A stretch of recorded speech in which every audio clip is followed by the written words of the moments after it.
Well, hey, friends, as promised, we're going to do some continuous information throughout the duration, really, of this winter storm. It's obviously well entrenched across the area. We've had some of the coldest air we've had in a year or so. But we're also tracking snow. We had a little lull this morning. It's picking up again. So. Yeah, I mean, that's right. It's picking up. I mean, we're seeing a lot of, low visibility around the area. We'll kind of flip through a lot of our sky trackers. Of course, you got Dave and myself here. We're going to be monitoring. We also have our weather atlas out as well. We got Paige Stockton out there and Jacob Kane. They're out there checking out road conditions live, of course. So we've got a lot that we're going to be diving into here because, I mean, like you were saying, Dave, I mean, we're seeing a lot across the region here as we're seeing a lot of snow come through. Yeah. Seeing a little bit of wintry mix. I got a report from my folks down in Portales of some sleet falling. Yes. Probably seeing that off towards the south as well. A little bit of that wintry mix still going on. Yeah, and some reports, even though roads are open and for the most part, I mean, they're drivable and not too bad, but people are spinning. I noticed intersections and stuff where starts and stops are real slick. Just talked to one of our storm chasers that he saw people spinning on I-40. So we're getting the road issues that we need to be concerned about.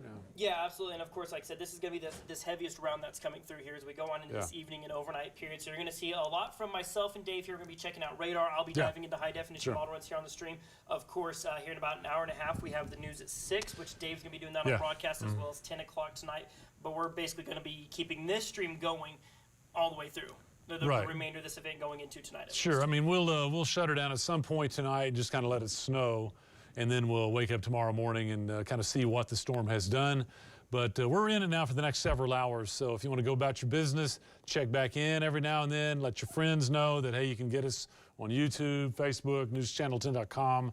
Like we said, if you want to watch us on TV, 6 and 10, yes, but we'll have information all afternoon and evening. Yeah, absolutely. So I guess Dave's got to get ready for the broadcast. I know our camera operators, Katie's looking raring to go to get your shot set there at the weather wall. So we'll be checking in with Dave at the weather wall. And I figured I'd go ahead and jump right in and take a look at what's happening on radar. Sounds good. Right now, so we can kind of see what's happening here around the region as we've got, of course, looking right now at our weather wall graphics. Of course, our max graphics here. Go ahead and pull this up. You can also see there in the bottom of our screen, we're going to be visiting with it. I really hope so. I know, me too. I'm not a cow guy. I do think about it. I had that thought a little earlier. I was like, how did cows, are cows domesticated?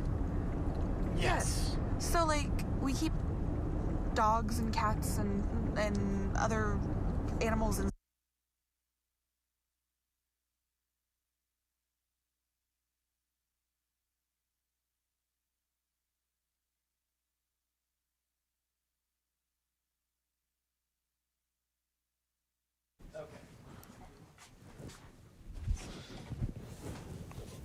Yeah, okay. Sorry about that. I had my mic muted. Got it back on now, so my apologies on that, starting right off the bat with a technical issue. That one was my fault. But now we got Doppler radar pulled up right here, so this is going to be showing where we're seeing the heaviest bands of snow. Of course, maybe some of the rain-snow mix kind of down towards Plainview, but I'm going to pull up our Clovis radar. We're going to start in the southwest here and then work our way up into the rest of the region. So what we got going on right here, you can kind of see down around Clovis, down through Portales. You see that deeper blue, that's going to be some of that really heavy snow. That green might be a little bit of sleet and really heavy wet snow right there. Some sleet, maybe. I would maybe hesitate to say freezing rain, but that's certainly going to be a possibility. And then that's generally moving up to kind of the northeast. So that's going to bring us up here into the Texas Panhandle where we are going to be seeing, of course, that heavier snow up towards Amarillo. But right now, generally kind of following a line along Highway 60 and then south of that line, you can see around Plainview, down through probably Tulia right there, seeing a little bit of that sleet mix. And then, of course, over towards places like Clarendon as well. So with that in mind, I'm going to go ahead and pull up our cameras around the region. Let's go ahead and switch this over to our tower cam. This is starting, that's Lake Meredith here as of right now. Okay, here we go. We'll need to pull up our, I think I'll have to pull up our Vedestra here to kind of switch out our camera setup's a little different from it than it was this morning. But that's okay, we can get that going. Okay, so now what we're gonna do is we're gonna pull up just kind of some of our cameras from around the region. Let's start with, let's find downtown Amarillo. Let's start here in town.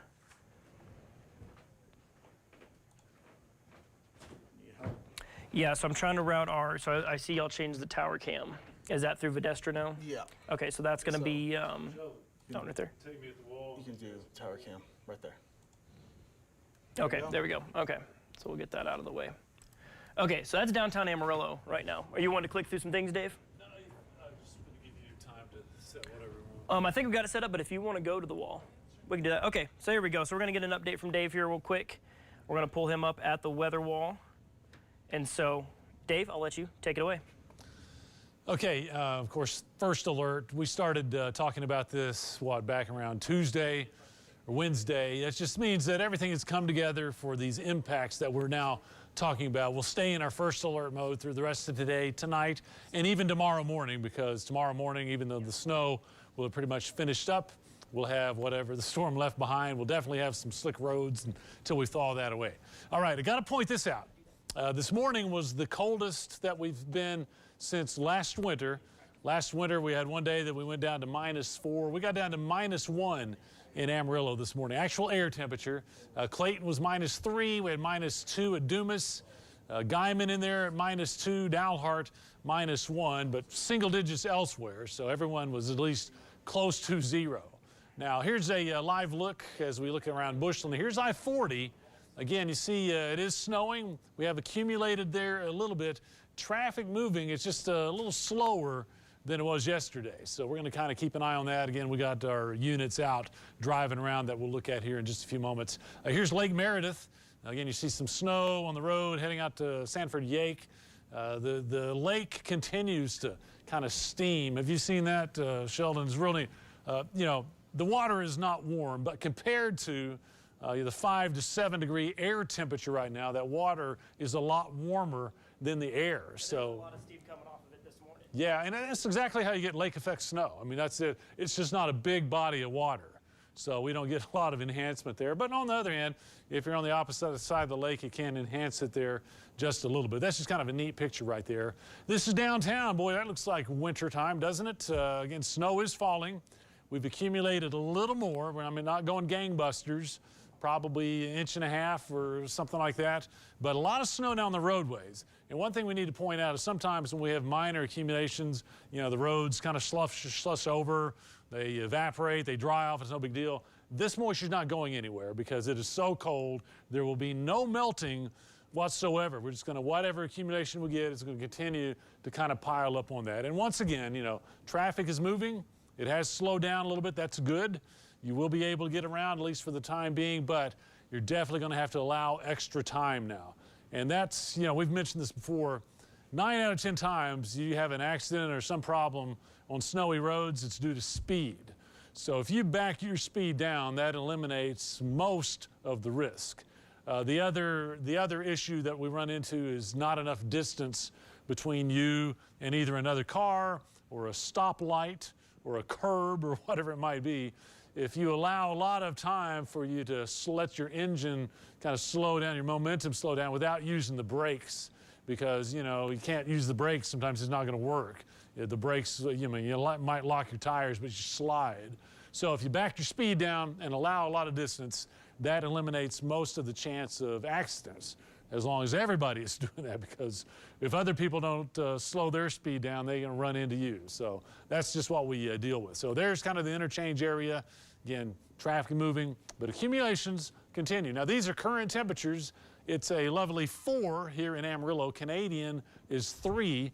They are the cold spot. So think about this, is a daytime temperature right here, smack dab in the middle of the afternoon, and we are in the single numbers. We were hoping for a high today of around 10.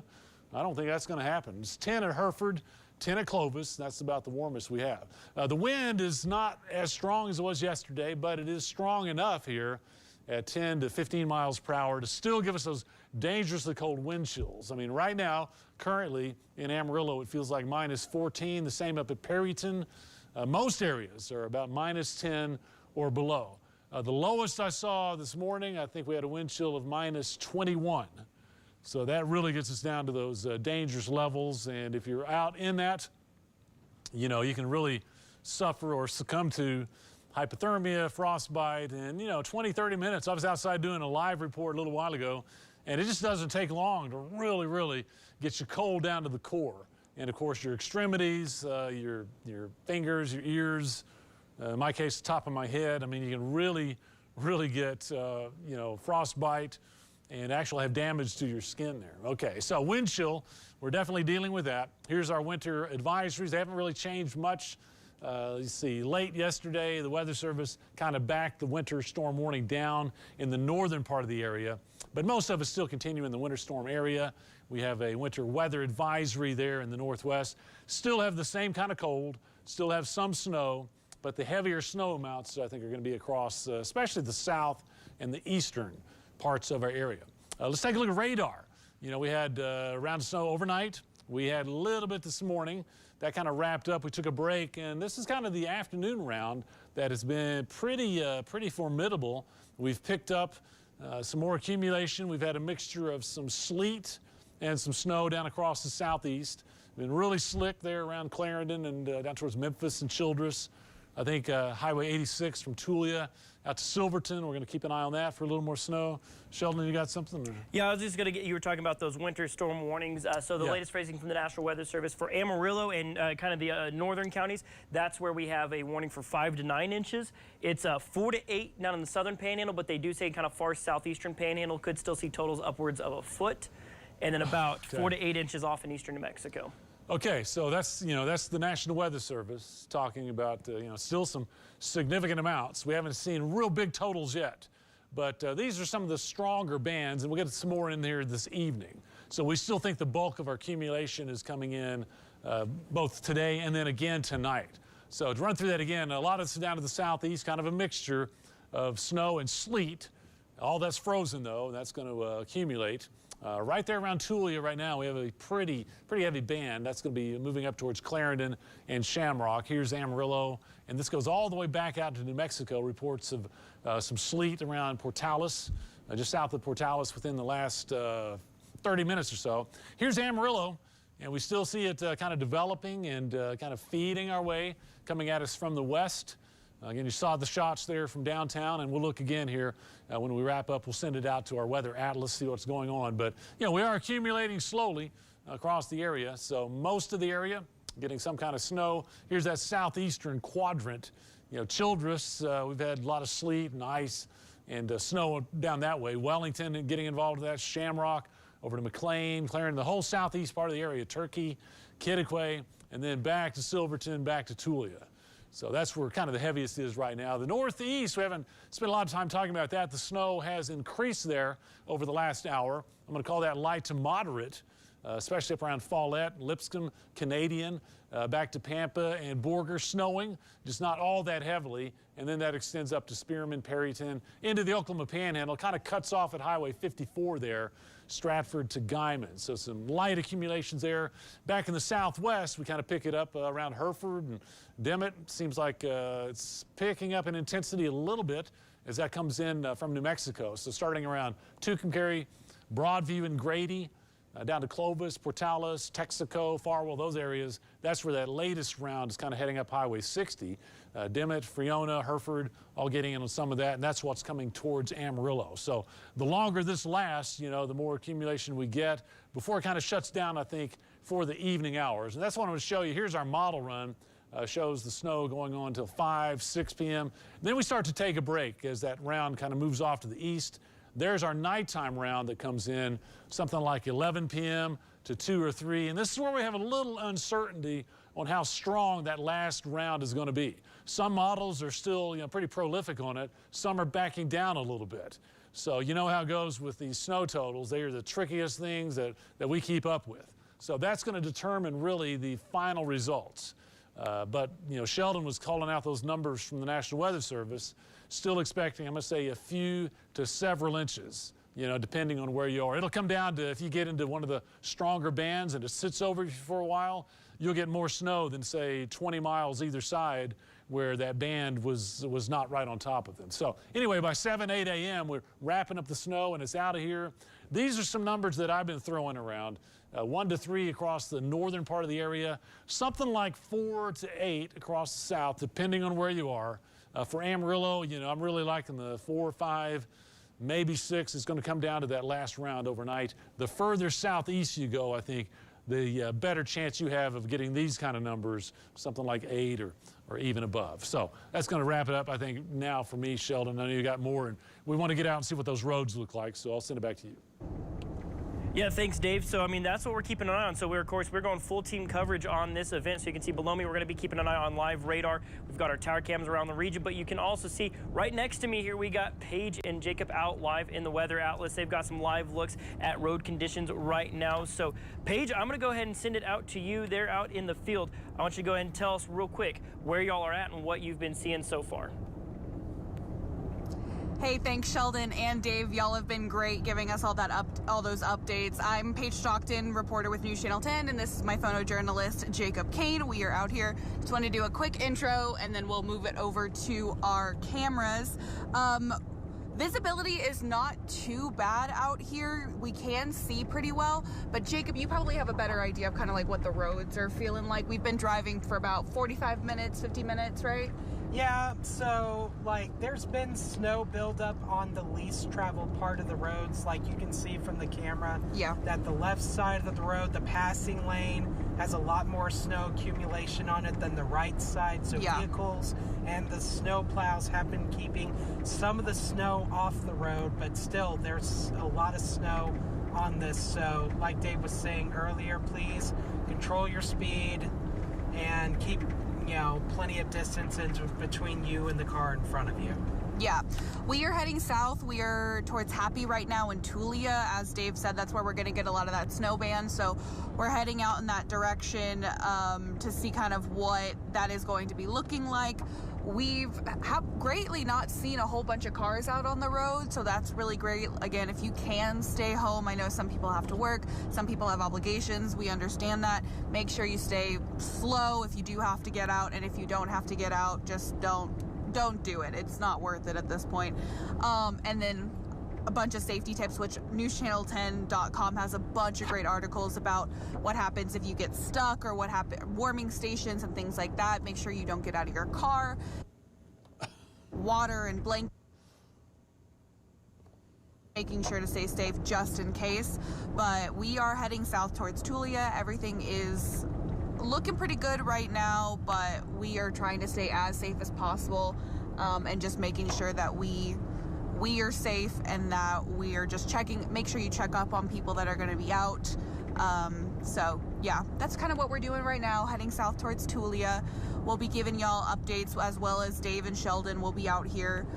So if y'all hear us just talking like we were talking earlier about the cows out there, make sure you check on your animals. And if you see an animal out and about, if you can't help, call someone. There are a bunch of great numbers and organizations that are going to be out today helping people, animals, everything like that. So just make sure you watch out for your neighbors. But yep, that's kind of what we're going to be doing today. Sheldon, Dave, and I, and then Madison will be anchoring our 6 and 10 shows, so we'll be hearing from them as well. But again, just make sure you're slowing down, you're thinking of the person next to you when you're driving.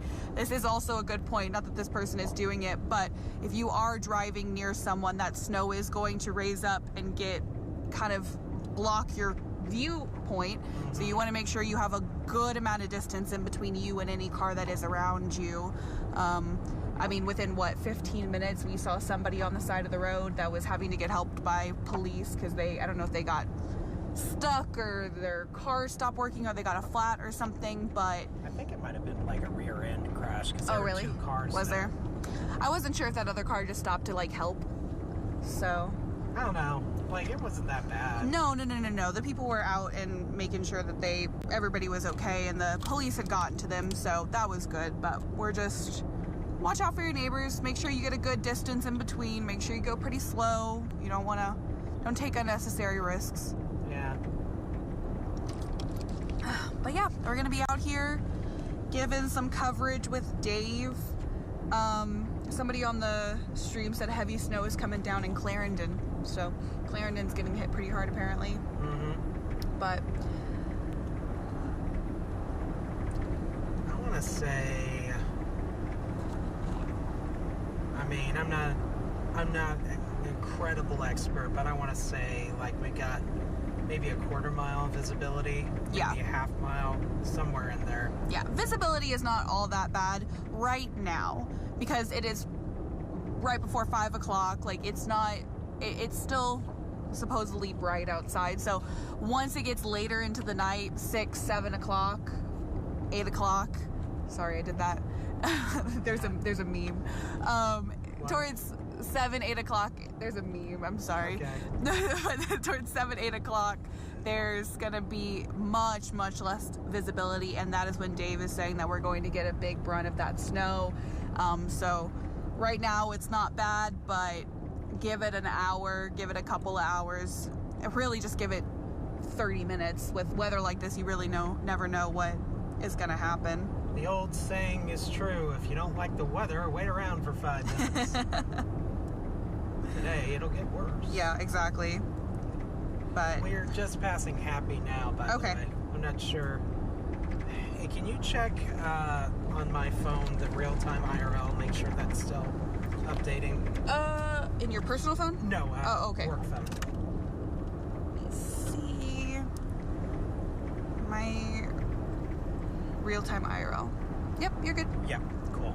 As long as that number goes up, we're good. Okay. That's what makes sure people can know where we are. I never have good service out towards Happy, and so my service is down, so I can't see the stream. But we're still going, and I can hear Dave and Sheldon, so Yeah. we're just gonna keep chatting. But Works for me. and in fairness, I did not know that the stream was going when I was asking about the cows. I'm Yeah. still embarrassed about that. Yeah, it's fine. Like, I kind of remember the whole they generate heat from Through grazing. Yeah. I just couldn't think of it at the moment. Yeah. I'm not a that wasn't a thing. I didn't grow up with like cows and things like that, so I truly don't know. Okay. Closest experience I have is raising a goat back in the day Yeah. when I was in junior high. Yeah.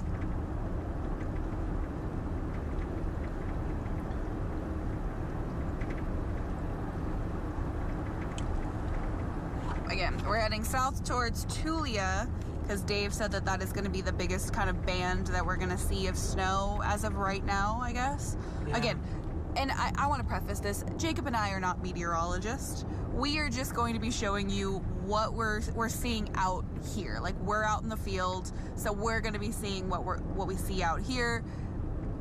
But it's definitely not like a professional, like, we're not meteorologists. So Dave and Sheldon are going to be on this stream making sure everything is scientific, and they know way more than we do. We're just going to be giving you kind of what we're seeing as we're driving. Need to preface that. Yeah. I'm not an expert in weather by any means. All right, the further south we get, the worse visibility seems to get. The visibility is definitely getting... All right. Sure, sounds good. Yeah, the visibility has gotten worse in the last 10-15 minutes as we're heading closer to Tulia. Dave was talking about that band, so I'm going to send it actually back over to Sheldon and Dave because they probably have some more talking about that. But yeah, the visibility is getting worse, so we'll definitely see kind of what it looks like coming up, but I'm going to send it back to Dave and Sheldon. All right, well, thanks, Paige, getting some good reports out there. This is a live shot from our storm chaser, John Daugherty. He's sitting there. He just pulled past the snowplow right there. That's right at McMaster's and 3rd. You can kind of see what things are looking like here in Amarillo, but like I was just saying, Dave, of course, you know, he pulled past that snowplow out there. If you've been out at all, you've been seeing those snowplows out and about now. I mean, big shout out to those TxDOT workers. I mean, because roads in Amarillo may be slick in some spots, but are really pretty clear out there, which is really good news. Yeah, and you know, a couple days before the onset of the snow, you know, they treated a lot of the major roads. You know, that's the milky-looking stuff that you see on the road. You know, so Still they got here that on, brine South down Georgia on some Street of the major here in roads. So that's going to Amarillo. help out a little bit. But yeah, even though the snow hasn't been deep out there so far, they're doing a pretty good job of blading off what is there. Right. Kind of staying ahead of the ballgame. Yeah, absolutely. So, of course, we got John Daugherty. He's here in Amarillo kind of keeping an eye on things. But I also want to take this, Dave, and take a look at this. Right there. I mean, look at that. So this is showing our regional satellite and radar right there. That's, I mean, showing just kind of the this is not just a Texas Panhandle event. I mean, this is a massive, massive system here that we're tracking. You can see that snow we got. I mean, we're still seeing icing down around the Dallas area. I mean, but of course, you know, here at home, I mean, I'm bringing it into our area at least a little bit, zoom in somewhat.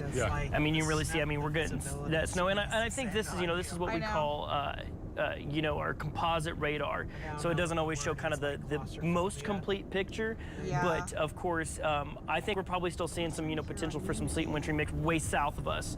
Obviously, as we saw, you know, as we can see there, you know, just below us, that's Page down in Happy. I mean, that's 100% snow. Oh, for sure. Yeah, and just got a report from my wife. The weenie dog gauge in my backyard now showing 2 inches. So we are up to 2 inches in Amarillo. The weenie dog.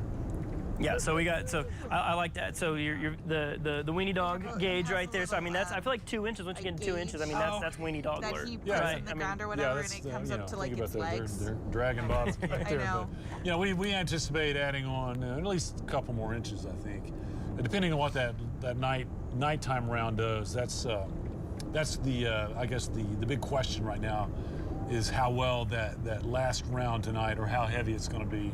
Right. You know, some indications are it'd be pretty robust. Some are backing down a little bit, but you know, even looking at the below us, like you said there, that's I-27. You know, it's about to cover over, and the city streets are definitely covered over and slick. So that situation will not get any better. And with any snow whatsoever here tonight, you can bet that it's still going to be there tomorrow morning. And you know, it's kind of a dry snow, so it's not really powdering or packing down and becoming slick. But I certainly saw, you know, even myself at some intersections, you know, when you start and stop, kind of losing traction, people have been spinning. And we'll check with our news department here in a little while, and we'll see, you know, if we're getting any accidents, how many calls are being made out that way. So, yeah, for sure. So this is kind of the afternoon round, which has been, you know, pretty robust. I would have thought, you know, looking at data yesterday, that we would have had a little more downtime today before this got in here. This is actually overperforming a little bit, and then we'll be watching for that stronger band coming in tonight. Yeah, absolutely. And so I think I was going to go ahead and just dive into some model data here, Dave. Kind of just walk people through what we're seeing in terms of totals out there here for the time being. Of course, kind of take an update on that to kind of see how it's shaping up right now. So we'll be diving into some model data. Of course, we're keeping tabs on our chasers that are out and about. Of course, you can see the weather atlas there down below me as well. We'll be keeping tabs with Paige and them, getting updates on road conditions as they're on I-27.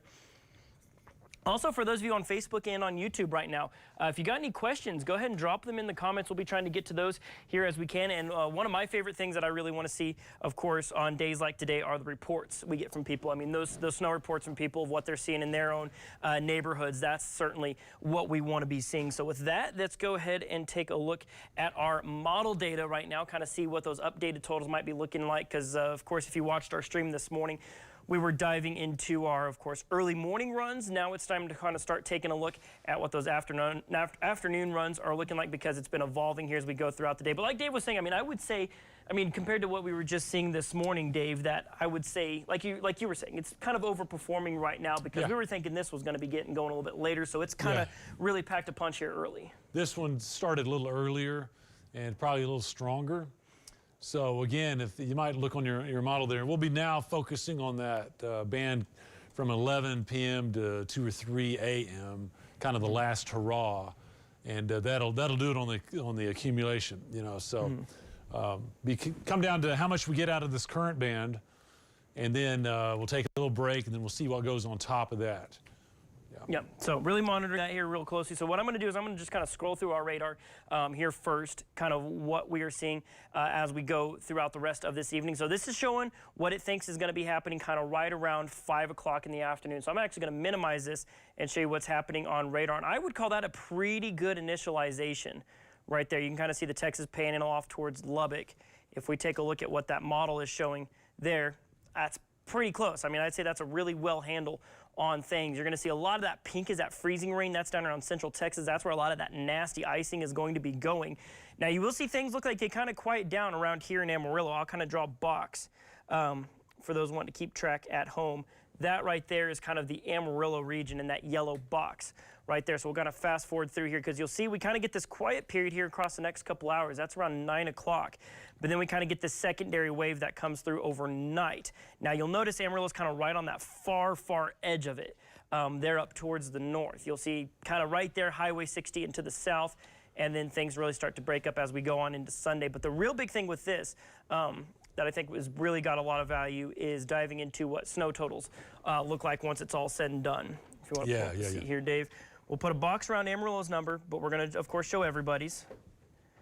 But that way people can kind of see that yellow box right there. That's showing Amarillo's number. So what I've been doing here is I fast forward to about Sunday afternoon. That's when the bulk of the snow should be over. Now this one model, and this is the thing I always want to reiterate with people, when we show this one model, we're going to show others as well. Yeah. None of these models are just the true gospel on this. It could be a mix of all of them. This model right here is only giving us about 9/10 of an inch, which we don't love to see that.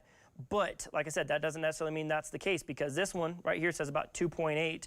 Got about 1.8 on that one. I mean, we've seen a general downward trend in those larger numbers, but then you got one right there that's pushing, you know, close to 3 inches. You're seeing 7 down around the Dimmitt area, 5 maybe down around, you know, the Childress region, and then 1.8, 2.3 right there. So, I mean, I'd say our totals, they are coming down a little bit out there as of right now, but I mean, still, I think several inches by the time we wake up, you know, Sunday morning is not out of the question. Not out of the question at all. And I've noticed our feed coming from the Weather Atlas, the ruts are just almost disappearing. So that's I-27. That's, I mean, it's covering over the snow down to our south. So. Yeah, so we are starting to really fill up there across the south. Of course, like I said, we've been keeping an eye on radar as well. If we pull back this right here, this is showing, of course, you know, our regional satellite and radar. If we bring this in just a little bit, I mean, you can definitely see those deeper blues and purples there across the southern. I mean, just like I said, you can really almost kind of draw a line along Highway 60. Yeah. And south of it's where the heavier stuff is. Sure. If you're north of that line, you probably won't accumulate much more than you have already. It's definitely. But, you know, it's hanging in there pretty well, because I showed that model a little while ago. It looks like we should have finished up around 5 p.m., and it's still coming. So definitely a lot if of this snow. lasts a little longer than expected, that might help to boost our totals up a little bit. Yeah, right. And we got Karen here. I'm not sure, Karen, if you want to reply to your comment there, tell us exactly where you're at. But she's saying that she can't actually see her curbs anymore, which, I mean, that's a couple inches of snow right there. So, I mean, of course, going to be keeping, you know, those totals out there. Like I said, when I left my house, we were kind of encroaching on maybe a little over an inch. You're saying you got about 2 inches there at your house. Can't see the curbs. Yeah, we need to know where you are there, Karen. Pass that along. Yeah, absolutely. And so you were mentioning, Dave, seeing those ruts kind of disappearing there on Paige's live stream. So, Paige, we're going to join you there out in the Weather Atlas. Tell us where you're at and how have roads been being? Is it a little bit slick out there? There on this. Yeah. Oh, okay. Yes. How are the roads, Paige? I mean, the roads, you're probably a little bit better. Yeah, no, the road, like Dave mentioned, the ruts that we have been traveling are disappearing. We're starting to get a lot more snow accumulation. We are heading south on I-27 right now. We just crossed North Toole Creek, and, you know, visibility has gotten worse, and, you know, just slowing it down just to make sure we stay on the road. Yeah, it was definitely a stark contrast. There was like a line in between getting out of Happy into the Tulia area. The visibility has gone way down.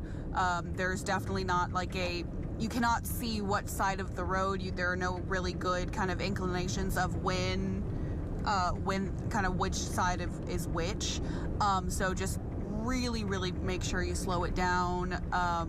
It's definitely coming down pretty heavy on this side of Tulia heading south. So yeah, we are just seeing a lot of snow. Just the roads are not great. Thankfully it's not that like icy it's a good powder snow, I would say. So it's not just super slippery, icy, but you're definitely wanting to make sure that you stay slow it down. If you do have to get out, if you do not have to get out, please don't, because there's if you don't have to get out, like don't, because we are definitely wanting to make sure that everyone stays as safe as possible. If you do have to get out, make sure that you have blankets, water, and just everything in your car that you're possibly going to need. And then call someone. If something bad happens and your car doesn't end up working, you get a flat, you get stuck, call someone. Don't try to trek it somewhere, because as Dave was saying, it takes no time at all for hyperthermia to kick in, and anything like that. So the road definitely... Yeah, we just lost the road. There are no like discernible tracks, like tire tracks. So if you are heading south towards Tulia, make sure you take it really, really, really slow. We see it looks like some trucks out there. Yeah, that's a snowplow. Yep, Texas snowplow. That's good. That is going north, back towards Amarillo. We are going south, but they are out. TxDOT is out right now plowing and making sure that oh, I forgot about it. I was like, what's that sound? That would be the rear one. But yeah, very close to each other.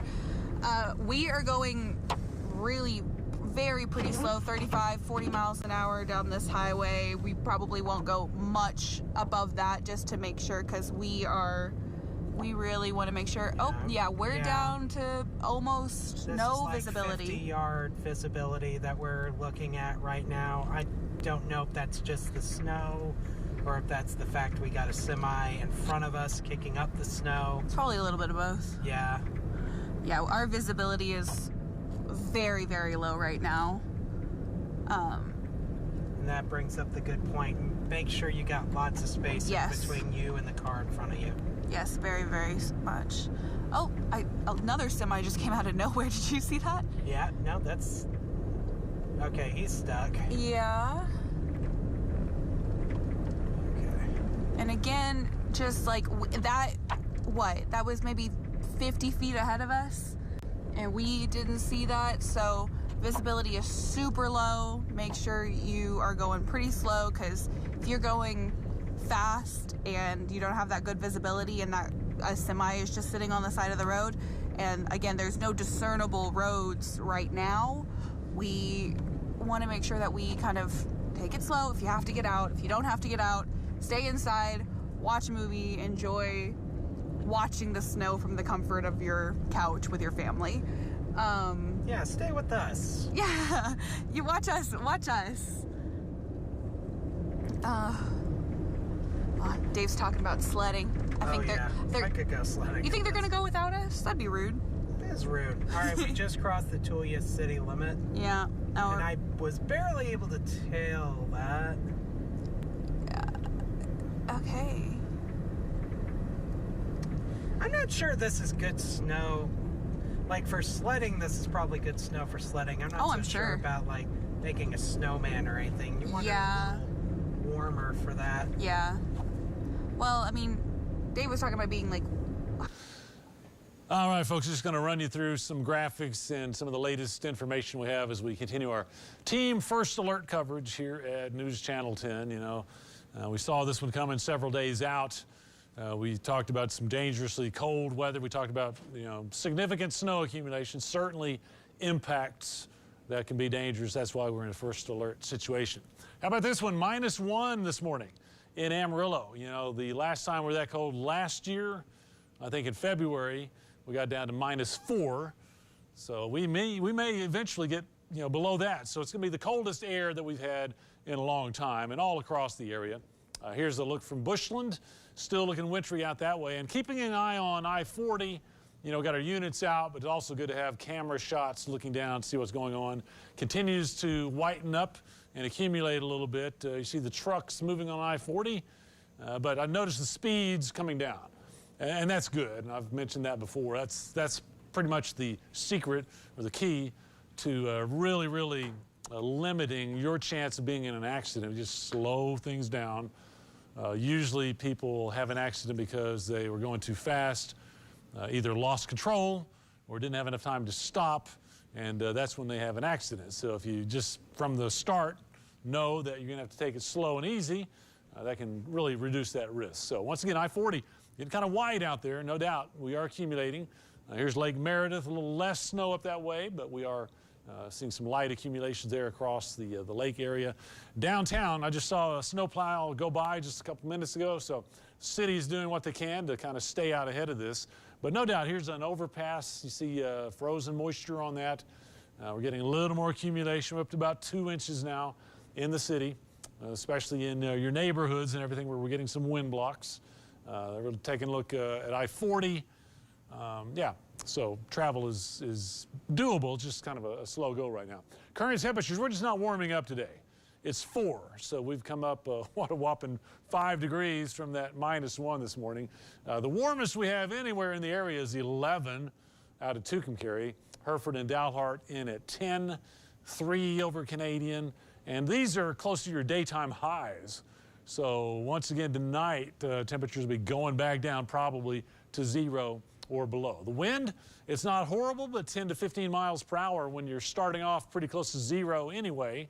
Even a little bit of wind will drive that wind chill down to some frigid levels, even dangerous levels. -10 to, feels like -15 up at Perryton right now. You know, we do have an extreme cold warning in effect across the area because of temperatures like this and wind chills like this. And I can't say it enough or too many times, I don't think. Just do what you have to do that you're not stranded outside in elements like this. I mean, if you run out of gas, flat tire, engine trouble, whatever that situation may be, just make sure you call somebody to come get you. Don't go walking to a shelter or looking for help. You get outside sometimes 15, 20, 30 minutes, and you'll have hypothermia, people lose consciousness. We've had fatalities in our area. I think we even had one last year due to elements just like this. So just kind of keep that in mind. Winter storm warning, most of the area. Winter weather advisory, still going to be as cold, just not as much snow across the northwest. And as we kind of get to the radar, this is what Sheldon and I have been watching very carefully. This is kind of our afternoon round coming in that's really, I think, is performing or dumping a little more snow than we thought it would be at this time of day. And we still have another round coming tonight. Some of the heavier activity is down to the south. You saw there from Page and Jacob and Weather Atlas down close to Tulia. I-27 pretty much covered over now. We can't even see even the ruts in the roadway. So that's due to this heavier band that's come in this afternoon. Well, let's kind of take a look here. We'll go in for some close-ups. Here's Amarillo. You know, looked like we may see it kind of winding down from the west, but now it continues to kind of regenerate out around Adrian and Vega. That's all coming at us. So we're going to be at it for a while, even on this afternoon round. Highway 60, Hereford, up to Umbarger, Canyon, Paladuro Canyon. We got a Paladuro Canyon shot we'll try to get for you here in a little while. Really beautiful down that way as snow accumulates. But that's the snow that we're seeing in Amarillo right now. That goes on up to Lake Meredith, Sanford, and Fritzenborger, Pampa, getting in on that. You will have snow all the way on I-40 from Amarillo to Oklahoma. Might mix with a little sleet here and there, but for the most part, it's snow. A place like Groom, McLean, over to Shamrock will start to pick up a little more on your accumulations. Down 287, Clarendon, Headley, Memphis, down towards Childress. That's where we've already had some significant accumulation of a mixture of a little freezing drizzle, sleet, and snow. We're adding on to that there. That's kind of a slick go down that way. And then back Highway 86, Turkey, Kittiquay, all the way back to Tulia, where we saw the snow over I-27. That's where some of the heavier snow is. That's all lifting up to the northeast and will be going across I-40. I mentioned earlier the snow has picked up in the northeast quadrant of our area. Had a report of 2 inches of snow in Beaver County up that way. So we've had some significant snow there, and we've got a little more coming on in. So if you're around Stratford, Perryton, Spearman, and Groover, Canadian, Miami, Pampa, Borger, Dumas, all those areas will continue with at least light to moderate snow for a couple more hours, I think. Here's the southwest quadrant. So Hereford, Dimmitt, Friona, getting into moderate snow now. We'll look at some cameras down that way here in a few moments also, all the way down to Muleshoe. Portales, we've had snow and sleet. Clovis, Texaco, Farwell, up to Bovina. Against Mission Friona, that's all coming in from the southwest. Here's kind of the back edge. It's going to kind of depend on when that moves across the area, but we got a couple more hours, I think, to continue some of this light to moderate snowfall. Model run, here's what I'm talking about. Here's the back edge of this afternoon's activity. Notice this model says 6 p.m. and what, it's about 5:15. So we might prolong that a little bit longer, but I think it has the right idea. This latest round will kind of move off to the east 6 to say 8 p.m., continue there for a little while longer. And then there's our last round, say something like 10 p.m. to 2 or 3 in the morning. And it's going to come down to how long that sits over your area as to our final snow accumulations. Now, you might notice the southeast part of the area never really shut off. So I think the snow might be more persistent down across the southeast and lead to some higher totals. This is where I think if we're going to go over 6 to 8 inches, that's where it's going to be.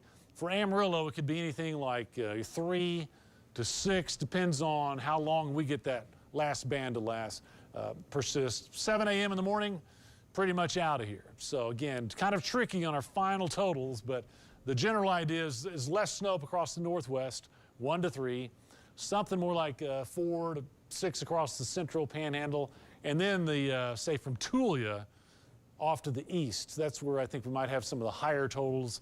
You know, it wouldn't surprise me to get 6 to 8 or even more in some spots out that way. So that's kind of what I'm seeing there, Sheldon. I don't know what you want to run through right now. I mentioned some cameras. We might want to work on some of those.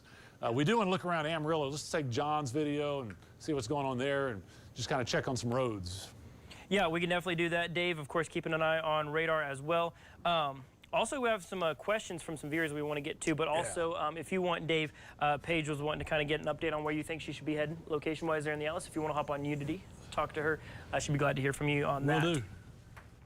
All right, so there's a look at John Darty's video. Our storm chaser there looks like he is currently at Bell and I-40 there, heading off towards the east. So, of course, keep an eye on those road conditions in Amarillo right now. So, of course, we will have him. We'll be checking in with him here as we go throughout the evening. But I want to answer a couple good questions that I saw in the comments, of course, on Facebook. So I'm going to go ahead and pull up our graphics real quick. What we got going there is, of course, I want to answer Ruben's question here. He is asking about, of course, trying to understand why the wind is blowing from the north and northwest, but the snow is coming from the southwest. And there actually is very good reason for that. It all comes down to the layers of the atmosphere that we are seeing out there. So you can see those winds are currently out of the north. They're out of the north-northwest right now, about 5 to 15 miles an hour. Of course, so you got that right, down at the surface. You talking about the mic thing? We got it fixed. Yeah, we're good. Okay, so we got those winds out of the north-northwest, about 5 to 15 miles an hour. Of course, that's down here at the surface.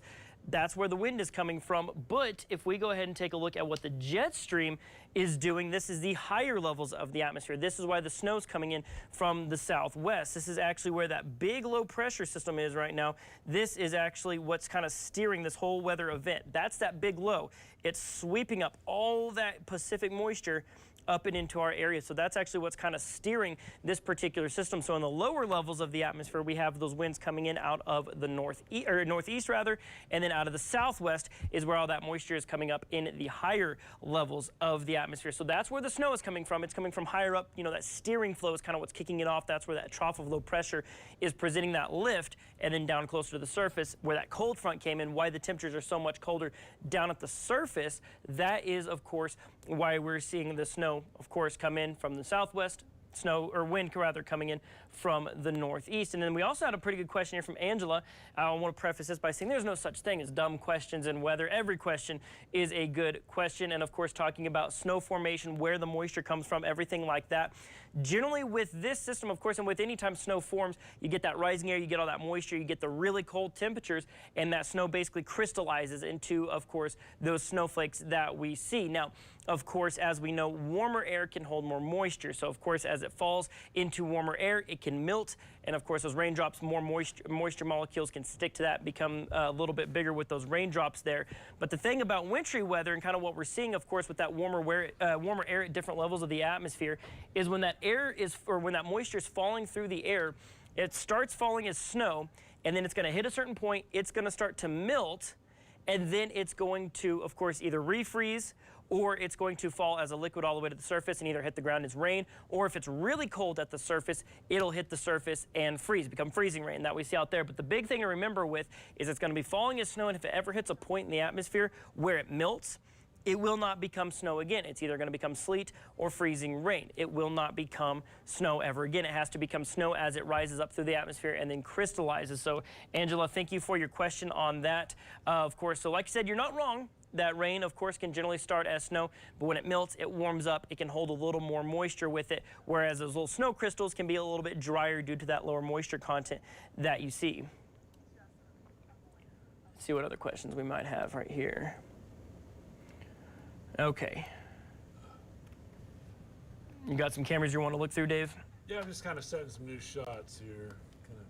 Okay, we'll go ahead and pull those up. Okay, so this is looking at Bushland right now. Let me clear off my screen. So that's Bushland that we got. I mean, it looks like I-40's really been flowing pretty well so far here for this afternoon. It is. Again, I noticed that, the trucks are always barreling down there, but just a matter of taking it a little slower than normal. Notice that's Bushland Road that you see intersecting there. A little more snow on it, You see some pretty good ruts, so it's not like it's, impassable or anything. There's a truck coming in. But definitely still accumulating. Yep, we got Guyman there. Got Guyman there. Okay.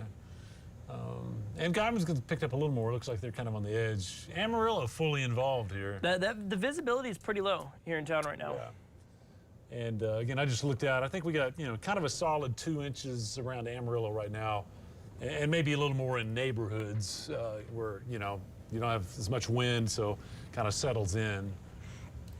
The most city neighborhood streets are pretty covered, and you have to watch those intersections. All right, text line always looking like snow up there. That's a pretty shot.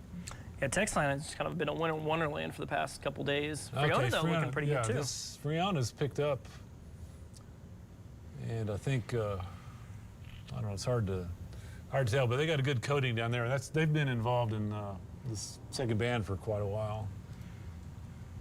Here's Hereford. Some pretty good snow going on there. People getting in and out of Walmart there, the driveway.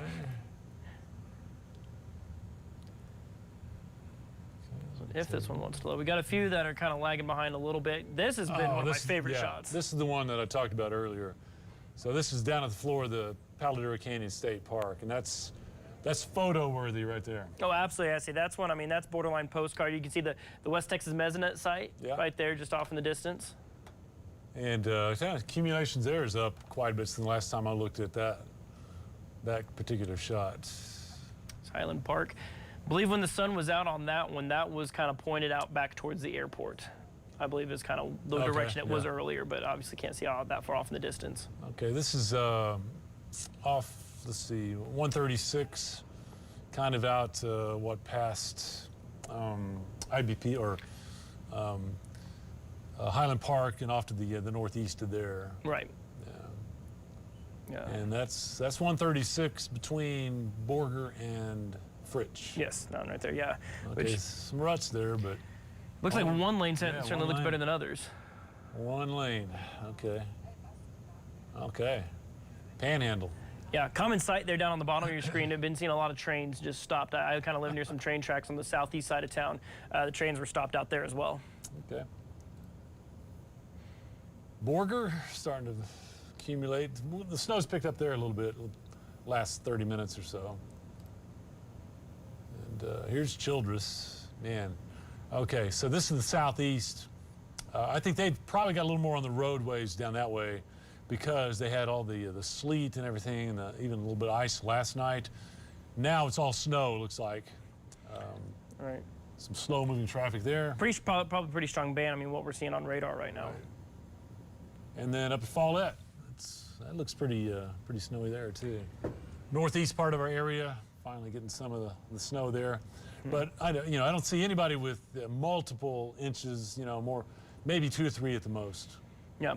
Well, and speaking, Dave, of course, getting those roads cleared right now, it does look like Page is right now behind a snowplow there on I-27. So I say let's check back in with Page right now. If you can hear us, Page, tell us where you're at, and looks like you're following a pretty good truck to be behind right there. Yeah, we are behind a TxDOT truck right now. We are still heading south past Tulia. We are trying to turn around going back north towards Tulia and Happy, but the visibility out here is pretty low, so I think we've missed a couple of exits. No, we completely missed that last one. We did. We just couldn't see it. We were like, did we have is this an exit? We couldn't tell. So yes, we are behind a TxDOT truck right now, which is a great reminder. I've spoken to city officials this week, and some of my coworkers have talked to TxDOT officials as well, and they have been very adamant that if you see a TxDOT or a city truck of any kind, make sure you stay very far back. Yeah, we cannot see anything. When people pass you, all of that snow pulls up. But yeah, stay as far back because they're going to be sanding, they're going to be salting, they're going to be plowing. So that is going to come back onto you if you are too close. So make sure you stay as far back from any city trucks that you were to see or TxDOT trucks, because they are just trying to make sure to keep us safe. I think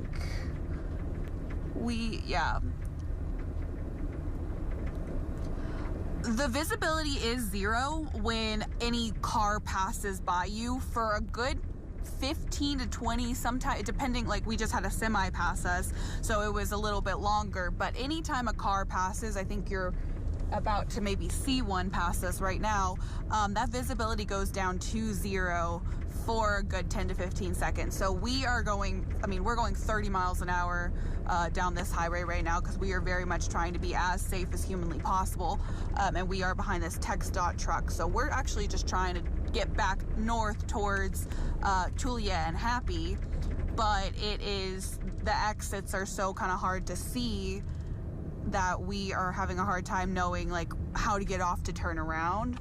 So again, don't get out if you don't have to, because it is pretty nasty out here. I think this car is... Buddy, pass me.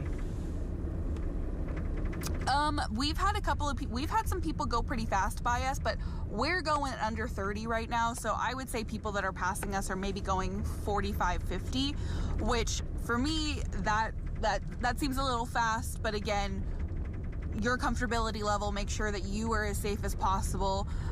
But we are going pretty slow. We have our lights on right now just so that anybody can see us, knowing that we are an Atlas and we are a storm chaser car, just so that people kind of know that we might be going a little bit slower than the normal traffic. But I would say people passing us are going, what would you say, about 40 to 45, maybe 50? Yeah, that sounds about right to me. Yeah. We're not going like super fast, but nobody's going a normal 75 down these highways like they usually would. These, especially out towards the more south we're getting, the roads are getting a lot more kind of hazardous. And so it is great to see a TxDOT truck, and we saw one going north, back towards Amarillo, probably about 20 minutes ago or so, you think? Yes. 20-30 minutes ago, yeah, we saw a TxDOT truck going north. So they're going in both directions, but again, stay as far back as you can from those trucks, because they're going to be working, they're putting salt, sand, and they're plowing, and so just make sure you put a good bit of distance in between you and those trucks, because as of right now, we can't tell what lanes are at this point. So we're just kind of hoping for the best, but we're staying very, very safe out here, as safe as we can, and just it's coming down pretty hard. We got a good amount of snow out here. We're about to hit Cress. Yeah. So we're out towards Cress right now. We're about a half mile from the Cress exit. So we are actually about to turn around and head back towards Tulia and Happy, because Dave said that that's where we're going to get a good band of snow. So we're going to see how that looks. But it's snowing pretty good where we're at right now. Visibility still, again, like I said a little bit earlier, comes and goes. It's right now not terrible. But when we were heading back in Tulia, I mean, we had a very, very small visibility for a good while there. Yeah, it was like 50-yard visibility. Yeah, so we're just trying to make sure that we stay as safe as possible. And you're going to hear us say it once, you're going to hear us say it 1,000 times. Stay home if you can, because it's definitely not worth getting out if you can avoid it. I know people have obligations, jobs, so if you do have to get out, just make sure that you stay as safe as possible. Help me look, we're coming up on the exit. Yeah, I think we are. It's a half mile back there, so it's gonna be... I mean, It's up here. I just I know. can't see it. We're really...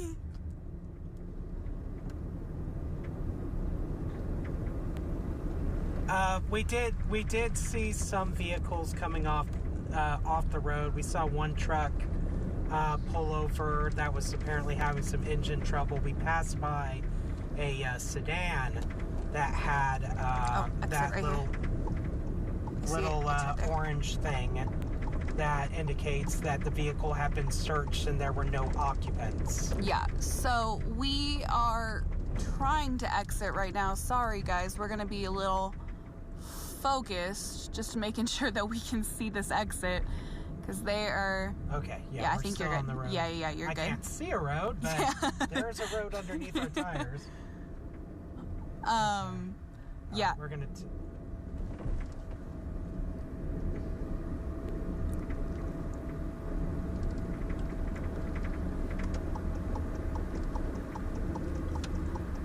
No. No.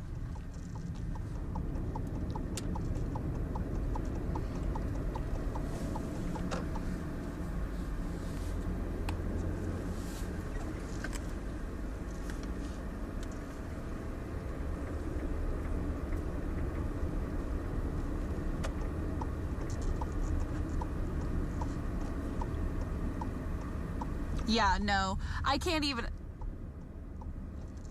No, we saw a woman in Amarillo right as we were leaving who it looked like maybe she had gotten into a fender bender or something, but she was talking to a police officer. So no, we haven't seen anyone walking or out and about, and I could not even imagine trying to... Oh yeah, but even right there we slipped a little just right now. And we have... Atlas is a storm chaser vehicle. It is made for stuff like this. It is four-wheel drive, and so I mean, if your car does not have four-wheel drive or is not made for this type of weather, stay home as best you can, because even we're slipping a little bit out here. But yeah, we haven't seen anyone out and about. I could not even imagine walking out in this right now. It would be blistering out there. I bet you couldn't even breathe for a long time just with that wind and stuff like that hitting you. So we are actually turning around and heading north back towards Amarillo, Tulia, Happy. We're just trying to see kind of what that looks like. But yeah, it has definitely gotten much worse out here. I mean, they were completely covered. Oh yeah. So...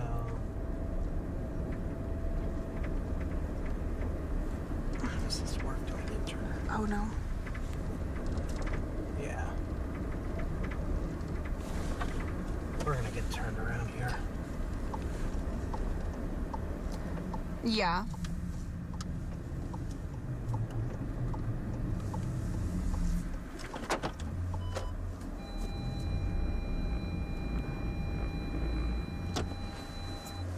Yeah.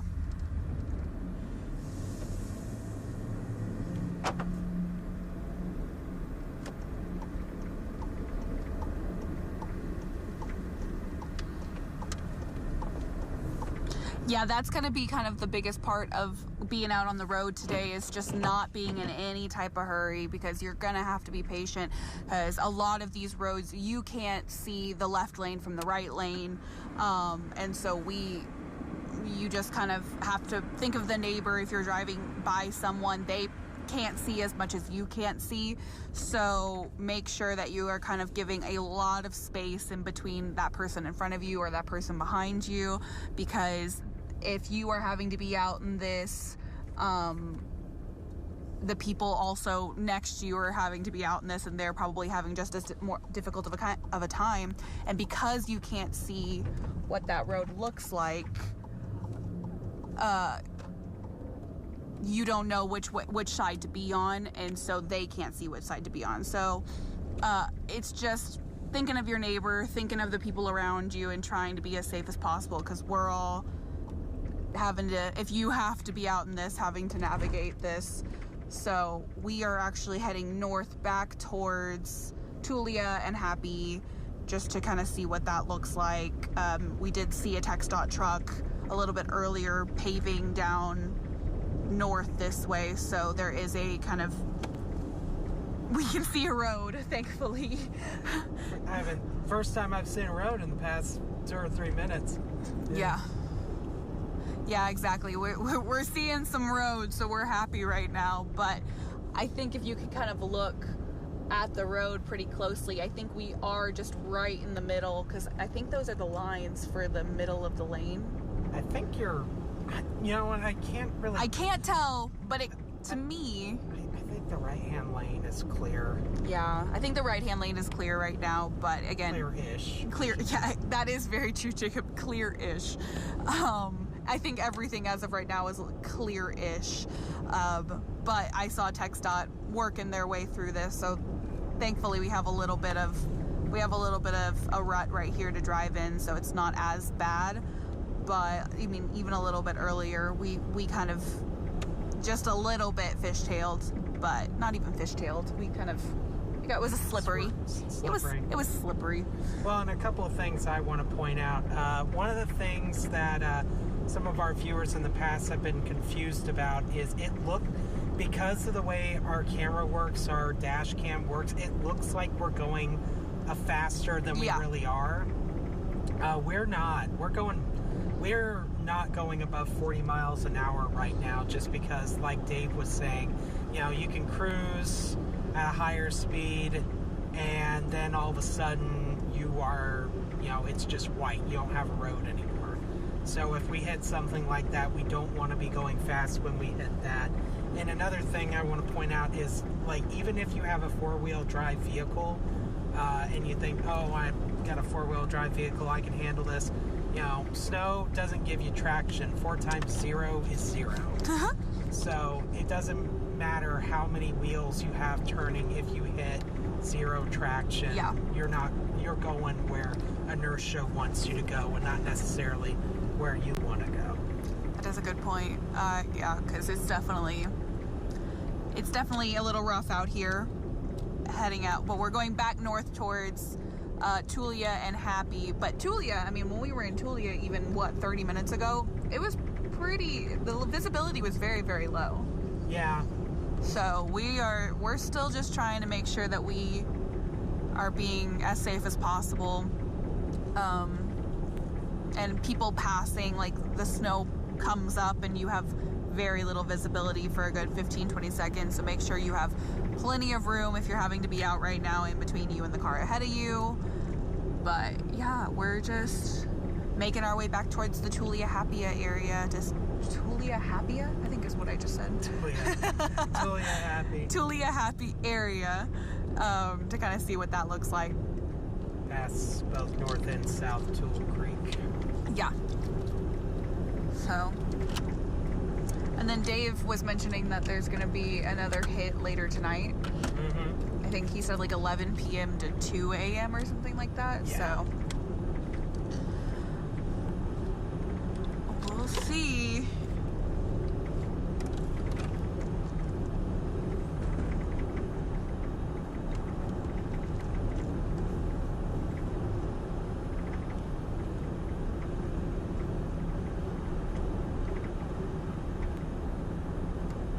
Yeah, and there are some great articles on NewsChannel10.com about like warming stations, closings, but also like what to do if you get stuck, or what to do what to have in your car, waters, blankets.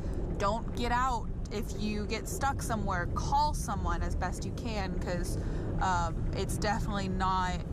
You're going to be out for less than 10 minutes probably, and that hypothermia will start kicking in. So you don't want to deal with that. So if you do end up getting stuck somewhere, call someone. Make sure you have water and blankets, because it is the flakes are rather large and they're coming down pretty heavy.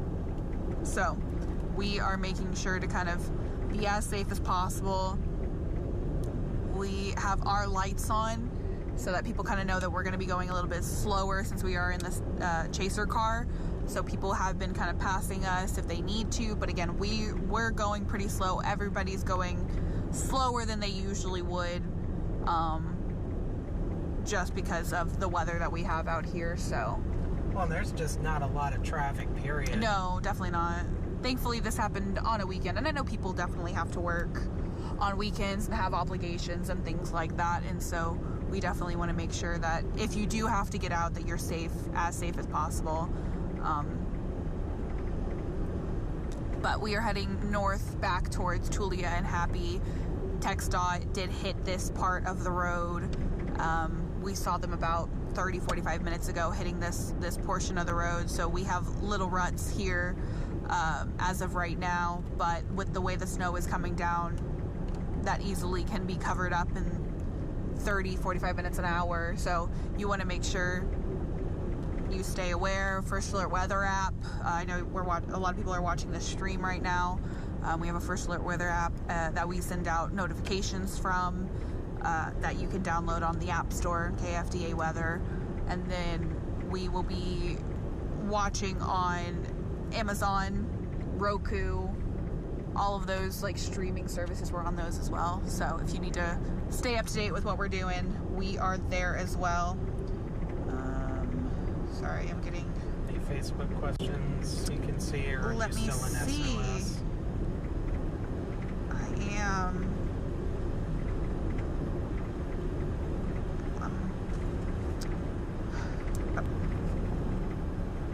Okay. Great. Thank you, Dave.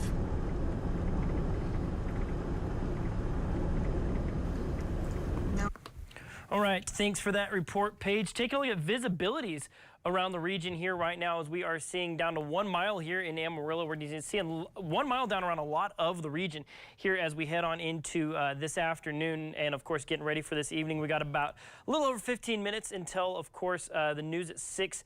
Dave will be, of course, live during that, and also I will be going live from outside of our NewsChannel 10 studios to kind of give a look at what's happening here on the north end of town. But with that in mind, I'm going to go ahead and pull up radar real quick. We'll see what's happening around the rest of the region. We're going to zoom way out a little bit, look at our regional temperatures and conditions here as we close in on, of course, the 5 o'clock hour. So a lot of snow still for a good chunk of the region, but you can see kind of down through central Texas and up into the DFW area, you're seeing some wintry mix, of course, and a little bit of some ice and a lot of rain kind of around southern Louisiana and southern Mississippi. Right now, a lot of Oklahoma covered in snow. Right now, most of Missouri is covered in snow as well. I'll pull out to our national view so we can kind of see. I mean, look at this right here. I mean, you can almost paint that system right there. That's where you can kind of follow. Pull up our telestration here. You can actually follow where that trough low pressure is and kind of all that snow that it's building up. And so, of course, I was saying, of course, earlier this morning, Tanner Brammer, who's been helping us out on weekends, he's had a First Alert event, fall right in his lap. And so, of course, they're tracking that off as we're starting to see snow. They're pushing into Virginia right now. You're seeing a lot of snow over Indiana. Currently, you can see over Missouri, Illinois. You've got still rain showers as far west as Arizona right now. Let's see what else we got going here.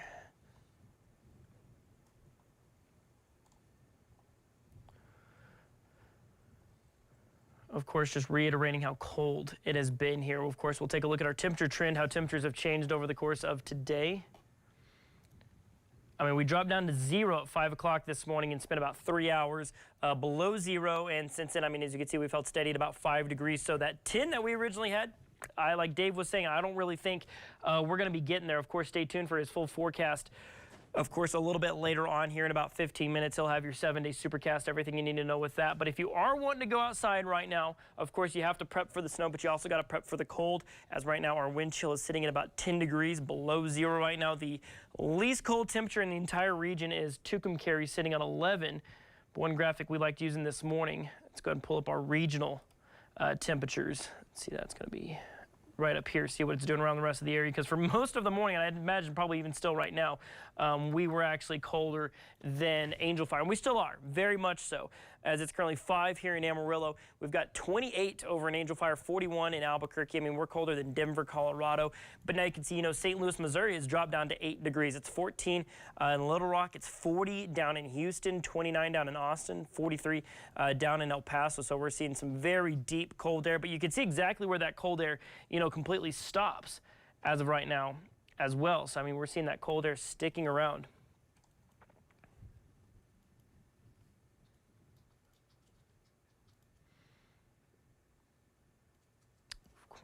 see what else we got going on. Of course, quick reminder of those cold weather advisories and extreme cold warnings. So they did start to include Amarillo in that extreme cold warning, which, as we know, that is for wind chills as cold as -18. Further off towards the east, they originally had that warned for wind chills as low as -20. And then those counties up in the northeastern parts of the area, that is for wind chills as low as 14 degrees below zero.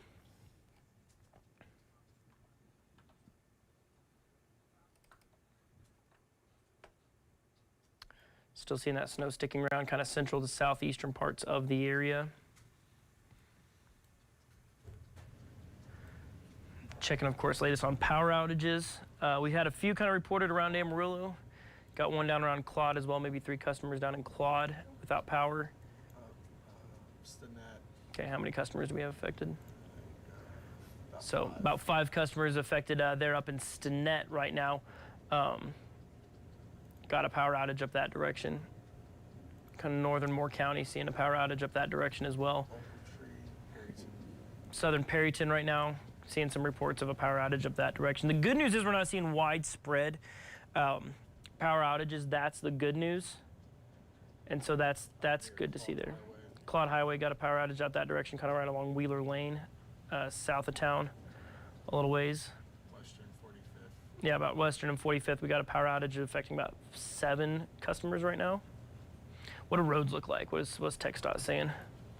27 looks. A lot of yellow from Happy down through Lubbock. So, of course, you know, your green, yellow, red on that one for your roadway conditions. I mean, you're seeing just a lot of red down around the Dallas-Fort Worth area. No surprises there. But a lot of yellow stretching anywhere from Happy down to Lubbock. So that's where I-27 seems to be just a little bit on the messy side. Same between Goodnight to Headley, down 287. Okay, Goodnight to Headley down 287, kind of through Clarendon, Layla Lake, Ashtola area. Maybe a little bit of some, you know, slower traffic going there, because generally with those heavier bands, I mean, that's the deal here. We'll zoom in a little bit on this radar. We'll stop it on what we're seeing right now. You'll kind of see that deeper purple kind of right there. I mean, that's kind of all things like this. There around Tulia, there along that 287 area, down around, of course, you can see around the Turkey and Kittaquay area. Those are all regions that we're probably seeing that really heavy snow, that limited visibility that we were seeing out in the weather atlas just a little while ago. And so, gonna be seeing that here as we go on into this evening. Like I said, Doppler Dave's getting ready for the news at 6. I'll be getting ready to go live from outside our NewsChannel 10 studio, so I'm gonna go ahead and get prepped for that. So for the time being, I'm gonna send things back out to the weather atlas page. If you can hear me right now, go ahead and remind us where you're at and what you've been seeing out there. Yes, Sheldon, I am here. Sorry, I was in the middle of eating an apple. But we are heading north back towards Tulia and Happy area. Visibility has definitely gotten a lot lower in the last hour or so. I think it's starting to get dark outside, obviously. So we are heading north back towards Tulia. We did see a TxDOT truck, and it looks like there's a TxDOT truck on the south side of us now coming towards us on that side. Yep, that is a TxDOT. Towards Plainview. Yeah, they're heading towards Plainview. They are plowing that side, and that's a lot of snow. Yes. And we are heading north. We saw a TxDOT truck heading north a little bit earlier, so thankfully we are in a couple of ruts. But as we know, with this snow, those ruts could be covered up in 45 minutes, an hour, just with all of the snow that's coming down. So make sure you are safe while we are out here. And we lost our rides. I kind of spoke a little too soon, but I knew it would happen eventually. Okay, good. I finished eating that apple. And so, yes, we are heading north back towards Tulia. It is definitely low visibility. The streets are definitely treacherous. They're not overwhelmingly slippery. It's a powder snow. So there is a little bit of traction associated with that, but definitely not something that you should get out in if you have to. We definitely are going very slow. We have not gone above 40 pretty much the entire time we've been out. That's been a couple of hours now. We have our lights on so that people know we are going to be going a little bit slow, but we are actually about to pass over. What did you say the name of this bridge was? know You said which- it a little earlier. I think you did. Well, we passed South Tool Creek. Oh, okay. earlier. Like that. This one is in a creek. Oh, got it. We're I missed the sign for. No, yeah, me too. But that's also a great thing. Is it's really hard seeing exits. We were trying to exit for probably 5 miles back there, and we could not figure out where that exit was. So exits are pretty low visibility. Roads are pretty treacherous. So if you don't have to get out, don't. Again, we're going pretty slow. But we are, again, headed north back towards Tulia. I think we are in Tulia now. I think we made it into Tulia. This is the look at Tulia that. city limit. We're about to hit Tulia city limits. And that is another TxDOT truck going over that bridge right in front of us. So hello to our friends in Tulia. Yes, hello Tulia. Hope all of you are staying warm. Have a hot cocoa or some coffee. Might be a little late in the day for coffee. Actually, I know some folks that'll drink coffee at 8 p.m. Hey, well, my shifts, my normal work shift is from 2 to 11 because I work on the night side at our station. And so a lot of us are drinking energy drinks and coffee and stuff like that at 8 p.m. trying to stay awake to get through that 10 o'clock show. But we love being up with y'all, so. See, my normal shift is 5 a.m. to 2 p.m. Yeah. So Paige and I basically work at opposite ends. times of the clock. Yeah, but we've worked together a lot. We've done a few things together now, so Many adventures. Many adventures, and so love going out with Jacob whenever we can. And this is one of those instances that we're going out here so that y'all don't have to. Oh yes. Yeah, we're out here letting y'all know kind of what these roads look like and letting you know kind of the treachery that is out here so that you can kind of see it. And if it's a deterrent, maybe we did our jobs, because definitely don't want to get out there if you don't need to. So Dave was talking earlier about how people will be cruising at a higher speed because they have road to go onto, and then all of a sudden you don't. That was a fantastic example about that earlier. Yeah. Just a second ago. Didn't even have warning. It's a good thing we were going slow. Yeah. I'm going to ask, hold on. Hey, can y'all hear me? Awesome. Thank you guys. Are we at the top of the show? Oh, that's right. We got the thing. Yeah, no, that sounds great. Thank you guys. Yeah. I forgot where a news station was showing this for a second. Perfect. Sounds great. Are we in frame 2? Oh. Getting off that party line. Sorry guys, we're actually gearing up because we've just been kind of streaming this whole time, so we've just been chatting and kind of walking through this I looked down at the clock and I said, oh my gosh, the 6 o'clock show is about to start for our weekend. Okay, check 1 2. Hello, check 1 2. Yeah, so we are just doing this, but we again are heading north towards Tulia, back to Happy. They said that was going to be There's that semi we saw yeah. earlier. This is a real bad day to have engine trouble. Yeah, no kidding.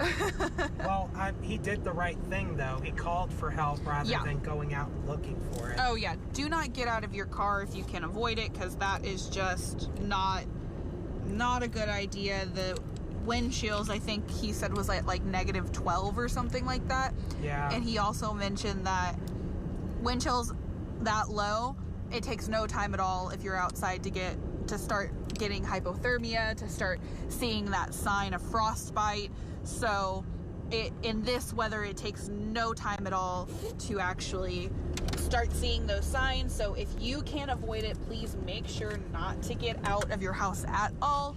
If you do have to get out of your house, because unavoidable, people have to work, we understand that, but you slide off of the road or your car has issues or something like that, don't get out of your car. Make sure you have the waters and the blankets and all of the things in your car, just to kind of make sure that you are as safe as humanly possible. We are gearing up for our 6 o'clock show, our weekend edition news at 6, and then we will actually be live again at 10 o'clock. Dave and Sheldon are watching for another round of snow that's going to be coming in later tonight. So we will be still streaming again, but again, that we're about to do our live hit at 6. I think we hit the thicker part of the snow band. Look at that. Yeah, definitely low visibility. This is the roof cam. Is that working right now? Let me see. Oh wait, no. Roof cam. Yeah. Guys, we're gonna move it. Okay, it's working. Yeah. Can you move it at all? Let's see. Just want to know if it's frozen or not. Okay, good. Yeah, just move it a little bit for me. Okay, that's good. You can go back to the dash cam. Thank you. Yep. This Atlas is high-tech, state-of-the-art, amazing. There are a lot of buttons that I don't know about, so Jacob kind of is going to run me through all of those buttons if we need to kind of change anything or move anything. We have about 2 minutes to the show. Roger that. I'm on that default line. We're at the top, right? Well, they're going to have Dave, and then he's going to send it out to us. Oh, okay. So. And then you got minute 30? Yeah. Roger. I may do it again where we start on us and then kind of move it Okay. over. Do they want me again on party line? Or are you on party line? I'm not on party line. Okay. Are you? Oh wait, I am on party line. I lied. Yeah, I can. You're hearing production. I'm hearing Andrew. Yeah. So I'll hear 90 seconds to show. Roger that. Okay, guys, you're gonna be seeing us for a little bit. I know y'all want to see the good stuff, but at least for a second, it's gonna be on us. There might be some people that want to see us. Put a face to a name. Yeah, that is true. Paige Stockton, Jacob Kane. We've been Pleasure. the voices of the stream for the last couple hours. Oh yeah. Oh, that's a semi. Okay. Definitely treacherous out here. Down just a touch. Yeah, that's okay. I don't want to catch up to that semi. I get that. And again, save as much room as you can because we obviously are. If you get up behind another car, 45 seconds. If we get behind a car too close, that snow is going to get back up into us and our visibility is going to be 0. And that's happened a couple of times of people passing us. We're keeping great distance between any car ahead of us, but if somebody passes us, that is an issue. Okay. Oh. 25 seconds. Roger. I don't know if the stream, I assume the stream is still going. Yeah, I think the stream will be, well, 15. let's just act like it's going. Okay. 'Cause I think it is. Yeah, I'm sure it is. I can't exactly remember the procedure, I'm going to be honest. Huh? It's been a while since I know, me tornado too. season. I think it was, I think the last time I was doing this was with you last year. Yeah. Hey, good evening, friends, and welcome to News Channel 10's First Alert team coverage of this First Alert weather event, our winter storm in progress. We'll hear from Sheldon Brashears a little bit later on. We got our weather atlas out checking road conditions, got all that covered. Speaking of roads, this is Amarillo. We've been snowing pretty good now for the last couple of hours, continuing to come on down. Still seeing traffic moving okay, but we are accumulating up to about 2 inches so far in the city. And we still have this sprawling, gigantic winter storm warning that we're a part of. I'll have an update on that. I want to show you how widespread the precipitation is, where we go from rain and thunderstorms to freezing rain and sleet to good old snow for our area. And here's kind of the latest trends on radar. We've had this afternoon band across a good part of the area that continues. We'll be back to break this down for you in just a few minutes, but there's more to come from New Mexico here as we get into the evening and overnight hours. So we'll be talking about snow accumulations, and my goodness, it is bitterly frigid out there. These are your temperatures. We started off at 1 below 0 this morning, and we've only managed to get up around 5 degrees. We'll be near 0 again tonight with dangerously cold wind chills. So that's one component that we're concerned about. Mainly is the snow and the road conditions, and to get more on that, out in the Atlas, we've got Paige Stockton, Jacob Kane. You guys take it away. Thank you guys. It is Paige Stockton, reporter with News Channel 10, and our photojournalist Jacob Kane. We have been out here for the last couple of hours, just driving around, getting road conditions. So I'm gonna actually turn it over to the front of our camera. This is what we are seeing. We just passed North Tool Road, past Tulia.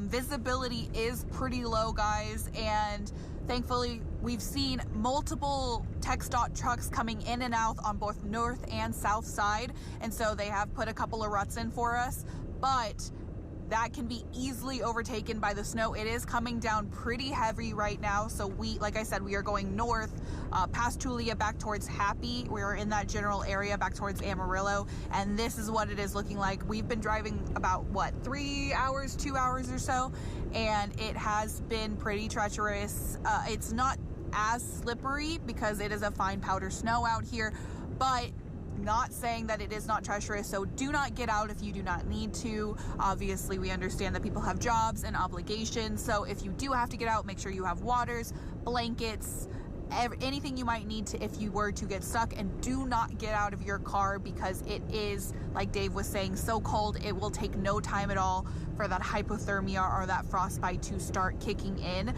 We are going to be out here streaming for the next couple hours, so please get that First Alert weather app, download that, and we will be out here, but I am going to send it back to Madison in the studio. Reporting live, Paige Stockton, News Channel 10.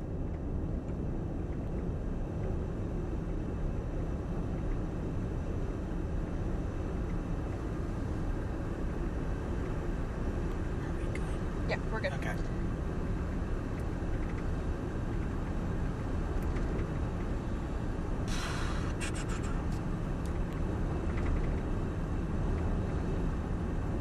Excellent. So Perfect. we're still live on live stream. Yeah, Okay. I think so. Well, that's what Alex just told me. Oh, perfect. Okay. So that answers that question. Okay. So.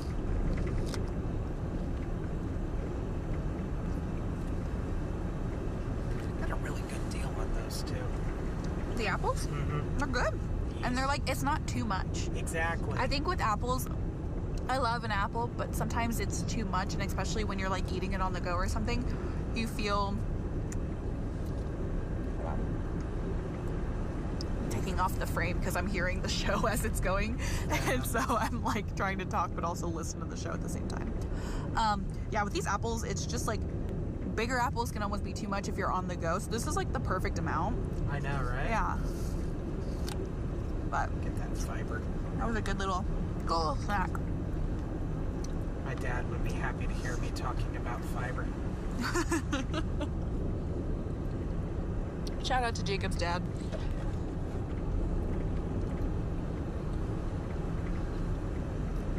Would it be just the worst if I threw this out? It's biodegradable. Say what? The apple core?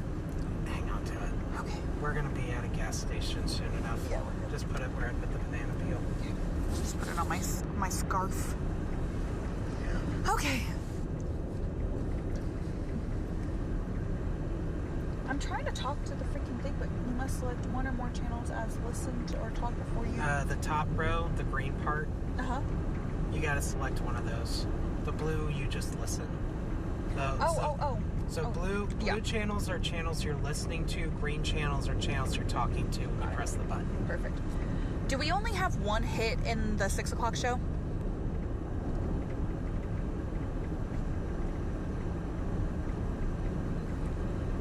No, that's perfect. I just wanted to make sure.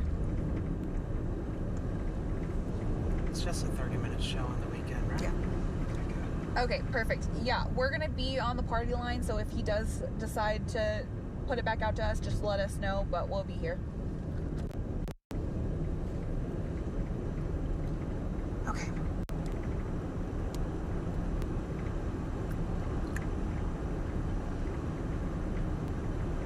I'm still on SOS, so I can't see.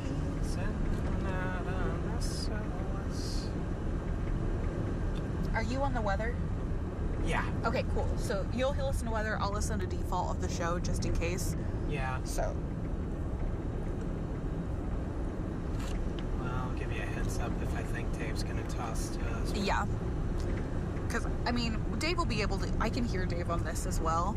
But like if Alex or anybody, I'm gonna be on default just in case.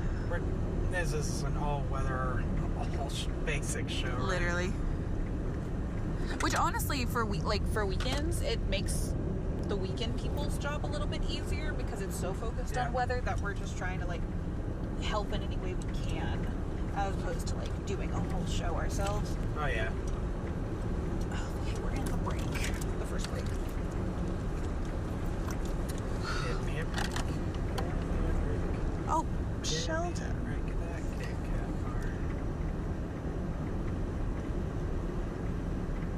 I wonder if there's something we can do to make this look.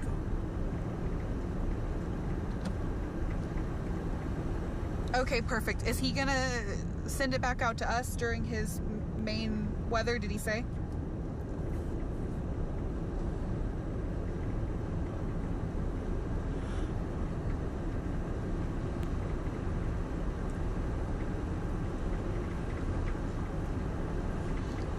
Perfect, so we're good for the show part of it?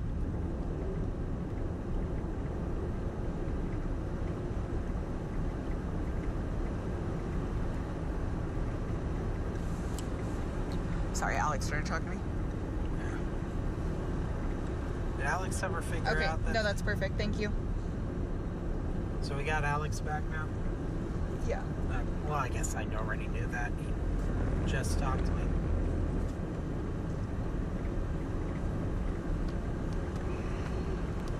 For the stream? Okay.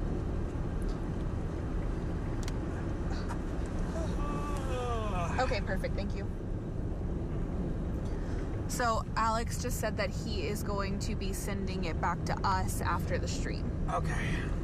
I mean, sending it back to us after main weather. He's going to be sending it back to us for the stream. Roger that. So. Gotcha. Yeah, for now I'm remembering more as we go along. But like for main weather hits, the stream goes to Dave. Yeah. Or whoever's doing main weather and back to us. You can just put that back in the box if you want to. Get it out of your way. Text dot truck. Oh, they're doing the other side of the street. Yeah. Well, if they only do one, they make a bigger pile over here. Yeah. Ideally, you want to have one right in front of the other, but then people can't get past and get stupid. I appreciate the people that have been behind us haven't tried to pass us. Yeah. Well, it's getting dark. Well, Dave, it's been a pretty busy weekend. We've had some amazing team coverage here at the station. So tell us a little bit about what's going on outside. A lot of moving parts, a lot of components, but you're right. News is doing a great job of keeping us up to date on the closings, the cancellations. For weather, we've been checking road conditions. We've been checking radar, watching the snow and the temperatures, and it's a first alert situation. So let's remind everybody that when we're in a first alert event, we usually have all of our resources just engaged, putting out as much information as we can to help you make plans and stay warm and safe. Speaking of staying warm or not, we have Sheldon Bashir outside checking on conditions. Sheldon, give us the latest on the winter storm from your perspective.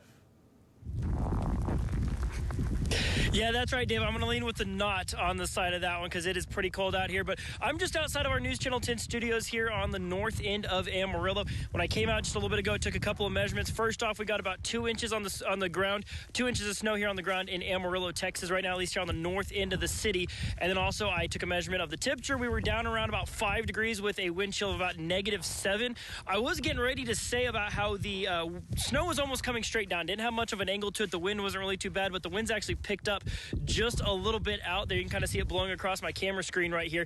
Kind of see it coming in at a little more of an angle, so that wind chill is certainly pretty cold. But I walked all the way out here because I want to show everybody what the conditions look like here. Of course, we're way up north of town on Broadway Drive, but you'll actually be able to see right here that the ruts that were in the road, we had about bare asphalt that was starting to get exposed, but this latest round of snow that's coming in is starting to cover it up a little bit. So roadways may be a little thick, but the good news is a lot of that snow can blow off because, well, it's a pretty pretty dry snow is what we're seeing out there here as of right now. So for those of you who want to make a snowman, want to have a snowball fight, this isn't really in the best snow for that. But of course, there's still plenty coming down. There's still plenty of time for more snow to be coming in. And so, of course, for the latest on that, I'll send it back over to you in the studio, Dave. All right, Sheldon, appreciate that. Get back in here and warm up so I can put you back to work. Let's take a look at temperatures this morning. Milestone here. We started off below zero for the first time since last winter when we did it at one time. -1, went all the way down to -2 at Guyman, -3 at Clayton. A lot of negative numbers, or at least single digits. Latest conditions, this is a live shot from Bushland. We're still tracking some snow. We're still watching I-40. Travel hasn't been hampered all that much, but we are continuing to accumulate, and there is more snow to come, so we're going to keep an eye on that. Here's a look from downtown. Amarillo still continuing to get some light to moderate snow. Like Sheldon said, we're up to 2 inches, building on that. And here's a shot down at Childress, where we get some of the heavier snow that's falling currently. And we've already had snow, sleet, a little freezing drizzle. We're piling up on top of that. That's Highway 287. Again, still drivable, but I think conditions are starting to deteriorate a little bit. We haven't warmed up today. We're in the single digits, and we'll start to drop here pretty quickly. The wind is down somewhat, but still 10 to 15 miles per hour, which is enough to drop those wind chill factors down to 10 to 15 degrees below zero. Again, you can have hypothermia within a half an hour if you're outside in the elements like Sheldon was, and you're not prepared to, get back inside and warm up very quickly. Winter storm warning for most of us, down a little bit as far as intensity. Winter weather advisory in the northwest there. Let's track radar, and we've had this persistent belt of snow everywhere except that northwest corner up in that winter weather advisory area. We've had this belt going the last couple of hours. Here's some of the latest. We've had about 2 inches of snow up in Beaver County and Lipscomb County, around Lipscomb and Follett. Now we're starting to get Perryton, down to Spearman and Groover involved in some of that light to moderate snow that will continue. A little band there around Spearman picking up just a little bit. Canadian, Miami, down to Pampa, Wheeler, and Borger. Same thing, just a steady light to moderate snow with an inch or two so far. Here's the heavier part. We pick it up in Wheeler County, around Wheeler, back to McLean and Shamrock, and then I-40 to Groom. We bring that down to Childress, Clarendon, Wellington. Like you saw there from the camera in Childress. This is where it's coming down pretty heavily. This goes from Clarendon back to I-27. That's where Page and Jacob have been. That's where the snow is covering the roadways now. Some of the heaviest snow right there from Nazareth, Tulia, over to McKenzie and Silverton. For Amarillo, we're continuing to snow. Every time it looks like it's dying down, we're getting new bands develop out to the west. That will be coming our way, and that's what we're going to track going into the evening, all the way back into New Mexico. This will persist. Looks like we pick it back up 8 to 10 p.m. and it snows till about 3 or 4 a.m. And then that's when we're going to see some of our final accumulations that could be as high as 4 to 8 down across the southeast. For Amarillo, I'm starting to look at something like 4, maybe 5, depends, and then a little less up there to the north. Real quickly, our 7-day supercast. Got to draw your attention to this. The snow will end tomorrow, but we don't get out of the teens. How about 5 below? Monday morning, we finally thaw out there. Tuesday, Wednesday, 40s and 50s. I'll have more for you at the end of the show. Right now, let's send it over to Madison. Yeah, I think it's Okay, we're hot, yeah. All right, everyone, we are back here. Dave just gave us a great look into what we are seeing, and now we are back to us, and we actually are seeing what we're seeing. We're out in the Atlas Storm Chaser. We are in Happy, right? Yes, we just passed the Happy city limits. Yeah, so we are in Happy right now. Visibility is pretty low. That is just going to get worse as it gets darker. Obviously, it's going to be getting darker outside. And so the visibility is definitely going to be getting pretty low. TxDOT has definitely been making their rounds. We saw TxDOT going down on the south, heading back towards Tulia. And they've been here. Obviously, you can see this is pretty much a lane. Before it was ruts, but now it's pretty much a lane. We are going to be exiting right here. Gonna head back south towards Tulia again. We are, again, staying very slow, making sure that we are not going too fast. People are pretty much staying around the 30, 40 miles per hour. And so it has been, people haven't been trying to pass us as much. And I think it's because it is getting lower visibility.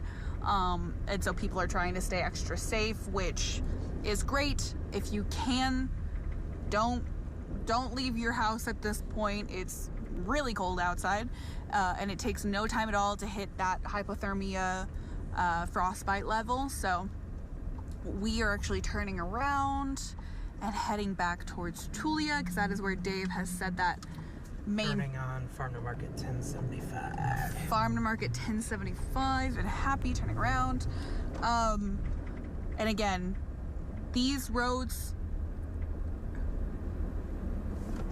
okay, he said that we are going to make one more loop and then they are going to divert us somewhere else. Roger that. So we're going to head back towards Tulia, do one more kind of look around and see what that visibility is going to be looking like. I'm going to let him know that we're going to have to stop and get gas.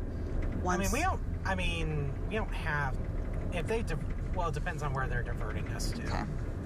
Like, it would be, like, ask them, like, what the procedure or plans for, like, dinner or a rest break are.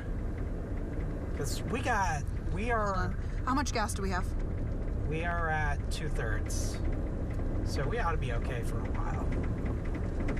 We got about 2/3 of gas, so we should be good for a while, depending on where you're wanting to send us.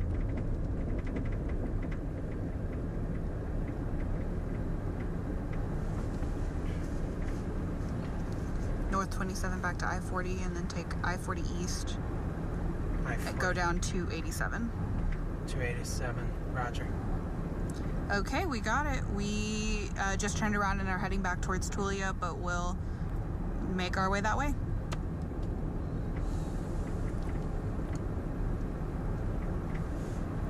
You know, if we really want to, What?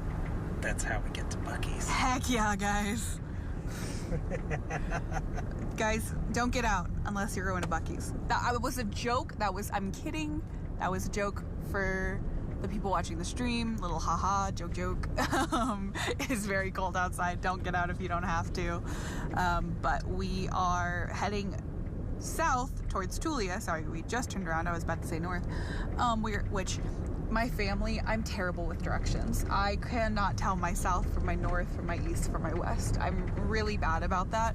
And so my family always jokes about me not knowing my directions or whatever. So if I don't know if they're listening, but if they're hearing me be like, oh, we're heading south or we're heading north, they're gonna be like, she's a liar. She doesn't know. She's just looking at the little thing on the car and because I don't know usually. But yeah, we're heading south back towards Tulia. We've been out here probably about 2.5 hours almost. And it has been definitely getting worse by the hour with that visibility, with that snowfall. Dave and Sheldon have been giving us great updates of what we're seeing here in the area, and so they have redirected us back towards 287. So we are eventually going to turn back around and head towards 287. But this is a look at the Happy area heading towards Tulia. This is where a lot of that snow band, the big snow band that Dave was talking about earlier, kind of hit. We have seen a bunch of TxDOT trucks going back and forth, both north and west side, north and south side, trying to kind of open up those lanes and give us a couple little ruts here and there. So it's not been too slippery. We've kind of slipped a little bit when we were turning around to head back north a little bit ago, but it was very small, but still pretty treacherous outside. Don't go out if you don't need to. We have been streaming for, gosh, how long do you think we've been streaming for? We started about 4:30. Yeah. So it's been, like, we were driving around a good 45 minutes before that. Yeah. I want to say we've been going hour 45 minutes, something like that. Yeah, that sounds about right. So yeah, we are just kind of driving around, seeing what it looks like out here. It is obviously going to be getting dark very soon, or it is currently getting dark, so visibility is going to be super low. So if you can avoid getting out, avoid it now. Get back into your homes now. Spend a nice night with your family and watch the snow fall. Make some stew. This is such a soup night. Oh, don't make me hungry right now. I know, I'm also a little hungry right now. We were talking about what we were going to eat a little bit earlier. We're out in the Atlas, so we're thinking like, where can we stop and get something quick? But yeah, we're just seeing what these roads are like. We are going pretty slow. We haven't really gone over 40 miles an hour at all since we've been out here. People have passed a couple of times, going maybe 45, 50, but again, sure this semi is gonna pass us here. Yeah. And again, if you're passing people or if you are out, give so much space in between you and any car in front of you or behind you, because we are about to see this semi pass us. The visibility is going to get very, very low when this semi passes us, because that snow is going to kick up. I'm actually going to slow down just so he passes me faster. Yeah. Because Santa Monica seafood. Interesting. But I mean, look at this. That snow kick up. We are going to have about zero visibility, and Jacob right now. Absolutely zero visibility. Yeah, Jacob right cannot. now. I can't see anything either, but Jacob is the one driving. And that was about 10 to 15 seconds of just like zero visibility. So if you are out, make sure you have so much space in between you and any car in between you. Be on the lookout for cars that have drifted off into the side of the road. If you see someone in that car, ask them if they need any help, but don't get out of your car. Call someone. Make sure that that person is okay, but also make sure to take care of yourself. Water bottles, blankets, snacks. We are kind of set up here in the Atlas in case anything happens here, but we are a storm chaser vehicle, so that is kind of what this car is made for. And I know a lot of other cars are not like that, so just make sure you stay super safe if you have to get out tonight. Again, south towards Tulia. We're going to eventually, probably in the next 30 minutes or so, turn around and head out towards 287 to kind of see what that looks like. Did they say how far they want us to go on 287? He did not. I can ask him. I mean, we can stay on 287 until we hit Wichita Falls if they want us to.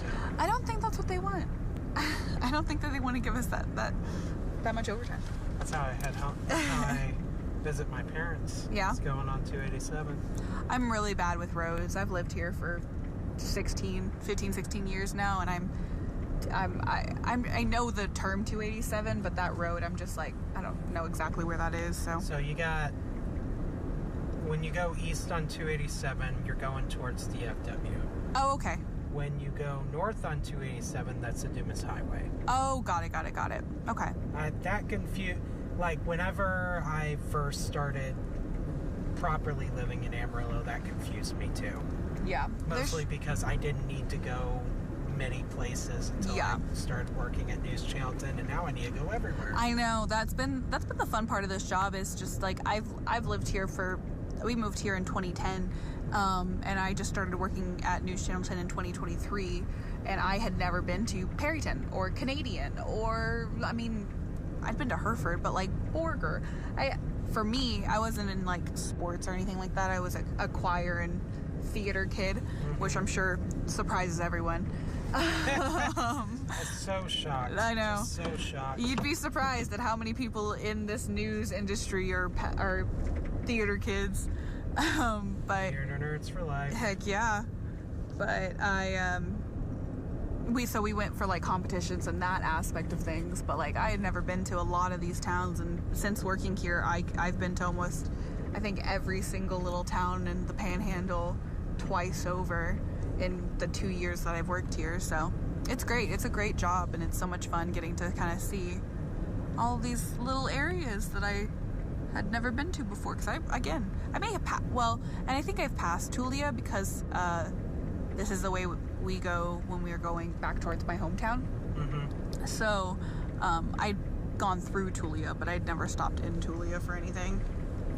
And there go our ruts. Yeah, which is so crazy, because we saw that TxDOT truck, not even 30 minutes ago? Yeah, no, just look how quick. Heck, the snow's coming down. Yeah, so I mean, we were driving north about 30 minutes ago, and we saw a TxDOT truck coming down this road, and I mean in 30 minutes those ruts have been gone. There are little ones here, but like that's how fast this snow is compiling. So please. Well, look how fast it's building up on the side of the road where the plows are. I know. I am not a snow person. I'm from South Texas. I enjoy a beach. What's that thought? Yeah. Okay. What do you say? I thought he was talking to us, but he was just talking generally. Oh. I'm listening to Sheldon. Oh, okay. I'm gonna get back on weather now, since we're at the end of. Well, I guess they're probably at the end of the show. Well, we got one last block of weather. You're right. I'm gonna get back on the here's the thing. I feel bad for Sheldon because my workday started at like 2:30. Yeah. Whenever I drove up to the station. Yeah. But he's been going at it since 7 a.m. Yeah. Like, honestly, before 7 a.m. because he had to get up to the station. Yeah. So, Sheldon's just being a real trooper right now. Yeah, no, definitely not. That was me yesterday. I got up because I was in Oklahoma yesterday morning for the court dates. Yeah. And so I woke up at 7 a.m. or something like that. And then I did the 10 o'clock show. So that was me yesterday. I get it. Yeah. Hopefully he got a good nap in when he got... Did he get to go?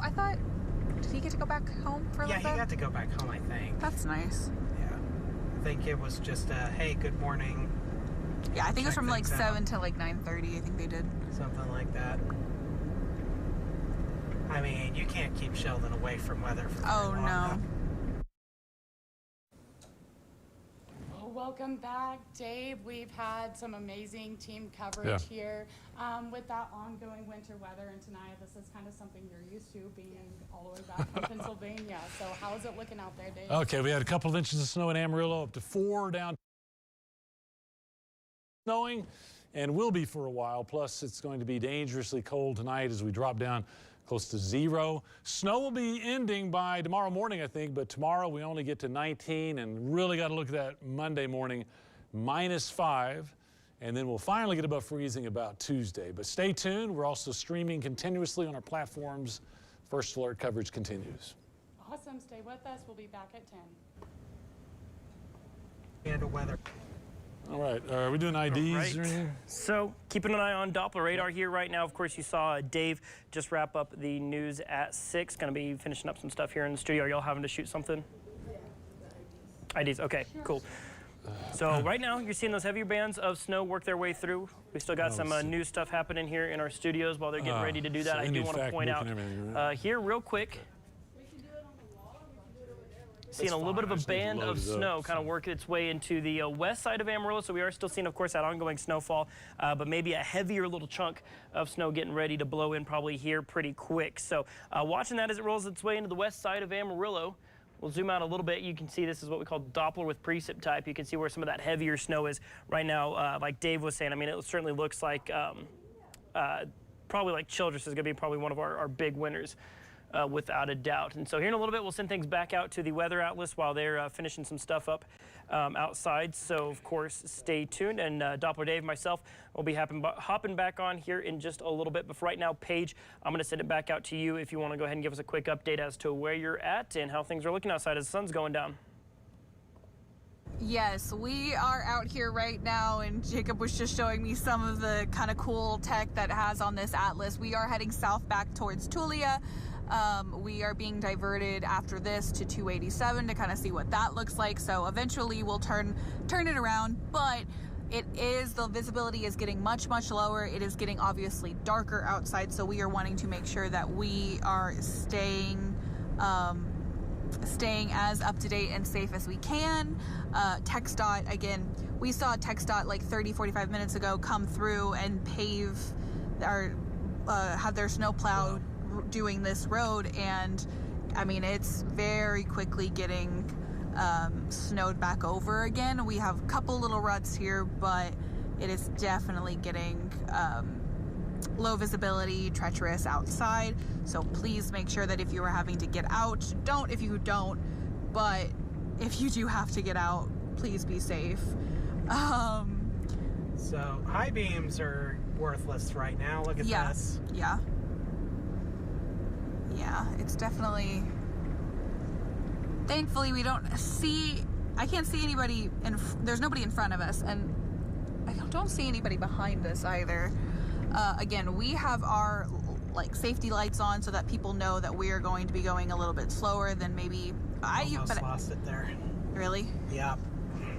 It is getting very treacherous out there. Jacob was just letting me know that there was a little bit of slippage just now out on these roads. The visibility is getting low. It is only going to get darker and colder as the night comes back. So please, please, please, if you can stay home, stay home. Do not get out in this.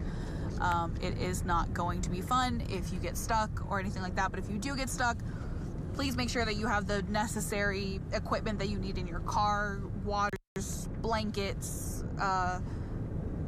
I mean, gosh, water and blankets are really the thing I've been talking about the most, but like... High energy snacks, that's a good one. And make sure your phone is charged. That's also a huge one that people don't really think about. But you need your phone to be charged so that you can then reach out to people if you are to get stuck or something like that, because that is something that we want to make sure that people can get to you. But again, we are heading south towards Tulia, and then we are going to turn around and head back towards Amarillo 287, kind of see what that looks like. Dave and Sheldon have been doing amazing coverage all day, kind of telling you what this is going to be looking like. Again, they mentioned tonight we're going to get another big band of snow from 11 to 2 a.m. That's kind of what they're really focused on right now. We just finished our 6 o'clock live show. We'll have another one at 10. Jacob and I will again still be out, still be providing you coverage. We have this stream. Download the KFDA weather app. And then we are streaming 100% of the time on Amazon, Roku, Apple TV. So if y'all need to kind of stay up to date with any of that stuff, you can definitely watch all of those. But it is definitely... I feel like it got dark so quickly. Oh yeah. Well, the sun's going down and we've got all this snow, so it's getting dark a lot faster than it normally would. Yeah, of course. And again, it was not sunny at all today. Like, never was it sunny today, but it's definitely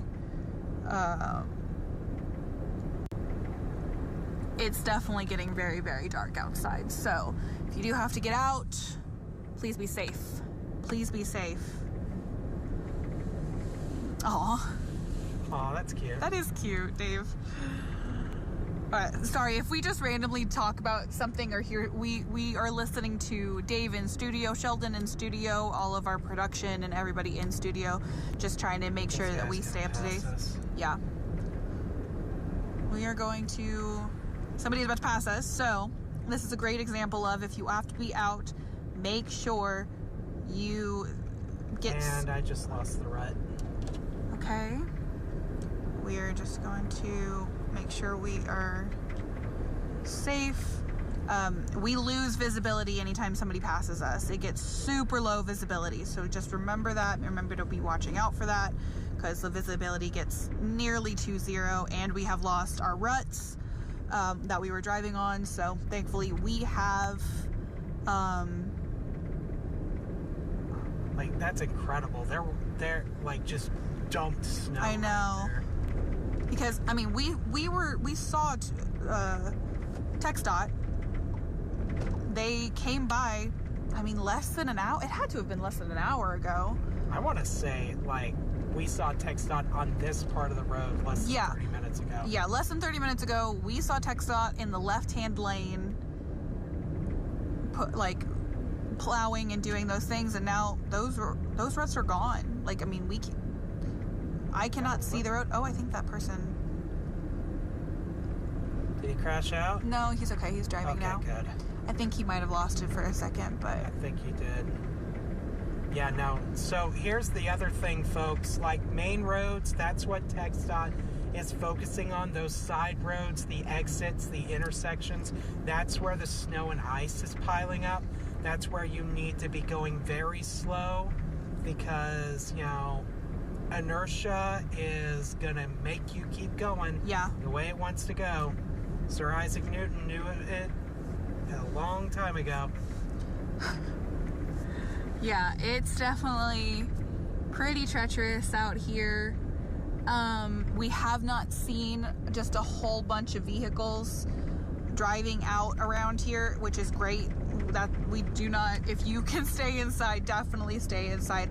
And we are out here so that you can see why you should be out here. We're out here just to kind of be like, hey, this is what this is looking like, and hopefully if you don't need to go out, or if you were thinking maybe, oh, it's not that bad, maybe we can get out.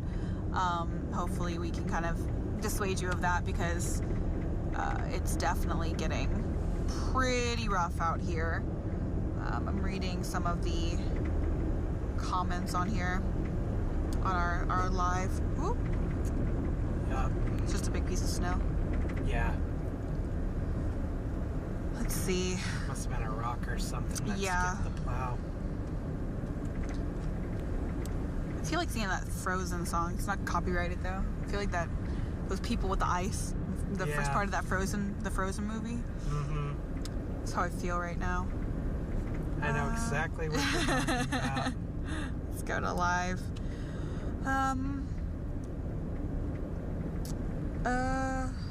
Somebody's saying that it seems like the snow is picking up, and I don't know how long ago this comment was, but in the Estacado area.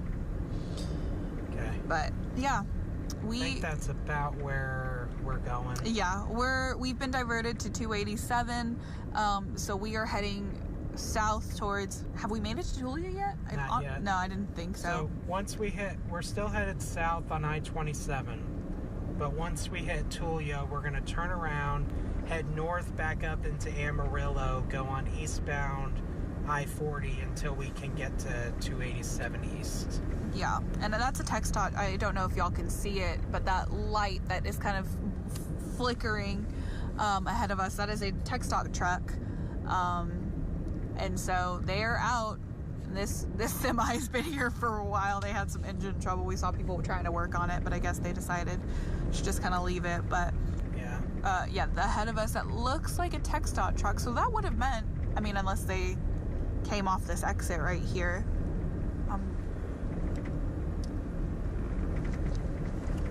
Sure, Dave, go ahead. Thank you.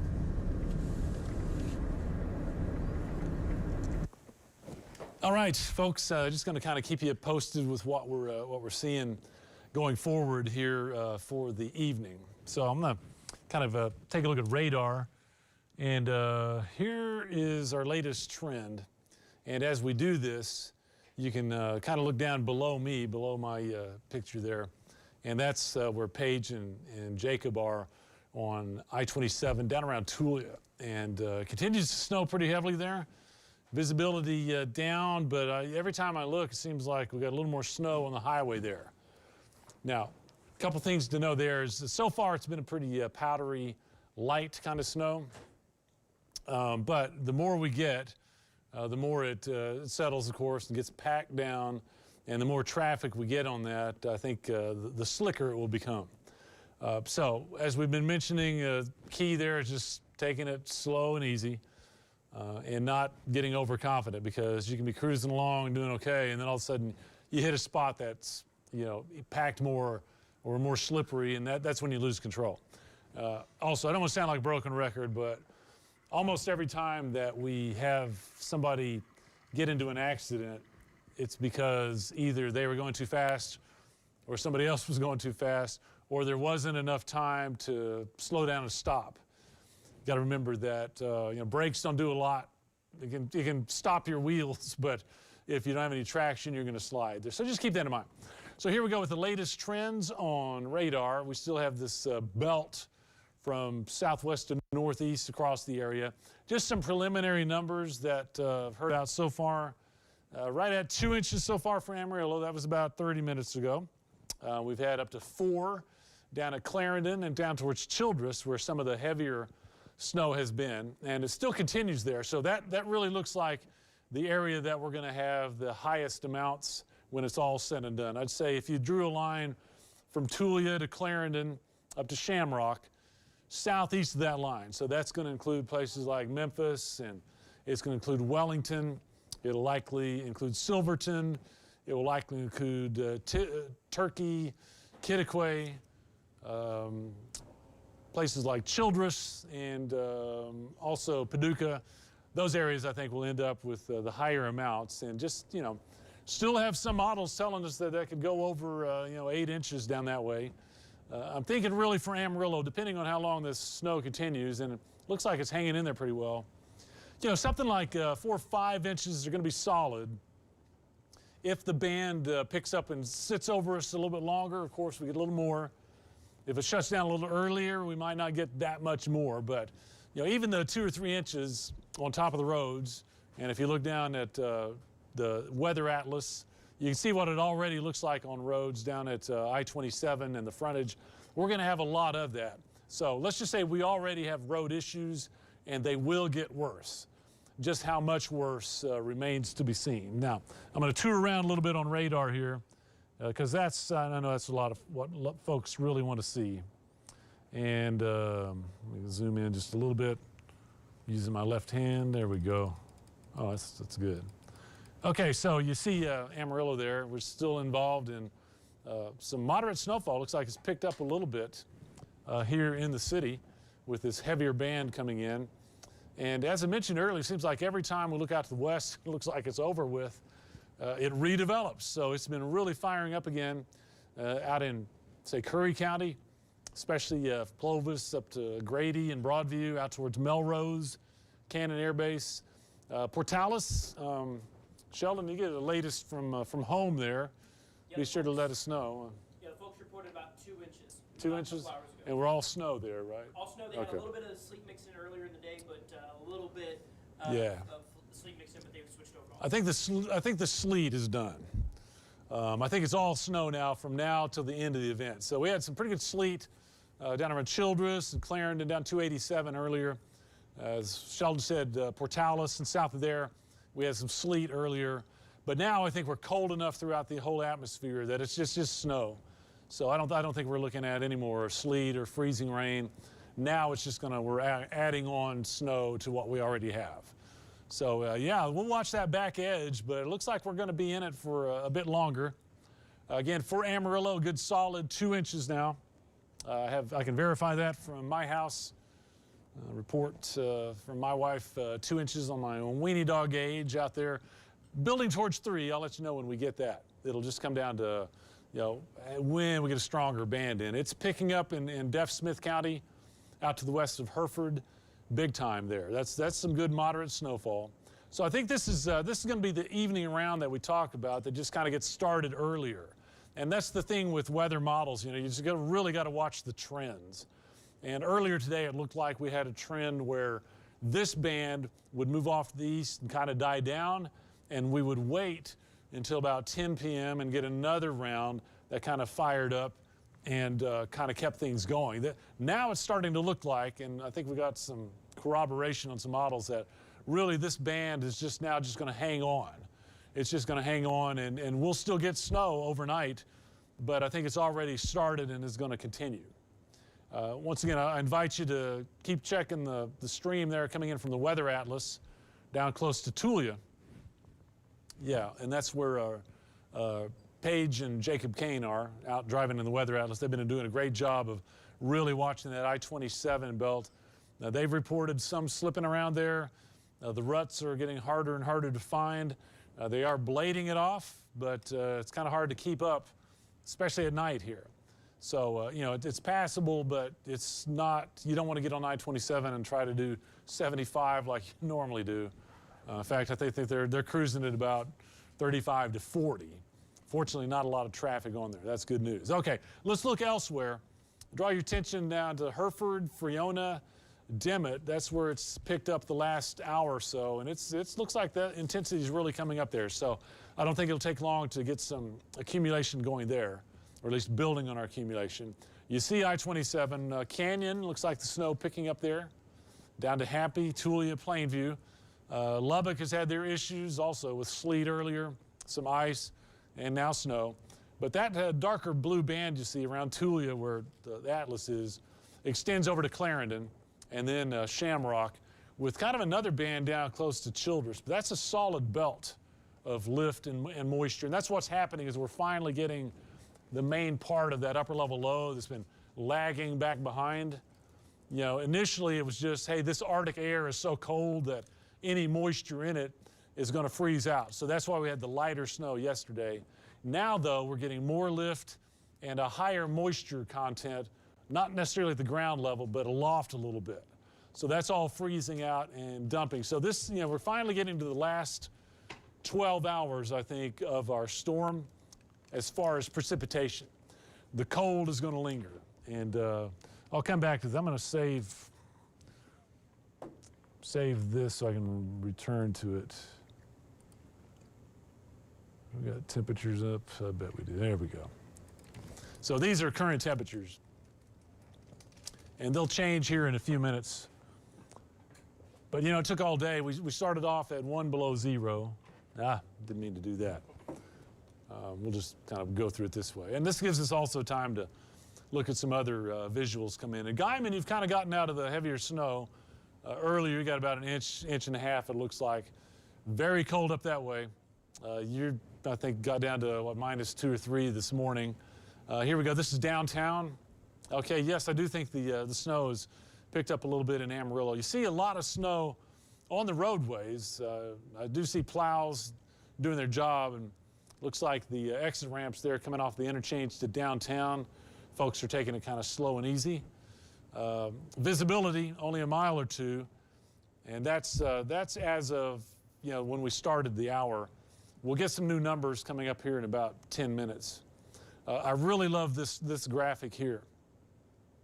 You know, we talk about the roller coaster that we've been on, and, you know, even before this event, you know, days we'd be up to 70, or up to 50, down to 30, up to 50, down to 30, and we call that the roller coaster. It looks like the roller coaster has gotten down to the ground level where it picks up passengers, and it's stuck down there now. I mean, we're not roller coastering. Not much of a range today. We got down to -1. That's the coldest we've been since last winter. Last winter, when we had our snow, we got down to -4, one day. So we're close to that here. We'll be close to that again tonight. I really think it's going to be tomorrow night, so Sunday night, Monday morning, after skies have cleared and we don't have any insulation, we still have snow on the ground. I've got us going down about 5 below, so -5 Monday morning. So that might be the coldest we've had. I'll have to look and see. That might be the coldest we've had since Snowmageddon, February 21. We might look at that. See, do some research, Sheldon. Yeah. Wait, how much we got? 21? Yeah, I know. We got down to -11 and 21, which was the coldest I've ever had here. That's in my 40 years. I think that was the coldest since 1985. So if we get down to -5, we're going to be back, you know, down to that caliber anyway. So kind of digress there. Here's temperatures around the area right now. So I mentioned Guyman up there at 5. Perryton and Canadian and Pampa are only 3 degrees right now. So we can only get colder overnight. We did get, looks like 11 out of Tucumcari was the warmest we had anywhere in the area today. So that was with the help of a little solar radiation, even though we were cloudy. We take a look at the wind chill, and these are the bottom line numbers. Really got to pay attention to this. You know, I was out, I did a live report earlier today. Sheldon was out during the newscast, and I'd be willing to bet, Sheldon, you didn't mind wrapping up and getting back into the building. Yeah, I was definitely, my face was feeling a little bit chilly out there for sure. That wind chill was biting. So it was Yeah. when, I mean, I was out there maybe 15 minutes. Yeah. I wouldn't want to be out there much longer than that. I mean, it was getting pretty cold out there. But looking at our historical data here, kind of diving into some, just kind of going back to about 2010 or so. So you were right on the nose there with a -11 there in 2021. But we did see -6 in February of 2011. We saw a couple of 4 below just last year in January. Okay. Of course, remember that event. And then 3 below in December of 2016 as well, some of our recent below 0 events. Okay, so 16 was the last time we were like -6, or? 2016, yeah, we were Okay. 3 below then. Our last time we were 6 below was 2011 in February. Okay. So yeah, we're definitely going to be I think the coldest in years, we'll say it. Probably the Snowmageddon in 21 when we got to -11. So we'll be somewhere between -5 and -10, I think. That's Sunday night, Monday morning. But anyway, the reason we bring this up is with this kind of air, the frigid nature of this, it's just you have to take it seriously. It can take you out. And I know everybody thinks, oh, it's just cold. I've been cold before. But not if you're trapped outside or you're out for an extended amount of time. That's why we say if you run into trouble, man, just stay in your car. You'll be all right in there. But you can't go walking a half mile for gas. So many things can happen. Maybe you slip and fall and get injured. Maybe you just get disoriented. The colder you get, and your body's going to start trying to protect your organs and your brain. You start to lose blood pressure. People pass out, and when that happens, you're just laying on the side of the road. Nobody knows you're out there, and that's when you can actually die. I think we had a fatality last year due to weather elements. I know if you go back in history, we've actually lost more people in winter weather-related activities and events than we have tornadoes and wildfires. So you just have to take it seriously. Yeah, kind of bringing in some more fun factoids here, Dave. This Sure. was one I had some people asking me about as well. Of course, so we dropped below freezing about 7:30 yesterday morning. Right. Is when we hit 32. Right now, you said not, looking like we're going to hold off until Tuesday. That feels like a long time below freezing, but the most consecutive days we've had, at least in Amarillo, with a maximum of 32 or below, starts December 30th of 1978. They didn't get back up above 32 degrees until January 10th. Of 1979, so you had about a 12-day span where temperatures were either freezing or below that mark. So I mean, we're looking at maybe 4 days, 3-4 days perhaps. Yeah, which is long Still a enough. long time, absolutely. And we talk about people always wonder about pipes. If your home has had frozen pipes before, then you probably want to drip your faucets. You definitely want to open up your cabinet doors. That allows the warmer air in your house, to kind of get in there and surround the pipes. But if you have an older home, not well insulated on the outside walls, and you've had frozen pipes before, you want to take action there. People have been asking me to remind everybody about animals and pets, and I imagine, you love your pet enough, you've already thought of that, but we need to remind people that this is tough on animals and wildlife.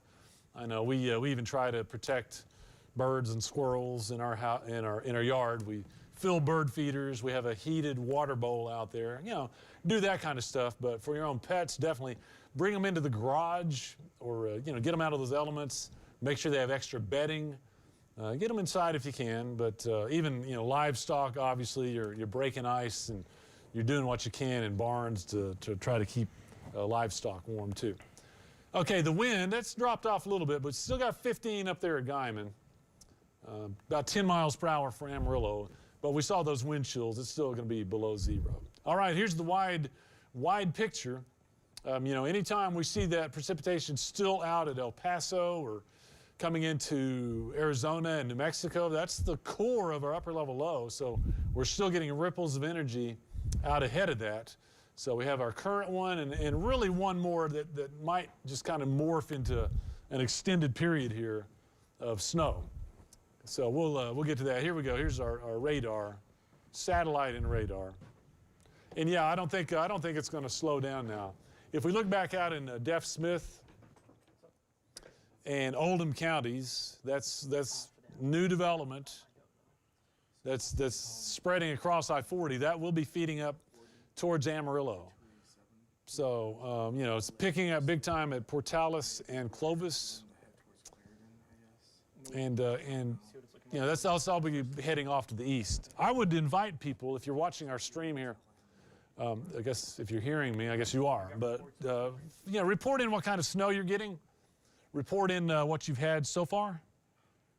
We'd like to know. In fact, I've noticed in Portales there, Sheldon, that might be worth a check a data check and see what kind of snow we got down there. Looks like it's picked up in intensity there. So if you're in Curry and Roosevelt counties, I think that's. I'm going to move the image up just a little bit. Okay. Yeah, it looks like man, Roosevelt County, Curry County, solid there of snow. We'll get some information, check on the intensity there. But you know, this is the reason what we're usually on is because everybody in their hometown wants to know exactly what's happening at your place, and you bet. So if you're in the Northwest, you know, places like Clayton, text line, places that got the snow earlier, pretty well over with, I think. Boise City, Stratford, Dalhart. Dalhart, you probably flurry a little bit. I don't think we'll be adding on accumulation if you're, say, around Dumas northward. We probably won't add on accumulation. However, if you're south of that line, I can almost certainly bet that you will. Most of the areas had about 2 inches up to about 4 in the southeast. So if you, let's say, Clarendon southeastward, that's where we've had about 4 inches. And we're going to add on big time down there, I think.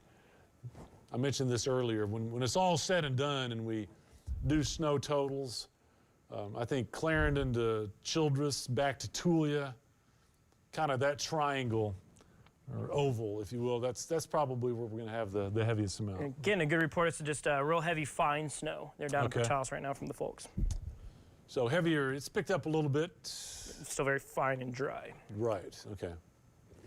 Yeah, we were talking, you know, the National Weather Service passed along earlier, Dave, that we were seeing about a 14-to-1 ratio on our snow, talking about, of course, because that's the big thing is, of course, we always want to know about the snow, but we also want to know how much moisture, how much water is it putting in the ground. And so that 14-to-1 ratio, for those of you here, is talking about 10-to-1 ratio, 14-to-1 ratio. So if the Weather Service right now is reporting that 14-to-1 ratio, we would have to get 14 inches of snow here in Amarillo to get 1 inch of moisture that goes into the ground. So right now about 14-to-1. So, I mean, maybe trending towards drier. A 10-to-1 is a healthy wet snow. Of course, the closer that gets to, you know, the lower that number is, that's when you get that really heavy just slush that falls out of the sky. But obviously, it's not what we're seeing. Right. Tell you what, help me out here. I want to take John. Okay. So we're gonna take a video here from Amarillo, and I want to point this out. This is John Doherty, one of our storm chasers that gets out and feeds back good imagery for us. There's a phenomenon called light pillars, where you see kind of like a spotlight above every light on the ground. It's going to be beautiful. Absolutely. You know, we see a lot of them. I saw some last night. I took a photo. I might show those again tonight. But this is a good environment for that because the air is so cold and we get some of these finer snow crystals. And, you know, they have flat sides to them. And they kind of bend the light at a certain angle. But when you stack those up above a light, the light's shining through them kind of gets magnified and spread out in all directions. It looks like they have a spotlight. So we'll probably see that, you know, later tonight, tomorrow morning. I saw some last night. They're really beautiful. But it comes down to that. Again, we don't see that when we have real heavy, wet, fluffy flakes. When we have the finer, you know, more like discs and flat-sided snowflakes. That's when we get that effect. The beacon at the airport looked cool because every time it shined, it just neat, yeah, the airport. Sheldon was talking about that ratio. A 10-to-1 is real average, you know, 10 inches of snow, 1 inch of moisture. So yeah, this is Childress. Yeah, want to point out on this one, so that road going across right there, that's 287. Yeah. And that's one, I mean, when we were taking it earlier, we were seeing, you know, of course, you know, it was looking a little bit more clear, but you can actually kind of see there right at the intersection where the plows have gone through. I mean, we're seeing piles of snow that they've tried to, you know, sweep off the road, and new snow is already covering it up. Very good. Okay, I'm going to see 3 box max 3. Do I have to do that? Which sure you want to get to that one? Okay. So, yeah, that's it. So that's already set up that way. Okay. Yep, that one's ready to go. All right, and then take that. Okay. So we want to thank John for streaming video, and of course you see down at the bottom, that's Paige and Jacob. We'll be visiting with them here in a few minutes. Looks like they're down around Happy. They're actually going to come back up towards Amarillo, and we might send them out towards Clarendon here, get out that way in a few minutes. But as we do so, you can kind of follow along with what we have on radar. And once again, what kind of intrigues us is that development that we see back in Deaf Smith County, kind of spreading to the north. That's going to prolong the snow here for Amarillo. Yeah. And once again, be sure to chime in on the chat here and let us know what kind of snow that you're seeing. I want to point this out just on this past 2 hours, Dave, here. I mean, look around that kind of, you know, Deaf Smith, of course, and look at kind of up into Hartley County as well. As seen, the, you know, just the past hour or so, that's starting to build into the north. And of course, if it holds that track and continues to build in, you know, that's definitely going to have Amarillo in the crosshairs for us getting another, you know, hefty band that can come through. Right. Really spotlighting the heavier snow. This is Doppler, and Doppler's really good, you know, at highlighting where that really heavy snow is at. I mean, here in town, we're seeing just kind of, you know, moderate bands for now. Come through. For now, but yeah, you pointed out there what you have in Deaf Smith County. Yeah. We're really starting to see. There we go. So that's going to be Highway 385 from Vega down to Hereford, and then Dimmitt probably. Looks like Clovis getting in on some of that heavier band. But anyway, that's coming towards Amarillo and other places. But yeah, that band down to Tulia, Plainview, and off to the east. That's been the heavy one. So, and also looks like Highway 83 from Shamrock down to Wellington, Childress, those areas down to Paducah, pretty active also. Make sure we have all of our radars included here. Noticing Happy, you're not seeing much road down that way. And you know, I think what's important in the overnight hours, we're going to have less traffic. So, you know, with cars going at, say, 30 to 50 miles per hour and that finer snow, a lot of times the cars, you know, the backdraft will kind of blow some of that snow away. With less traffic overnight, I think we're going to have more and more settle in on the roadways. And then, you know, the tires kind of pack it down. So even though we're not shut in or snarled or roads aren't closed, that's going to be more and more of an issue. And, you know, I think the brunt of the road concerns will be first thing tomorrow morning. Yeah, absolutely. And let's also talk about this as well, just the upper level setup with this particular system, you know, highlighting the jet stream right here. Just seeing that trough kind of dig down right there. The thing is, we would really like that to stay a little bit more closed off. I think that would have given us better confidence for higher totals. But it kind of becoming what we call open wave, where instead of being, you know, a round circle, it kind of starts to open up into kind of a U shape. And it's still, I mean, obviously potent enough that it's kicking off our system we've got going right now, but just not quite as strong as it could be to really fire off some strong snow showers. Right. And one of the things early on, Sheldon, Telestrator. Yeah. Go ahead and hit it. There it is. Okay. Is early in the ball game when we were first starting to track this, you know, say back Tuesday and Wednesday, you know, there's the talk of the 8 to 12 or even more inches of snow. That's because this part right here, it looked like that was going to be kind of absorbed a little further north and come across here. That has not been the case. It's, you know, we're still getting plenty of energy, like Sheldon said, but that has stayed a little further down to the south as more of its own entity. So we're getting some energy, just not as much as it looked like earlier. That being said, with this band, this persistent band, I mean, our models are still indicating, you know, several inches of snow, depending on where you are. I think Amarillo is probably going to be kind of like on the northern edge of the heavier amounts of snow. North of Amarillo will be much less. South and southeast will be much more. So Amarillo is kind of going to be the dividing line, I think, of the heavier snow. Yeah, absolutely. And so, I mean, that's kind of what we've been seeing over the past day, is that we would kind of be on that top edge. Of course, you know, any southerly shift and we really start to see those totals drop off. But like we said, I mean, we're in a point in this event where what we're seeing on radar is showing us a pretty good feel that I don't think we're out of it. I think we're still got that potential here for, you know, a couple more inches of snowfall here as we go into the nighttime period, just maybe slightly robust, because it's kind of a 1-2 punch of it not taking a very favorable track and 2 coming in a little bit weaker. Those all generally kind of spell generally lower totals, at least for us. But as we've seen, I mean, this is already carrying off to the East Coast, so it's still a very potent system, just not as much for us. For sure, yeah. Okay, let's see. I'm going to get us back to our radar. Way up a little bit. Yeah. Okay. Always get that backwards. Yes, go even further up. Hang on. Before we do that, here's a model run we can look at. Okay. How about we load it? Okay. Okay. So this is what I was talking about earlier.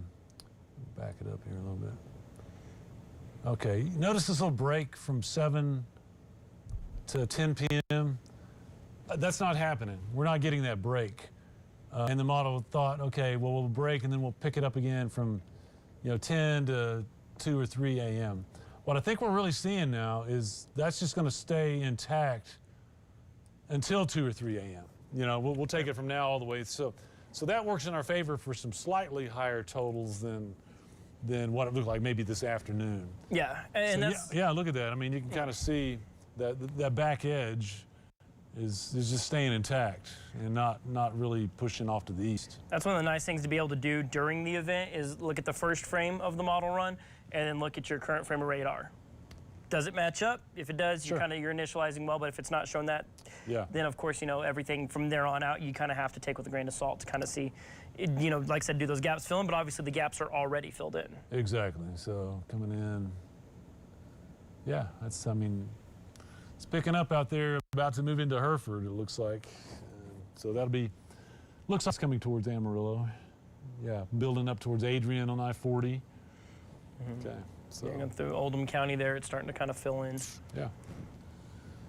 Okay, well, I tell you what, why don't we, it's been a while since we've really visited Paige and Jacob out in Car 1, okay, that's right. Paige, Jacob, stand by, guys. We're going to send it back out to you. We've done kind of a thorough radar and model check. Why don't you give us the latest? You've been out on I-27 a long time, so what has changed since the time you've been on there, and just what are you noticing in general of people that need to get out? Yeah, Dave, so we have been out here for a while. We are actually heading north back into the Canyon Amarillo area, and it is much less snow once we just passed Randall County line, and so we are about to get back into Canyon, and the snow is much less here than it was back in Tulia and Happy. We actually had a car pass us, and they brought up a bunch of snow when they were passing us, and it got a little scary there for a second. So I'm not saying that you should be getting out in this and that because it's less snow it's safer. It's definitely not any safer than it was, and it's gotten much darker, so it's a little bit harder to see. The visibility is much lower, obviously, so we are heading back towards that Canyon Amarillo area just to see what it is. It is a little bit less snow than that Tulia area that we were seeing, but we just have making our way. There are good little ruts here, so we're going about 45 right now, still keeping it pretty slow, still keeping it safe. We haven't really seen many cars out since, about 30 minutes ago? I think that's the last car we've seen. Yeah, no, the I-27 is conspicuously deserted. Yeah. I know as soon as I say that, we're going to have somebody coming up around the bend, but it's 7 p.m. on a Saturday night and nobody is out on the streets, which is good. We like to see people caring about safety, staying inside when they can, getting that nice hot cup of cocoa, maybe a sip of coffee if y'all are planning on having a late night. Yeah, that's definitely, we haven't seen many people, and that is great. If you can stay home, please stay home, because it is only going to get colder. I know we were just listening to Dave and Sheldon kind of talking about what it's going to look like into the night, and we might be getting another couple of inches, and so it is definitely cold outside. Very, very cold. Jacob and I have been kind of nice. We've been in this car for the last 3 hours or so, so we haven't actually had to deal with the cold of the outside as much, but you can still definitely feel it. Like it seeps in through the car. So we have our seat warmers on. We're keeping it pretty warm in here, and it's only going to be getting colder now that it is going into nighttime. It is, again, very, very dark. So that visibility is going to be much lower. So please, if you can, stay inside. Just for the safety of everyone. Enjoy that time with your family. Watch a movie. Watch the snow, and just kind of enjoy your night in. It's definitely very, very cold outside. So yeah, we're driving back north up towards Canyon Amarillo. We, for the last couple of hours, have been kind of going back and forth between Tulia and Happy. just to kind of see, because that's where Dave had mentioned that big band was going to be coming in, and we definitely saw it. We would see TxDOT trucks coming through and plowing a snow lane, and then 30 minutes we drive over it and it's completely covered over again by snow. So we want to say a big thank you to TxDOT and city officials as they are out there working, trying to keep our roads safe. But again, they can only do so much because we are still definitely seeing a lot of that snow coming down, and from what Dave made it sound, Dave and Sheldon, it sounds like we're going to be getting some more. So just make sure you stay safe out there. Water, if you have to get out, obviously people have jobs, people have obligations. So if you do have to get out, making sure your car has snacks, water, blankets, your phone's fully charged in case you do end up getting stuck and having to call someone. You just want to make sure that you are staying super safe because it is cold, takes no time at all. I think at this point it would take 5 to 10 minutes for hypothermia and frostbite to start kicking in. So that is not obviously anything that anybody wants to deal with. So please stay in if you can. We are heading north back towards Canyon Amarillo. Dave and Sheldon have been giving us great reports kind of throughout the entire day. I know Sheldon started at 7 a.m. this morning trying to keep us updated with the weather, and we are going to be going until after 10 o'clock. We have our live hit at 10. So yeah, we're going to be just out here for y'all. If y'all have any questions, I have the Facebook chat up. Please go ahead and if you have any questions for us or want to know anything, Dave and Sheldon are also looking out for this. So yeah, it's definitely dark. It's very, very dark. And we were talking earlier, it seemed to get darker much faster. Yeah. It's because the constant snowfall just means that no light is getting down, and now I'm pretty sure the sun is properly down now. Yeah. So not only is it dark just from the fact the sun isn't out, but you don't get the faraway lights that you would see in the Texas Panhandle. Everybody's driven around the highways at night. You can see lights forever out here. We're not getting that today. Nope. So cannot stress enough, if something happens and you get stuck on the side of the road, do not get out of your vehicle. Yes. Do not try to walk to help. That is how good folks get hurt. Yeah, definitely. You want to make sure you stay as safe as possible. We have a lot of equipment here in this Storm Chaser car, but that's kind of what this car is made for. If your car isn't made for a Storm Chaser vehicle, you'll need to kind of prep for it and make sure that you have the necessary things that you'll need. Yeah, and if you're going somewhere, let somebody know that, hey, I'm going here. It should take me this long. If you don't hear from me, call somebody. Yeah, definitely. Check up on your loved ones, folks. Exactly. But NewsChannel 10 has a bunch of great, their website has a bunch of great articles that we've kind of been prepping for this all week. So when we know that big storms are coming in, whatever the storm may be, we kind of try to focus a lot of our coverage on preparing for that storm. So I know myself, Madison, Dylan, we've been doing a lot of storm coverage, what to know, kind of making sure that people are aware of the things that are going to be happening, city, state resources that are going to be coming from this. So NewsChannel 10 has a bunch of great resources if you are looking to learn more about warming centers or where you can go or anything like that. That is on our website, so newschannel10.com. And then we do have the KFDA weather app. That is great resource. They send out push alerts and information about this storm and anything. So great resources that we have there. But yeah, again, we are north, heading towards Canyon, Amarillo. And we've been out, gosh, Jacob, how long have we been out? About 3 hours? 3.5 hours? Yeah, I want to say 3.5 hours. Yeah. I think it feels longer because for me, I think it just got dark so quickly that it feels so much later. Oh yeah. I'm actually kind of feeling the, Yeah. like, oh, it's so dark. I know. It's a little, I don't want to say oppressive. It's a little spooky. No, spooky. There you go. That's It's a a good little, word. it's a little spooky. A little spooky. It feels But- lonely out here. It does. Real glad I have Paige. Aw, Jacob, I'm glad I have you. Jacob and I, funnily enough, we work the opposite shifts. So he works like 4 a.m. to 2 p.m.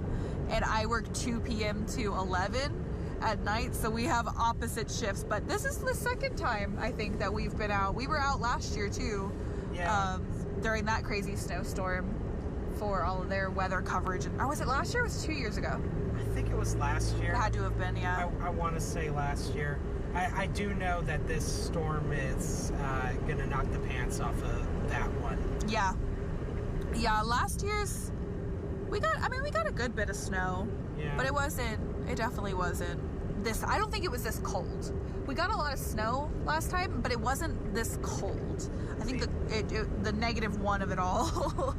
Yeah, that's the big thing. It's like, snow's one thing, the cold is another. Yeah, definitely. But yeah, I think we have made it back into Canyon. Again, it's kind of hard to see because it's so dark outside, but I am actually also watching. What is that?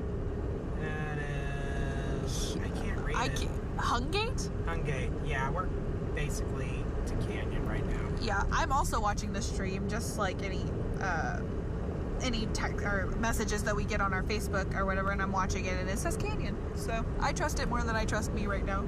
Yeah. We got a handy dandy little tool here that lets y'all know our general area. Yeah. And obviously, we're going to tell you we are northbound on I-27, heading back into good old Amarillo, Texas. And then we'll be going down 287, kind of seeing what 287 looks like, and just waiting for Dave and Sheldon to kind of give us updates and let us know kind of what it's looking like. We do have somebody in the comments asking, is it supposed to snow tomorrow? But his phone is saying, or their phone is saying that it's supposed to last until 2 in the morning. That is what we are hearing from Dave and Sheldon as well. He says that they're going to get another band around 11 o'clock tonight that'll last until about 2. So I think and again, we've been listening to Dave and kind of doing and making sure that we keep up to date with what he's doing, but we've also been here streaming ourselves. So maybe misread him here, but I'm pretty sure he said that it's going to be a couple more inches, maybe, depending on where you're located in the panhandle, obviously. But it is looking like you may get a couple more inches of snow, depending on where you are, and that it'll last until 2. So somebody else is asking, they have to be at work at 7 in the morning tomorrow. How will the roads be? The snow that we're getting is very powdery, like fine snow. So there's a little bit of traction associated with it. So it's probably not going to be just the safest, but I don't expect to get a bunch of ice. Do you agree with that? Yeah, part of the thing is, like, it's so cold that instead of this snow melting and then refreezing, we're not getting that yet. Yeah. But still, like, give yourself extra time. Yeah. Like we've been saying, you sound like a gentleman that needs to get out there. Make sure you let somebody know where you're going to be, what road you're going to be on, Yeah. what time you expect to go on. Bring a blanket, bring some snacks, and just go as slow as you can. And this is a great time. Your phone has the capability, depending on what phone you have, to share locations with family members.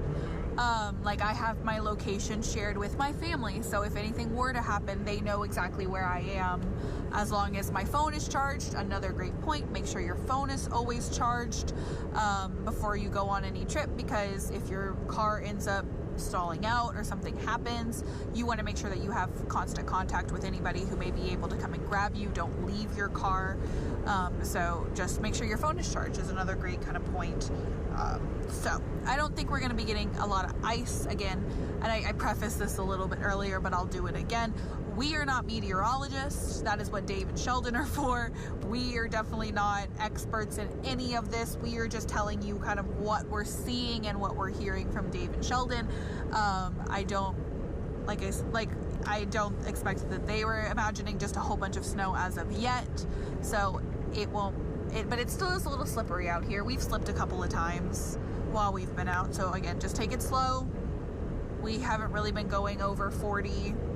Once we hit Randall with a little bit less snow, we went about 45 at max, but we haven't gone, we're not going fast at all. We're making sure, and thankfully we haven't seen a whole bunch of people out. So that's been good because people are able to stay home, stay warm in their homes. We were talking about this earlier. Nice stew sounds good. Why are you talking about food? I know, we're both hungry. We've both been out here for like 3 or so hours, so we've been talking about like different dinner options that we can grab really quickly when we have to stop and get gas. But a nice soup sounds so good. My parents make a great chicken and dumpling soup. Oh, that sounds so nice. See, my mom makes this beef pot roast that's to die for. Yeah, so make cool meals with your family while you have the time, since you're all gonna be there together. Yeah. Jump out a new recipe. That's the time. This is the time to do it. This is the night for slow cookers. That's for sure. Exactly. Keep your kitchen warm for you. Yep. It's kind of funny because it's like almost like you want to put on a Christmas movie, because like Christmas we didn't have this weather. It's been kind of funny how like our actual Christmas holiday time we had really nice weather for most of it, and now we're past that into January and it's like, oh, I feel like watching The Grinch and drinking a cup of cocoa and having some soup on this cold winter's night. But it's not, it's January. So watch a not Christmas movie like Die Hard. Okay, now. We are not starting that debate. If our photojournalist Katie is watching, Katie Hill, she'll get a kick on that, because we have that argument every so often if Die Hard is a Christmas movie. But it is end of argument. It is not. We're not going to do this right now. Not in front of the people, Jacob. Have you heard? We'll talk about this in private. Exactly. I'll tell you why you're wrong. It's gonna take a while. Have you heard from Dave or Sheldon at all? No, I haven't heard from them in a minute. I haven't either. Yeah. Taking a break. Yeah, a well-deserved break. Or Sheldon, like we mentioned earlier. 7 a.m. He's been working his little tail off. Yeah. Okay, we're gonna slow it down right here. I can't really see where we're at. Oh. That's a plow and a semi. Oh, it's yes. both. All right, we're gonna follow TxDOT's advice and not crowd the plow. Yeah. Because we are being safe. Okay, is that the XL building right there? I don't know. They got a little like sub building out here. I'm pretty sure that's it on the left.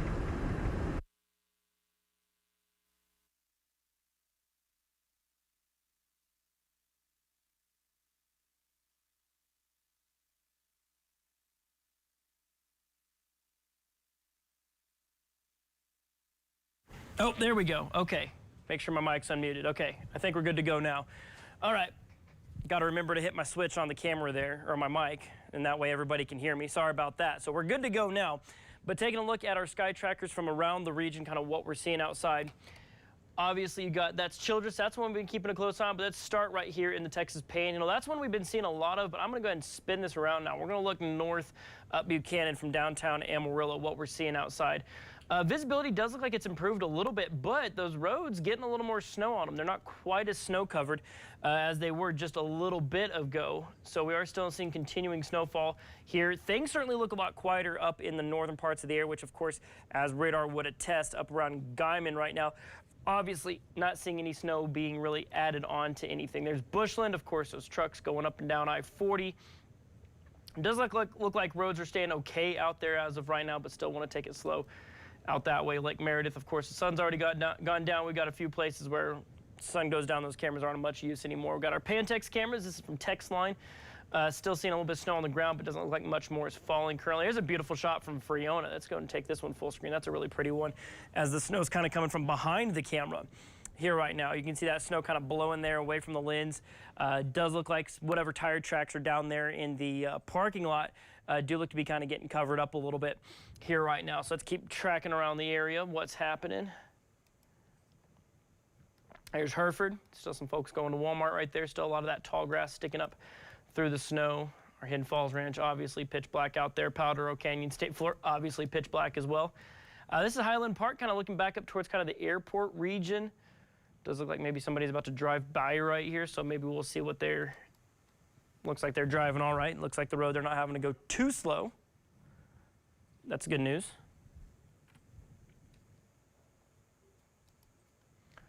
Okay, Fritch Highway, sun going down, getting a little bit darker there. Same up in Hutchinson County there, 136. We've got Panhandle. This has been a great camera, sitting up nice and high. Got a couple trains that are stopped, maybe a little slow moving. That one might be crawling along. Seeing a little bit of light kind of poking through in between the train cars there, but a lot of trains stopped around the region. This is a live shot of Borger. Maybe some snow kind of blowing around, but doesn't look to really be all that intense here currently. Of course, there's a one down in Childress, and then our last one up in Follett, up in the far northeast. Still seeing some ongoing snowfall there as well. So bringing things back here to our weather graphics. Let's take a look at current conditions outside here, just how cold it's been. I mean, as Dave has well documented, I think 5 is the highest you've seen us get up to today. About 5 degrees up here in the Texas Panhandle. But let's take a look at temperatures around the region. 3, okay. So we're getting 3 with a wind chill of -14. Whew, okay. And just for reference, Angel Fire, New Mexico is 28 degrees. To kind of put things in perspective, with Houston getting down to 39, I mean, they're going to probably be seeing some temperatures getting pretty chilly here pretty quickly. And of course, this big nationwide system, let's go ahead and just kind of go through, of course, these nationwide alerts around the area, what everything is being warned for right now. As you can see, all these different colors. Crazy enough, they've actually canceled a lot of those extreme cold warnings. South Dakota, maybe parts of Minnesota. You can see Iowa looking to be in the clear as well. But of course, quick reminder of our winter storm warning here in the Amarillo area. Right now, we are looking at some snow totals, probably right around the official warning. This is, of course, like I said, not our forecast here at News Channel 10, but of course, the official phrasing from the National Weather Service is right now for 5 to 9 inches. That's in effect until noon tomorrow. If we go just down I-40 off into central Oklahoma, right now they have a winter storm warning for mixed precipitation, snow and sleet accumulations between 2 and 9 inches, with ice accumulations around 1/10 of an inch. And then we got northern Louisiana. This is one right here, Dave. This is one I think you and I can agree. We're glad we're not having to deal with this. That right now, ice storm warning there for northern Louisiana is right now additional snow and sleet accumulations up to 1 inch, ice accumulations between 3/10 and 3/4 of an inch. An inch, that is heavy. I mean, that's bringing ice. Tree limbs down, power lines down, shutting the place down. I mean, that's a disaster right there. Yeah, absolutely. We got a cold weather advisory, northern Alabama. Of course, you can kind of see just how different it is. You know, we get a cold weather advisory here. It's for wind chills as low as -15. Theirs are for wind chills around 1. But you know, by Alabama standards, that's pretty cold out there. It's cold. Ice storm warning right now in northern South Carolina. Right now, they are saying between 3/10 and 1/2 of an inch of ice accumulations, total sleet accumulations up to 1/2 an inch. Very good. And just going to report latest information across our area, 2 to 4 inches pretty much across the area so far. All right, thank you, Dave. Still coming down. Still seeing some good snow out there. Going further north, of course, if we want to keep perspective, if a cold advisory in Alabama is for wind chills as cold as 1, a cold advisory up in North Dakota is currently for wind chills as low as 40 degrees below 0. So there you go. Go way up into the northeastern United States right now. We're going to be kind of getting up around Maine, Massachusetts, up that direction. They're seeing snow accumulations between 10 and 18 inches of snow. So you're seeing over a foot and a foot and a half of some snow down that direction.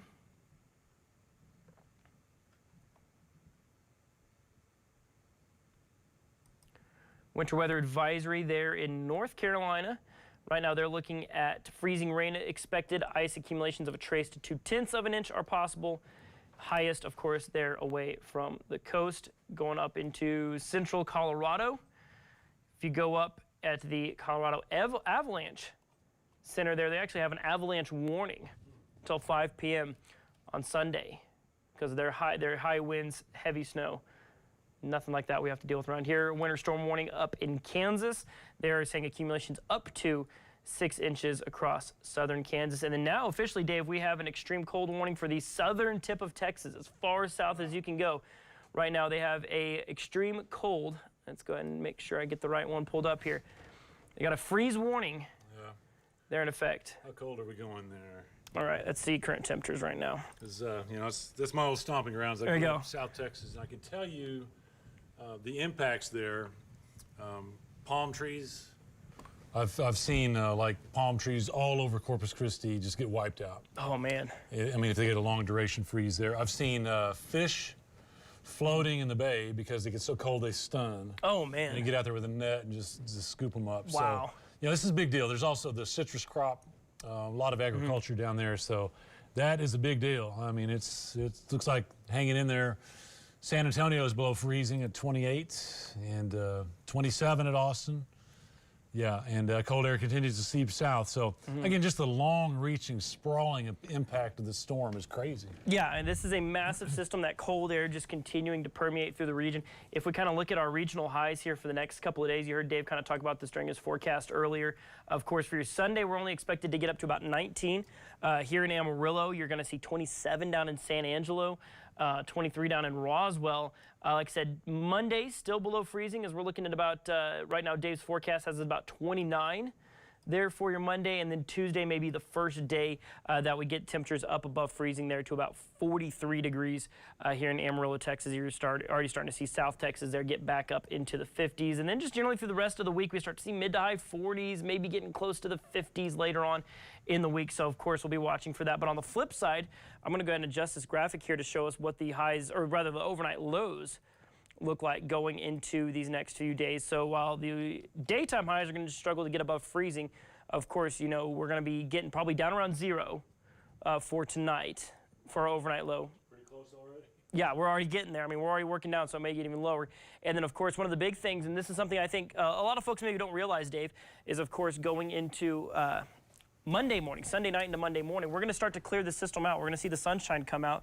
Of course, that will try to warm us up, but in the overnight period, that clear sky, that dry air, the calm winds is just a perfect storm for getting those temperatures down -5, possibly. -5, like it's the coldest we've been in a few years. Last year we did get -4. You got close. That's kind of a one-day deal, but yeah, I think we'll probably surpass that, and we'll just say it's the coldest in years. Yeah, absolutely. And you got, you know, dropping down to 24 down in Houston. So Wow. it's going to be cold there on the Texas coast. I mean, New Orleans, 27. 17 in Austin, crazy. Yeah. So really going to see some cold, cold weather. It's like we're getting a little enhancement. The Def Smith band is getting close. All right, let's go ahead and switch over to radar. Go ahead and show you what Dave's talking about there. So they're looking at our radar right there. Like I said, that enhancement. That's that darker blue there passing over the top of Hereford, right there moving through Def Smith County. If we go and fast forward this here and see the past couple hours, does appear to be somewhat on a northeasterly track, maybe east-northeasterly. So of course, you know, you follow that logic. We'll bring things here to that last frame. If it's kind of going along an east-northeasterly track, that band, you know, obviously kind of coming up that way. Might catch South Amarillo there. Of course, probably going to have Canyon there in its sights, maybe a little bit of Happy as well. Looking around the rest of the region, you're seeing maybe a little bit of wintry mix. They're just to the straight east of Tulia, right around Silverton there. You're going to be seeing the possibility of some light wintry precip there. Seeing some snow getting ready to move into Canyon. You got Crest, Plainview, still seeing some very heavy snow. We'll switch over to our Frederick radar. Childress may be starting to get a break from the really heavy stuff, but obviously not done with snow here on this particular event.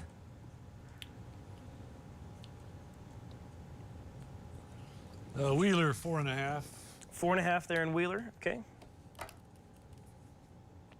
So that's, of course, far eastern panhandle there.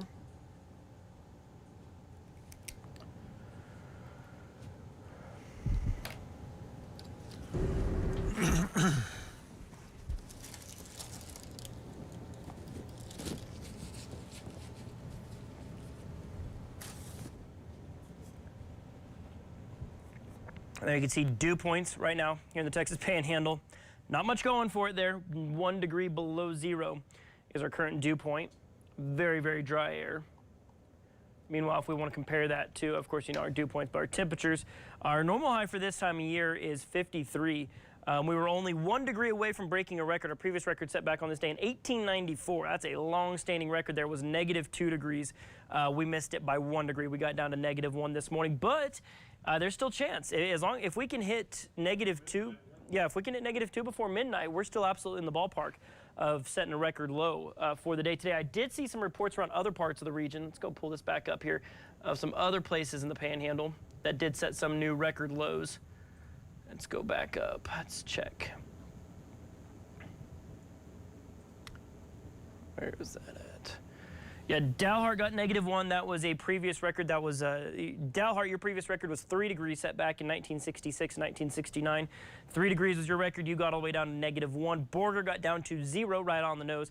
Previous record was 5 set back in 1963. So clearly the 60s were a pretty cold couple of years. So we're going to be watching, of course, seeing if we can get those temperatures down lower here in Amarillo to break a new record.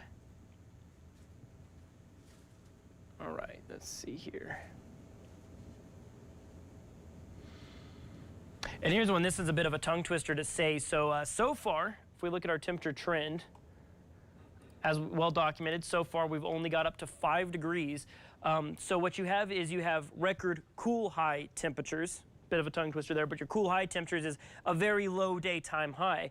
And so the coldest January 24th that we've had in terms of the coldest daytime high that we saw for January 24th is 16 degrees. I don't think we're warming up 11 degrees anytime soon. Yeah, that's right. So I think we're going to be setting a new record there. Of course, a record cold high. So like I said, that one's a bit of a tongue twister there, kind of a confusing one. But basically that means a record-breaking low daytime high temperature, the lowest, warmest temperature of the day. Feels a bit like, said, an oxymoron to say the lowest, warmest temperature. But of course, we still, at the end of the day, we have a highest and we have a lowest temperature of the day. Sometimes they happen at varying times. So we got that -1 early this morning. Right now, we're down to 4 degrees. That was at the top of the 7 o'clock hours. So we'll see if we can get -2. I don't know what you guys at home, you were watching in the chat, if you think we're going to be seeing, of course, think we're going to break -2. I would say, surprisingly enough, a lot of people might think with snow falling right now, that kind of bodes well for getting those temperatures down. But honestly, the cloud cover works against us in terms of getting those temperatures down a little bit. Yeah, I think we'll hold pretty steady. Probably get down right about 0. I mean, it's 3 degrees away. Right. But you're mentioning, yeah, the snow and the cloud cover actually prevent a lot of, well, I hate to say heat, but temperature loss. It's tomorrow night. That's when we won't have that moisture, we won't have the cloud cover. That's when we're going to plunge down below 0, I think, well below 0. -5. One of my models is saying -7. Jeez. -7, wow. Ooh, So we could be seeing, I mean, pretty record low temperatures. I'll actually pull some more data up here. Let's see what the numbers are to beat here across the next couple of days. very good.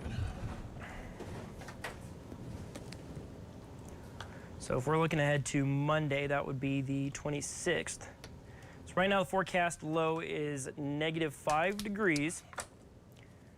Right now our record low, do you have any wild guesses, Dave, of what our record low is for Monday, January 26th? I'll put you on pop quiz here. Yeah, I'd say something like -11. -11, it's -5. -5. Okay. So set back on this on January 26th of 1966. So right now we're forecast to match that. Let's see right here. The lowest high we have seen for January 26th was, if I'm not mistaken there, for January 26th, that would be 46 degrees, 1997. That was our lowest daytime high, is what say, which seems a little high, but that's the record highest minimum temperature, if that makes sense. Record highest minimum temperature. I was reading that back. The highest overnight low was 46. There we go. I had it backwards there. Yes, that's right. 10. 10 is the number to beat on that one. So the lowest daily maximum is 10 in 1897. Gotcha. So I don't think we're gonna break that one, but the overnight low is gonna be. Yeah, I think we certainly got a shot at least matching that one. All right, you've been talking a long time. I'm gonna take a break. I'm gonna go over to radar. Okay, you got it. Through that. All right. You want that or you want? I'll take. I'll go ahead and take weather 3. So Oh, yes. there We're we go. gonna stop at Buc-ee's. Pick that up over here. All right, a lot of mice. Yeah, we have about approximately 6 computer mice just scattered right around us at any one time. Okay, so here we go. We're going to take a look at radar. See it popping up there.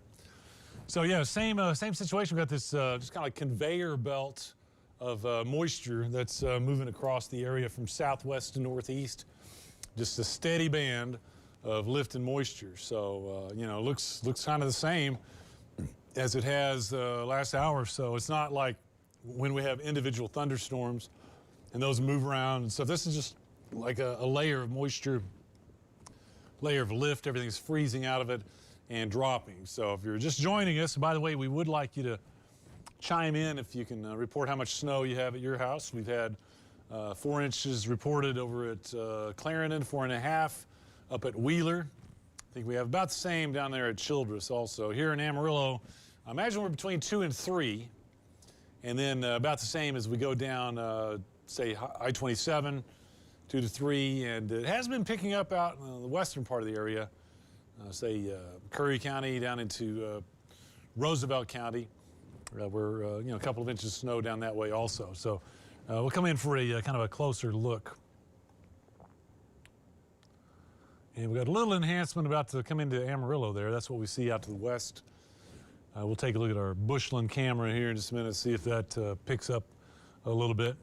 And by the way, if I here's a look from downtown Amarillo.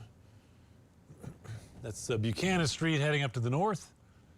Still snowing light to moderate. A lot of snow on the road, but people are getting through okay. Just got to slow it on down. Back to our radar here, and we'll kind of move around just a little bit. The northern part of the area shutting down rapidly out around Boise City, Clayton, Dalhart over to Stratford. I don't think you'll see a lot more other than flurries here tonight. If you're in the northeast part of the area, say Beaver County, we've had a couple of inches up that way. Looks like it'll be winding down there pretty quickly. All right, Groover to Spearman. We've had significant snow there. It looks like it's winding down. Still going on in Perryton. And that's shifting off to the east. Now you see Stinnett, over to Lipscomb and Follett, Canadian. You know, just good, steady, light to moderate rainfall there. Haven't had reports of real deep amounts, but 2 to 3 inches certainly possible there so far. Here's where it starts to pick up. Notice around Panhandle, Pampa, Highway 60 up to Canadian and south of there. You see Wheeler with already 4.5. I think it's going to continue to come down there. Pampa, you'll be in and out of moderate snow, I think, for the next couple hours.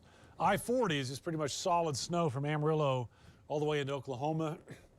McLean and Shamrock have had some decent snow over the last hour or so. And 287, you go down to Claude, Clarendon, all the way down to Memphis. We've had good snow there also. Probably working on 4 to 5 inches there. Wellington getting into the mix. And then looks like Childress, you've had some significant snow there. 4 inches plus, I imagine. Looks like you might have a little bit of a break starting to come in from the southwest there. But that belt from Turkey and Kittiquay back to Tulia is still intact. That'll be feeding up towards Clarendon. Hereford, Dimmitt, Hart, still moderate snow, all lifting up to the northeast. Hereford getting into it now.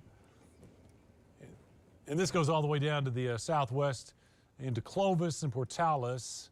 We're still redeveloping out to the west there, so that's what we're going to watch and see just how long that belt continues to redevelop and move towards us.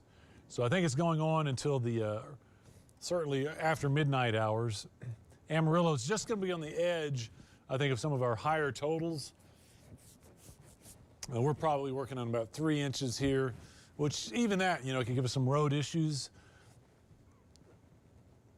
By morning, everything that falls is still going to be there. We're not melting anything off really anytime soon.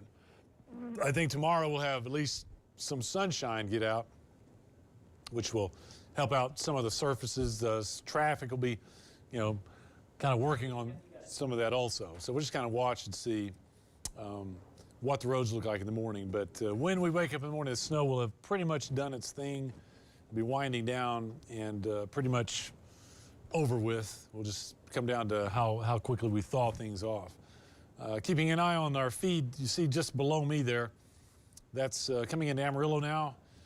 That's the Canyon E-Way, Paige and Jacob out in the Weather Atlas, giving us visuals on the snow on the roads and road conditions. So far, you know, we haven't had any road closures. We have had snow-covered roads and certainly situations where people need to back down the speed, but otherwise, okay. I'm looking at other videos coming in over towards Amarillo College. It looks like just a good solid couple of inches there, but getting into the roadways also. Let's see, we're getting we'll get some new temperatures here in about 10 minutes. We'll keep you posted on that.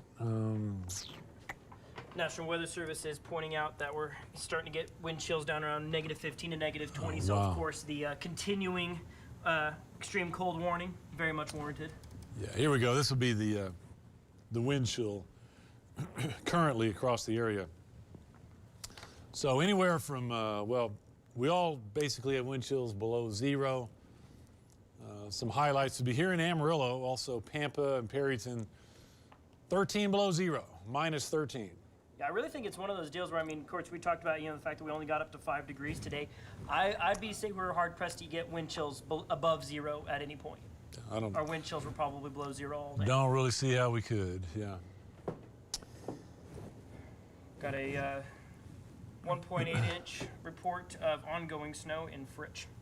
Okay, so Fritz, Lake Meredith area, a couple of inches up that way, we'll call it. If we look at the actual wind, which, you know, obviously plays a role in your wind chill. So we got the wind at about 10 to 15, 16 up towards Liberal, 15 at Childress. And those won't die down completely, but even they do, you know, temperatures will be close to 0 anyway. So that's that extreme cold warning is for temperatures or wind chills getting down to those levels. And yeah, we'll be locked in that probably at least until mid-morning tomorrow when temperatures come up a little bit and the wind stays a little bit lighter. That is one of the more dangerous elements of this whole winter event is just how low those wind chills are across the area. I mean, dangerous cold. Like I said, I was outside earlier 15 minutes. I mean, my face felt like it was about to fall off, you know, Yeah. after 15 minutes. Any exposed skin is going to feel like that way. All right, model run. Okay, it looks like it's kind of adjusted. Yeah, look at that. There it is, Okay, so earlier again, with this same model earlier, it showed like a little break in the snow action, but when we run this out, it just looks like this belt continues up until about 2 a.m. and then it may start to drop off. So that's, you know, well, let's say 5 more hours anyway, solid of kind of what we have here. So I think accumulations will slowly come up and they'll, you know, that's plenty of time to get to some pretty significant levels in the southeastern half of our area. Amarillo being on the edge, kind of the dividing line of where we're getting those big accumulations. Again, be sure to chime in if you're watching our feed and let us know about your house. Got accumulating snowfall as far south as Roswell. Still seeing some snow. Okay, yeah, I see that on the radio. We got that kind of pulled up. That's actually where some of our heavier snow is. Yeah, that's where it's coming from right now. So here's radar again. I'll take us down a little further south. Yeah, there's Roswell. Looks like it's maybe about that band may be about to finish up there. But come on into the southwest part of our area and just kind of feeding up to the northeast. 2.5 inches down in Quanah. Okay, Quanah 2.5. Let's see, yeah. There you see Quanah. Yeah, it looks like They just had a significant round, starting to break up just a little bit there, but there will be more coming in. Paducah looks like you've had a extended period there of some moderate snow. I'd estimate probably 3 or 4 inches there around Paducah up to Childress.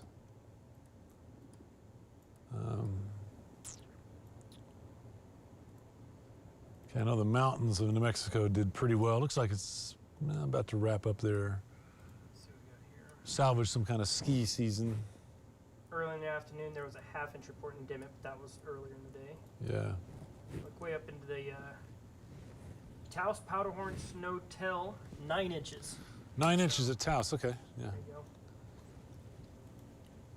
Angel Fire, 5 inches up that way, some reports. Okay. 2 inches around Tres Rios. Okay. 1.3 inches of snow and sleet total down in Childress. Okay, and that was an early number there too. Yeah, that one's, Okay. I'd say these are all early numbers. All right, just in case you're wondering, I mean, look at Oklahoma. The whole state of Oklahoma is going to get some snow, it looks like. Three is, Dallas, in and out of mainly looks like freezing rain and sleet with some snow. I know a lot of people had flight issues, airline flights. They were wondering, you know, things could get a little dicey there at Dallas that could slow some things down. yeah, absolutely. Yeah. And, Had a report just outside our area, Shattuck, Okay. 6 inches of snow. really? Okay. 6, okay, so that's on the west side Yeah, of Oklahoma.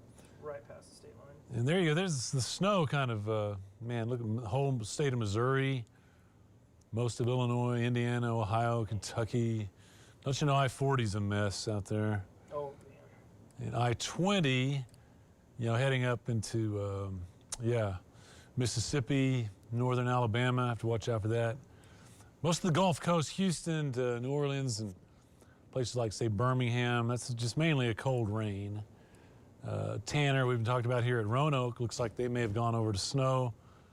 I know he's mentioning likelihood of a lot of freezing rain there. But he has his own first alert situation that he's taken care of.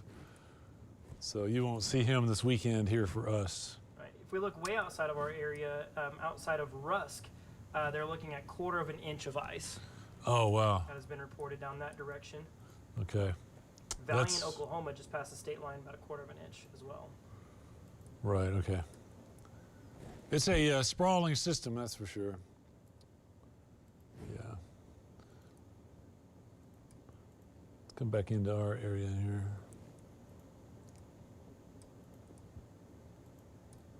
Yeah, it just kind of keeps redeveloping out there to the west.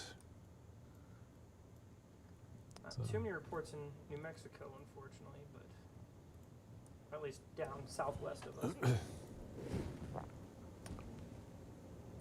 Okay, we're about to get updated temperatures and wind. So I'll go back to our temperature, and, you know, it's just going to be frigid all night.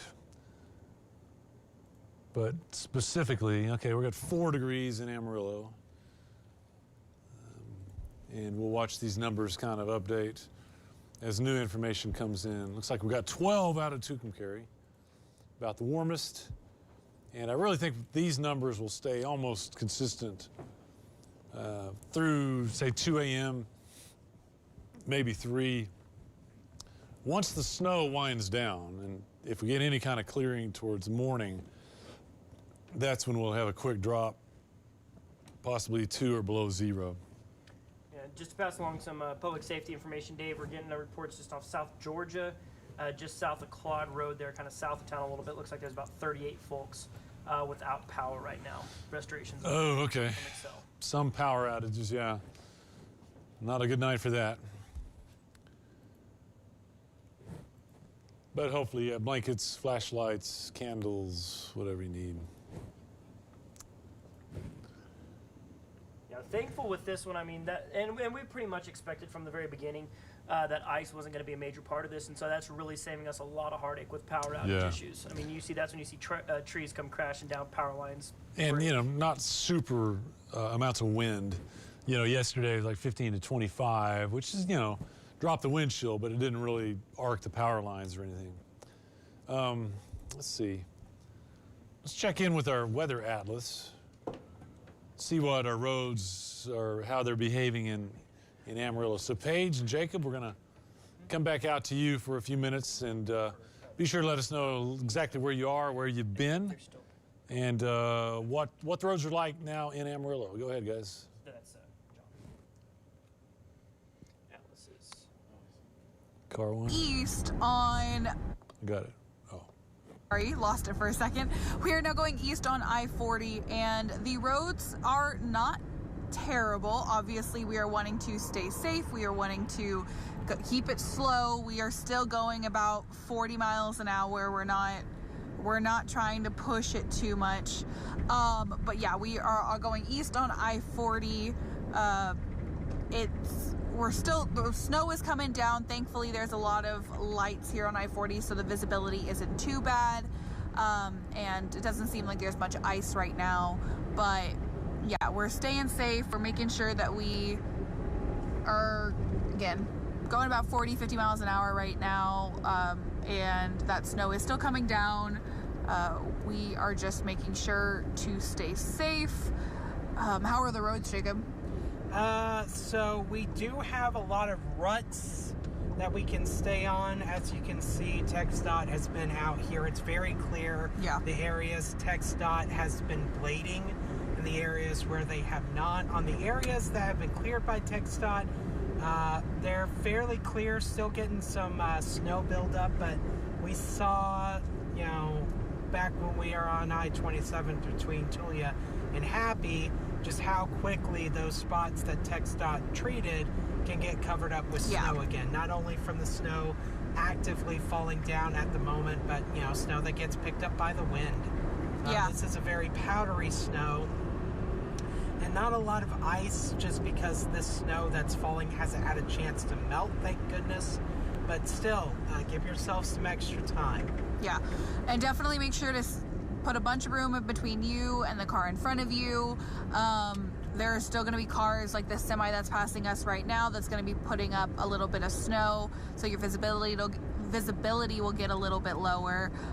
But again, just make sure that you're staying safe out there, like Dave and Sheldon have been saying and kind of talking about for the last however long. It's definitely very, very cold outside, so while it might not have ice out, if you do end up getting stuck or you do end up getting stalled out in your car, that's when it gets super dangerous. So make sure you have a bunch of stuff in your cars, waters, snacks.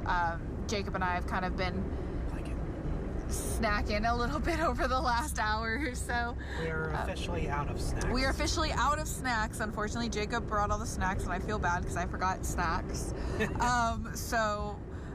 But we are definitely just trying to stay up to date. We, again, earlier today made our way out towards Tulia and the Happy area. That's where that big band came in, and it was definitely a lot of snow out in that area. I mean, it was a good, I would say, 4 or 5 inches of snow earlier today. So with that new band coming in later tonight, I can only imagine how much more they possibly could get. It's still obviously snowing here, so we still could get a couple of inches as well.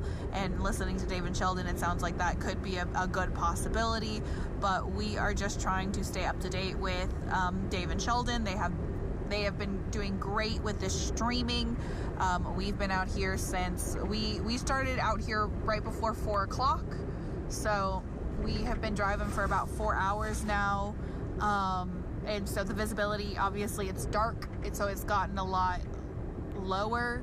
But thankfully at least on I-40, visibility is not terrible because they have a lot of lights. It looks like TxDOT has really worked on these roads, as well as probably City of Amarillo employees. So it's been good. Right now, these roads are not terrible, but that could change very quickly with new storm systems coming in and different things like that. So make sure you keep listening to Dave and Sheldon, because they will be able to give you the most up-to-date information about what is going on. We are east on I-40, heading towards... Where are we heading towards?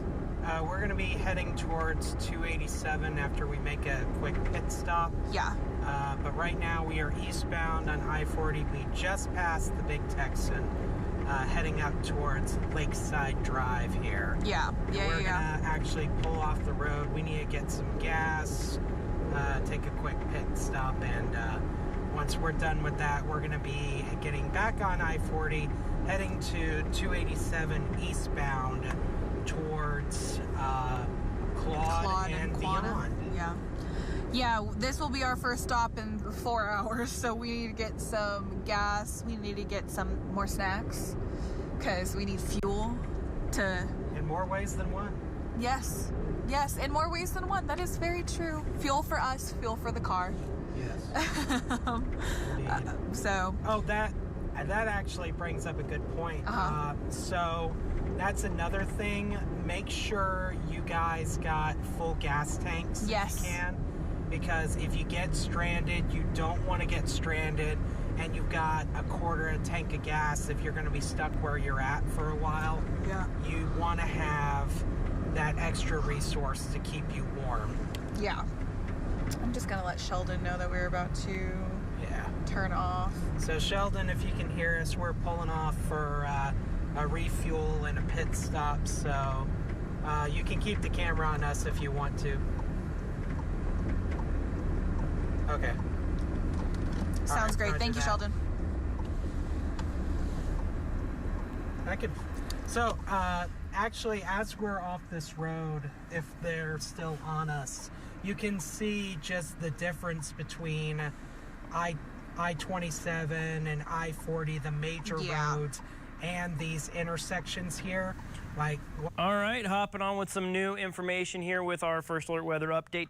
I just got a report from the National Weather Service office that we are at 3 inches of snowfall here for this particular event so far. So we got going on 3 inches here in Amarillo. So, of course, those snow totals are really starting to add up. We love to see that, get some good moisture in the ground. So let's take a look at what our downtown camera looks like right now. We're going to spin this back around to the interchange. Actually, no, let's see what Hodgetown looks like. There we go. That's one snow-covered baseball diamond right there. Wouldn't really, well, yeah, I wouldn't really call that baseball weather, but that's what was funny earlier driving past, you know, those you know where we're at News Channel 10, we're way north of town. We passed, you know, Thompson Park on the way here, passing, you know, Ross Rogers Golf Complex there. Imagine going golfing in that kind of snow. You think it's hard, you think it's easy to lose your ball now. I can see banana ball. Banana ball in the snow, there we go. I like it. There's a look at the I-40, I-27 interchange right now. Still looks like traffic's moving okay. I mean, those ruts in the road certainly are not as prominent as they were earlier in the day, as those ruts kind of have filled in a little bit, as we're still seeing, of course, just ongoing snow here in the area. So I'm going to pull up radar here.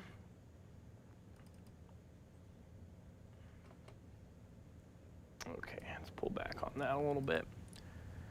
See the home viewing area. So the thing is as Dave and I were talking about, we were looking for that stuff coming in from the west to kind of fill in. And sure enough, you can see, looking at just our last little loop, I'll kind of slow it down a little bit, grab the little controller here.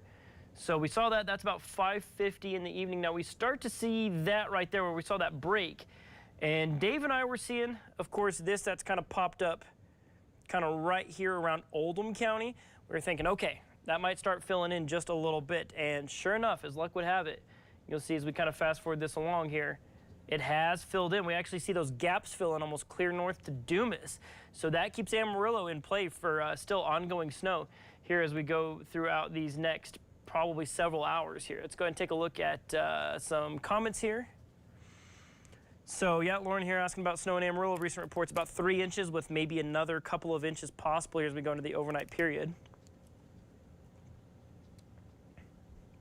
Oh, here we go, Dave. Here's a question for you. I think a very important one. We have Chad on YouTube is asking, how many chili bowls do you recommend? This is a rare 3-bowl night. It's a 3-bowl night. There you go. That is information straight from the source. Doppler Dave there is a 3-bowl night. See, for me, I definitely am all team for a 3-bowl of green chili stew.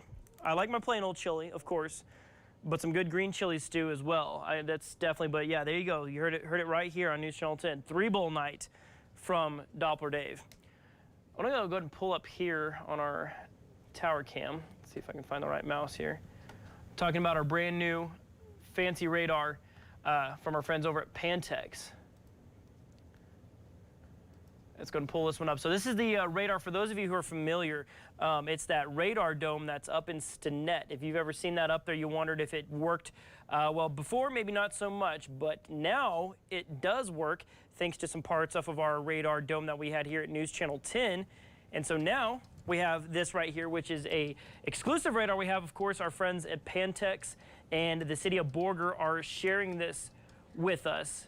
Got a great look at some of that heavier banding that's kind of moving over Borger, but that's, of course, a radar we're getting ready to use going into the spring season. But that's live radar data from up in Stinnett.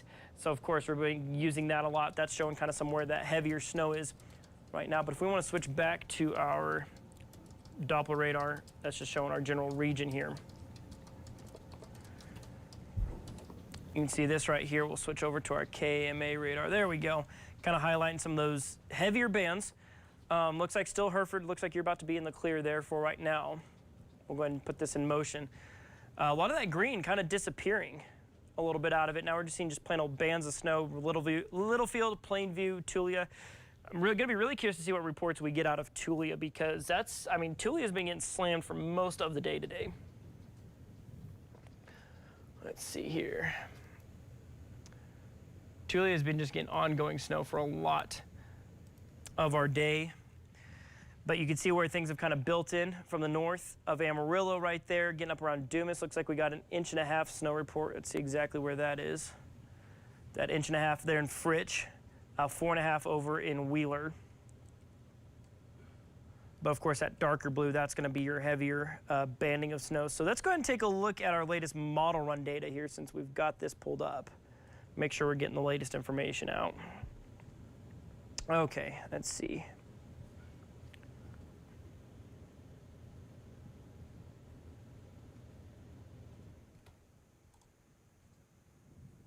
Okay, so that's showing freezing rain. Thankfully, we don't have that to worry about in Amarillo.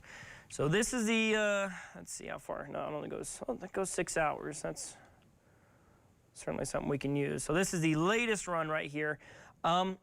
It's initializing okay, because you've got Amarillo right here. The snow is certainly filled in a little bit more than that, but let's go and just fast forward this along to kind of see how these next couple hours kind of continues to fill in right there. Still snow for Amarillo going into about 1 a.m. And I'd say general consensus is that right around 2 o'clock. We'll go back one model run so we can keep kind of skipping through here. Looks like 2 or 3 o'clock in the morning will be when we kind of start to thin that out a little bit. They're going into your Sunday morning. So let's bring up our cloud cover out here because we want to see when those skies will eventually start to clear, because of course, obviously, we're just socked in with cloud cover right now. We're going to stay that way for a while. This is going into about 5 a.m. Sunday morning. Still seeing those clouds out there, despite, of course, the snow showers breaking up. But you start to see right there, that's going into about 5 o'clock tomorrow afternoon. That's when we're going to start to see those clouds finally clear off, and maybe some partly cloudy skies to the north going into your early Monday morning. But still, even with the clearing skies there, that's going to really allow those temperatures to really drop off. So with this latest run, let's take a look at our overall snowfall depth, what we could be expecting. Right now, so it currently has 3.5 for Amarillo, which the latest report that we did see here in the city is for 3 inches. So it's initializing pretty good. It's about ½ an inch off. So if we account for that as we fast forward here, it's expecting, you'll see right there, 5.9 inches. Of course, there's Amarillo right there. And this is just one model. We'll take a look at others here in just a second. But 5.9 inches is what it's calling for our final snow depth right there, which is, of course, going to be in that ballpark of that 5 to 10 we were initially forecasting. But of course, if we're going to leave in a maybe ½ inch margin of error there, that puts on 5.4 possible. So of course, we'll keep a close eye on that. But that's going in about 3 a.m. Sunday. You'll see here in Amarillo, at least, we don't add to that going into your Sunday. So we're going to stop it at 6 a.m. Sunday. And we're going to take a look at what all the models are showing with their latest run. So there's that 5.9 with what we call the HRRR run. The Canadian model has us about 4.3. The GFS has us at 7.6, which that seems like that run kind of bumped up a little bit. GFS is putting us at 7.6 by the end of the event, which that has definitely trended up a little bit here. Icon, that's a German model, has us at 4.3. The North American model has us at 4.5. But down around Morton up through kind of the Tulia area, Right now around Morton, Dave, right there just past the New Mexico and Texas state line, the NAM model has Morton right there at 20 inches. What does the NAM have for us? 4.5. Okay. So trending up a little bit. I would hesitate to say we're expecting upwards of 2 feet in Morton. Of course, it's not an impossibility when there is snow falling right now. We won't say anything is completely impossible, but that's a pretty outlandish.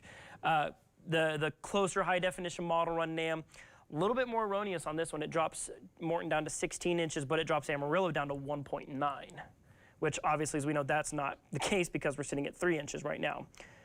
The rapid refresh, has us at 10 inches, which I feel like is a little rich, but not impossible. And then the RRFS, which is kind of a new experimental model, is at 1 inch. Like I said, obviously we know that one's not true because we're sitting at 3 inches right now.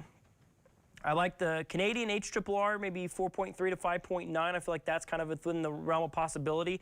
But where we've seen those heavier bands kind of going through right there across the southern panhandle, I'll kind of highlight that deep purple right there.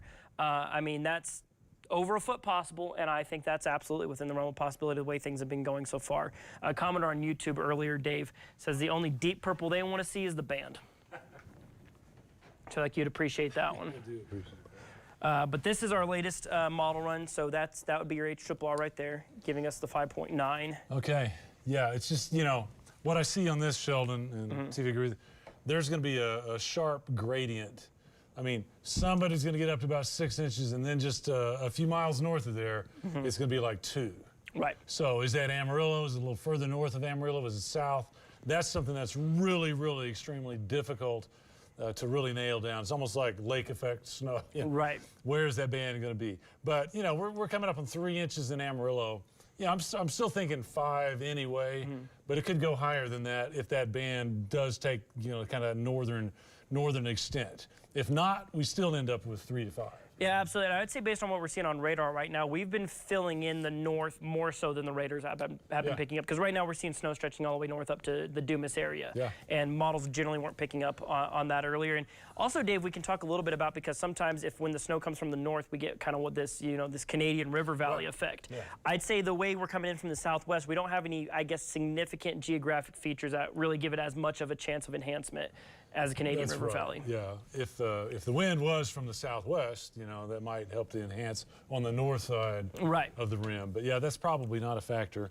One thing that does play in is sometimes if you're downstream from our power plants and factories, you know, the steam plumes that go up from those industrial locations can add more moisture and lift, and it can enhance the snow a little bit. We've seen that.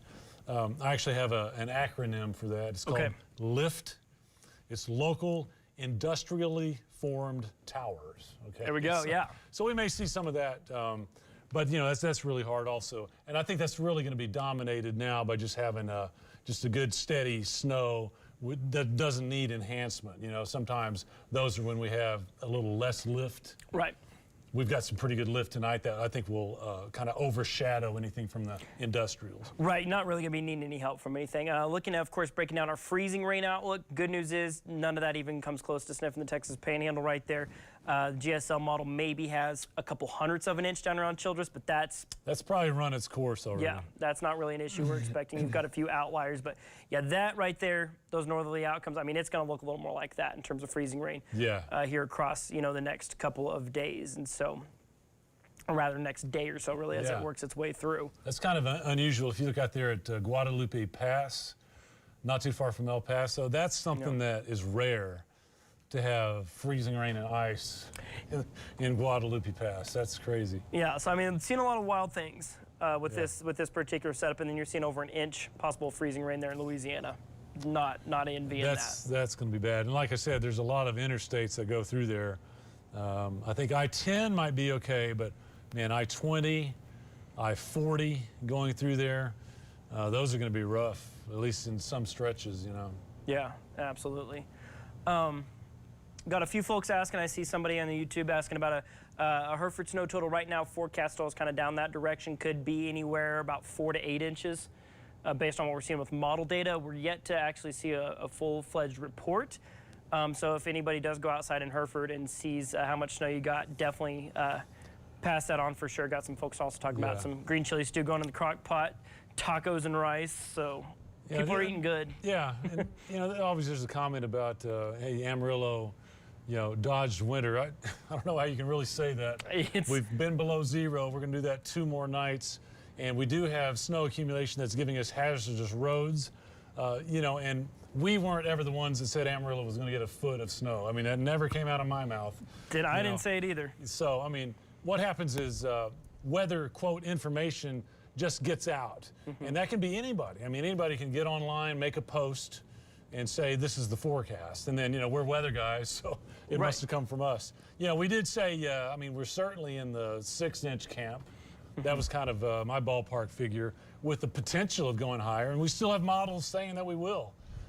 So the final number still remains to be seen, but I don't think this is that far outside of what we were calling for. Right, absolutely, and that's the thing is you see people doing, I mean, you see us looking at these model runs right here, you'll notice that I'm sitting there flipping through different models and showing you the different outcomes. A lot of stuff of what you'll see online is they'll do this exact same thing, but they'll kind of flip through and kind of look at what each one's showing and then say, oh, wait, this one shows 10.1 inches. Right. I'm going to take a screen grab of this and post it. Because it's exciting, it's dramatic. Gets clicks. Yeah, that's right. It's clickbait. But also these models, you've probably seen like the spaghetti charts on like a hurricane track.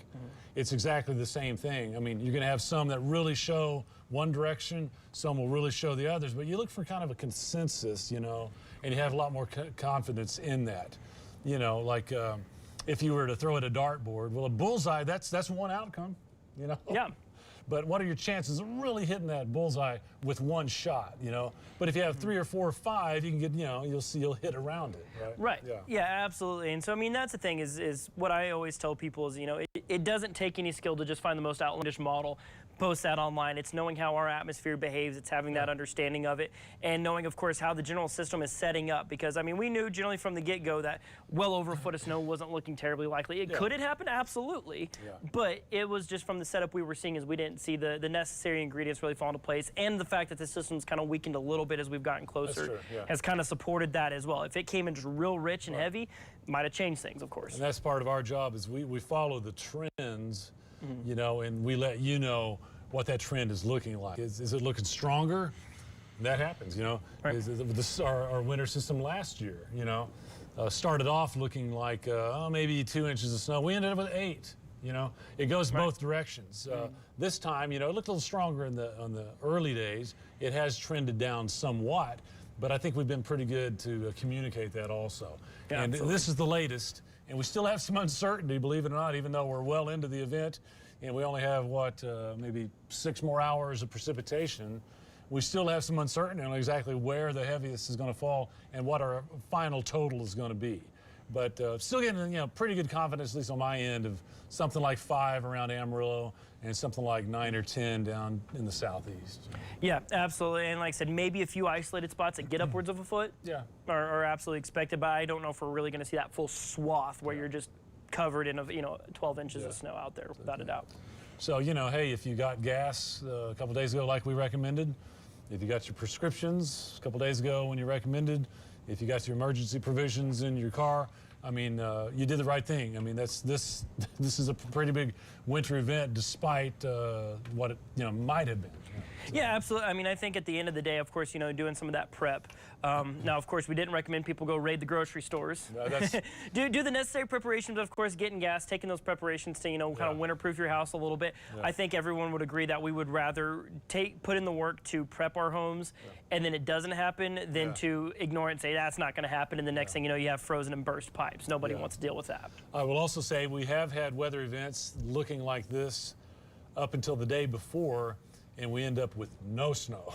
Absolutely, yeah. It just happens. Sometimes you get a last-minute turn or a last-minute weakening from what our models have been indicating, and you just get shut out. So, with that kind of perspective, again, I think what we're seeing out there right now is pretty representative of what we expected. Yeah, absolutely. So I'm going to pull up our downtown camera here. Yeah, let's take a look. Real quick, because you can see some... Oh, we got a plow. Just if you hang in. Plow's going to go right across the overpass there. And it's kind of waiting at a light right now, which is flashing. Okay, he's going to let that car go by. Okay, we're going to... There we go. Then you can see that Yeah, snowplow. Getting up on the interchange there, so of course they've decided it's worth going and still doing some plowing That's right. there. And still got a, looks like a load full of coal ash or sand that he's going to spread out there. In fact, I think he's doing that right now. Yeah, don't follow those too close. Yeah, look at this. See how dark it is behind? He's laying down some fresh sand or ash there, and that's really helping out on those overpasses.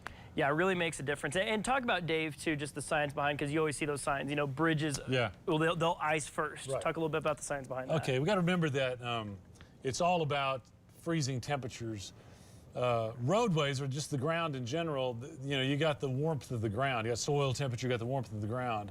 So just a regular road surface will have a certain temperature. But when you have a bridge or overpass, the cold air is allowed all around it. So it is exposed and it is surrounded by that cold air. It is not warmed from the ground. It's not warmed from underneath. So it's really much easier for a bridge or an overpass or power line or anything that has cold air surrounding it to go ahead and freeze. So that's why bridges freeze first. In this situation, I think, you know, a couple days ago, we had temperatures in the 50s. The ground temperature was fairly elevated. I don't think it is anymore. I mean, you go down, you know, you spend, well, we've already been below freezing now for 24 hours. We went ahead and went below zero. We're close to zero right now.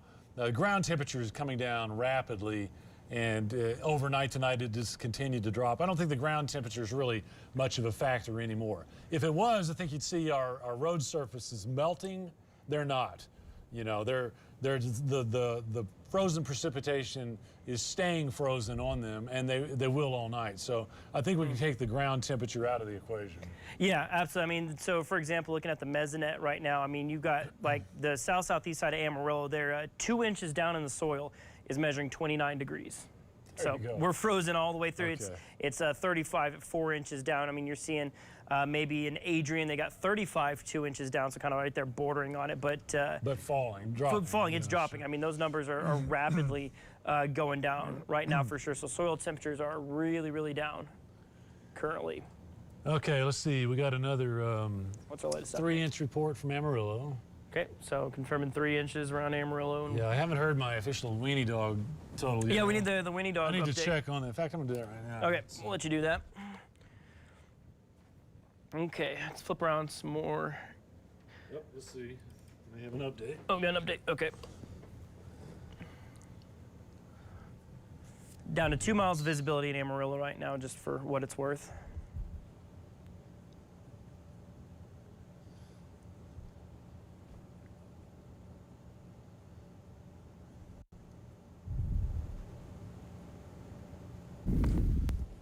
Yeah, visibility. And, you know, in snow, I think this has really to do, not really with our intensity, but the flake size. Because often, you know, snow doesn't really accumulate until you got like, you know, quarter or half-mile visibility. Right. But we're obviously accumulating out there, and I think with smaller flakes, we have a little better visibility over a longer distance, yeah. And the winds being down, too, certainly helps with that. So.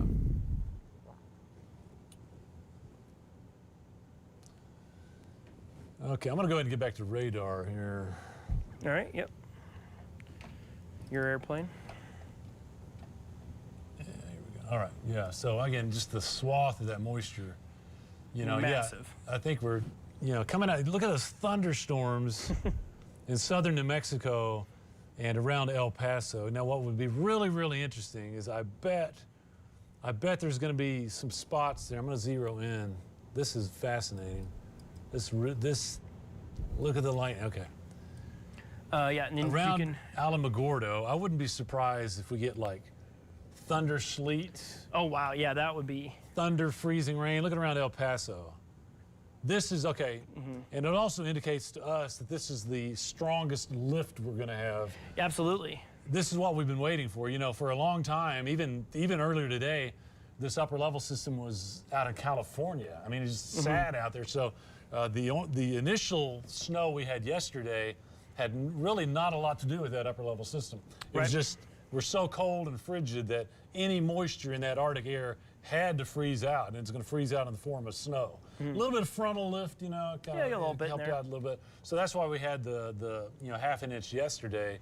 But this is what has changed today, is we're getting ripples of energy and Pacific moisture in here. The strongest is yet to come, man. Around Alamogordo, that's fascinating. That is strong. I'd kind of like to be out there, and you know, Ruidoso, the mountains are just going to get hammered out there, I bet. Absolutely. I mean, they've had a lot of different, you know, setbacks weather-wise out there at Ruidoso. Absolutely, yeah. This isn't helping either. Yeah, but anyway, that same lift, that same energy is going to enhance our snow, I think, coming in from the west. So May have another feed from KCBD coming. okay. Okay, some feed from our friends down in Lubbock. Okay. Slayton. Slayton, okay. It should be on Tracy 2.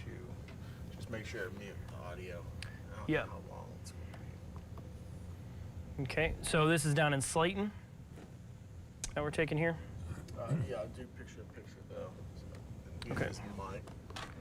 Okay, so let me go. All right, so we're gonna put. Did you see this, Alex? Says mute. Yeah, there we go. Check this out. This is Stout, they're off New Mexico. So this is a live look from Slayton, from our sister station down in KCBD.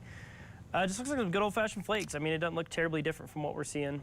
Yeah, it looks like they had a big accumulation of sleet on the ground there. I think that's a lot of that is sleet, I think. Ooh.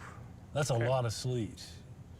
And you know, obviously some snow on top of that also, but that can get pretty slippery, you know, with it packing down sleet and then snow a little bit on top of that. So again, you know, I doubt anybody tonight was going, hey, I think I'm going to go down to Post or, you know, or Sweetwater, you know, but this is what road conditions are looking like there on 84 or just southeast of Lubbock.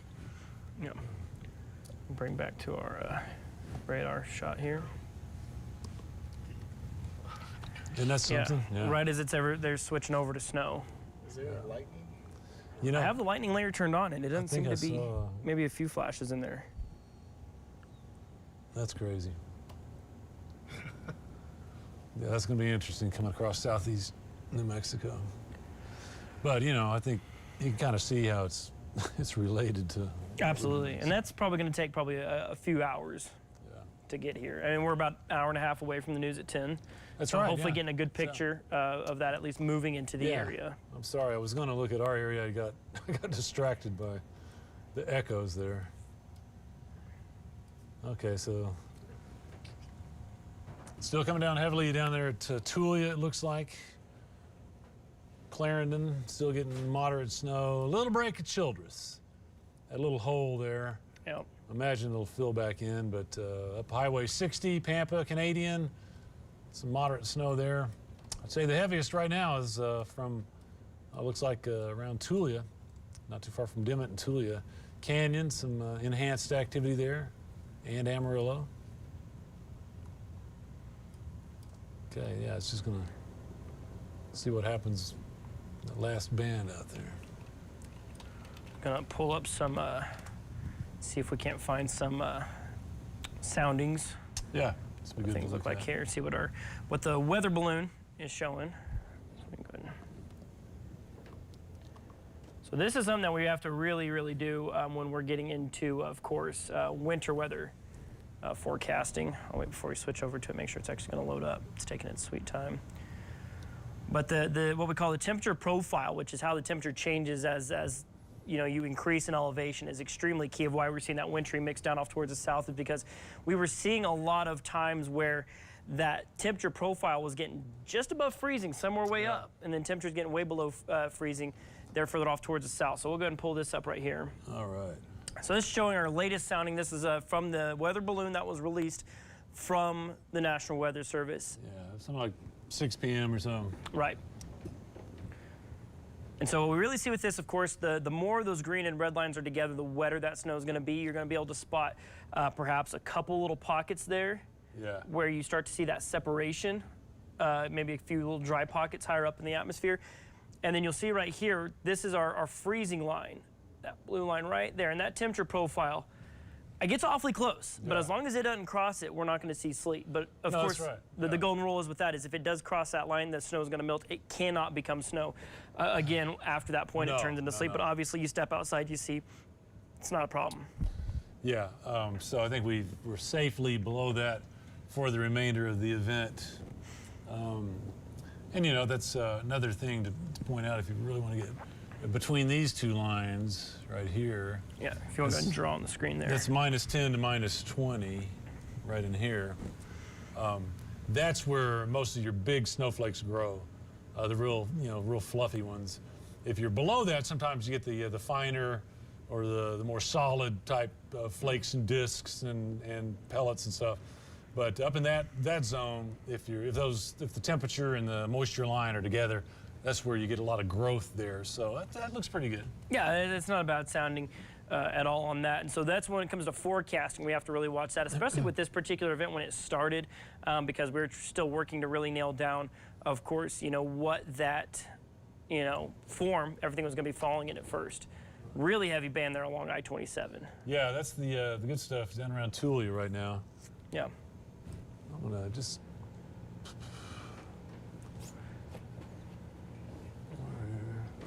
Here we go. Look at this, Dave. This is the Alamogordo Doppler radar. Wow. Yep, that's pretty energetic there. So, yeah, heavy rain, thunderstorms. I mean, that is a lot of moisture Yeah. right there for sure. And if we keep working our way up, we'll go to the Clovis radar. You can see predominantly snow there just north of Roswell. Heavier banding. I think, yeah, that's probably the main band now starting there. to come in. And then, of course, all that's going to be moving kind of up that direction. Yeah. Okay, just like a living organism out there. Oh, absolutely. I'm going to pull that up. So, yeah, that's interesting that, you go in a short distance there, you go just good old thunderstorms, and then you hit the cold air just off to the east of Alamogordo, and that changes over to heavy snow probably. And really that band now coming into Roosevelt County, if you're Portales or Dora, Causey, Elida, you're about to get, looks like some pretty heavy snow. Probably the heaviest we've seen down there tonight around Elida. Points down to the south. So, yep, still fully involved. And just so you know, we're covering to let you know what's happening, and you can make your plans accordingly. We're going back and forth to our vehicles to see what our roads are looking like, and so far nothing closed. No roads are shut down, but we continue to get a little more snow on them. So. Yeah, the Atlas is doing some side of the road maintenance right now, just making sure everything's cleared off. We'll be, of course, going back out to them here in just a little bit. But let's take our, let's go to, there we go. Our current outside shot. Yeah. And some trucks maybe going across something there. Well, and one thing that we can do, Dave, if you want to pull up the controls, or I can pull it up if you want, really can zoom in a lot on I-40 there. Okay, yeah. Let's see. Oops. Gotta have the right mouse. One thing that's cool about having these cameras is just how far they can zoom. We can really get a good look at things. Also, we just want to reiterate, too, of course, going into our Saturday night here, a lot of churches have canceled services for Sunday morning. We do have a list at newschannel10.com. So if you do want to double check, if maybe you haven't heard from your local church, make sure to check online at newschannel10.com and any other business closings. Yeah. A great place for that information is newschannel10.com and all of our apps. Okay, and this is Bushland. Okay, there's some traffic coming, trucks just haven't seemed to be affected there too much. Yeah, really I-40 seems to have been flowing pretty good, at least on the Bushland camera, what we've seen today. Of course, we've had different looks here and there. There it is. Okay. Text lines, they're pretty. They got the snow move through, and now they're just kind of getting to bask in it a little bit. Okay, I got some flakes coming there in Friona. Yeah, they're close to some of the heavier snow there. Yeah, just kind of right on the edge of a band. No, that's feeding up to Hereford. All right, where else we go? Like having the back to the snow, and the snow's kind of blowing out in front of it. It's very pretty. Okay, there's Hereford. They look like they're primed for some light pillars. Yeah, anytime. And that's going to be And dark. Falls in the Canyon. Or Okay, there's Highland Park. Again, pillars possible. Fritch Highway. I don't know if that's a traffic light or if we have an issue down. I'm sure I might be seeing some flashing lights down there.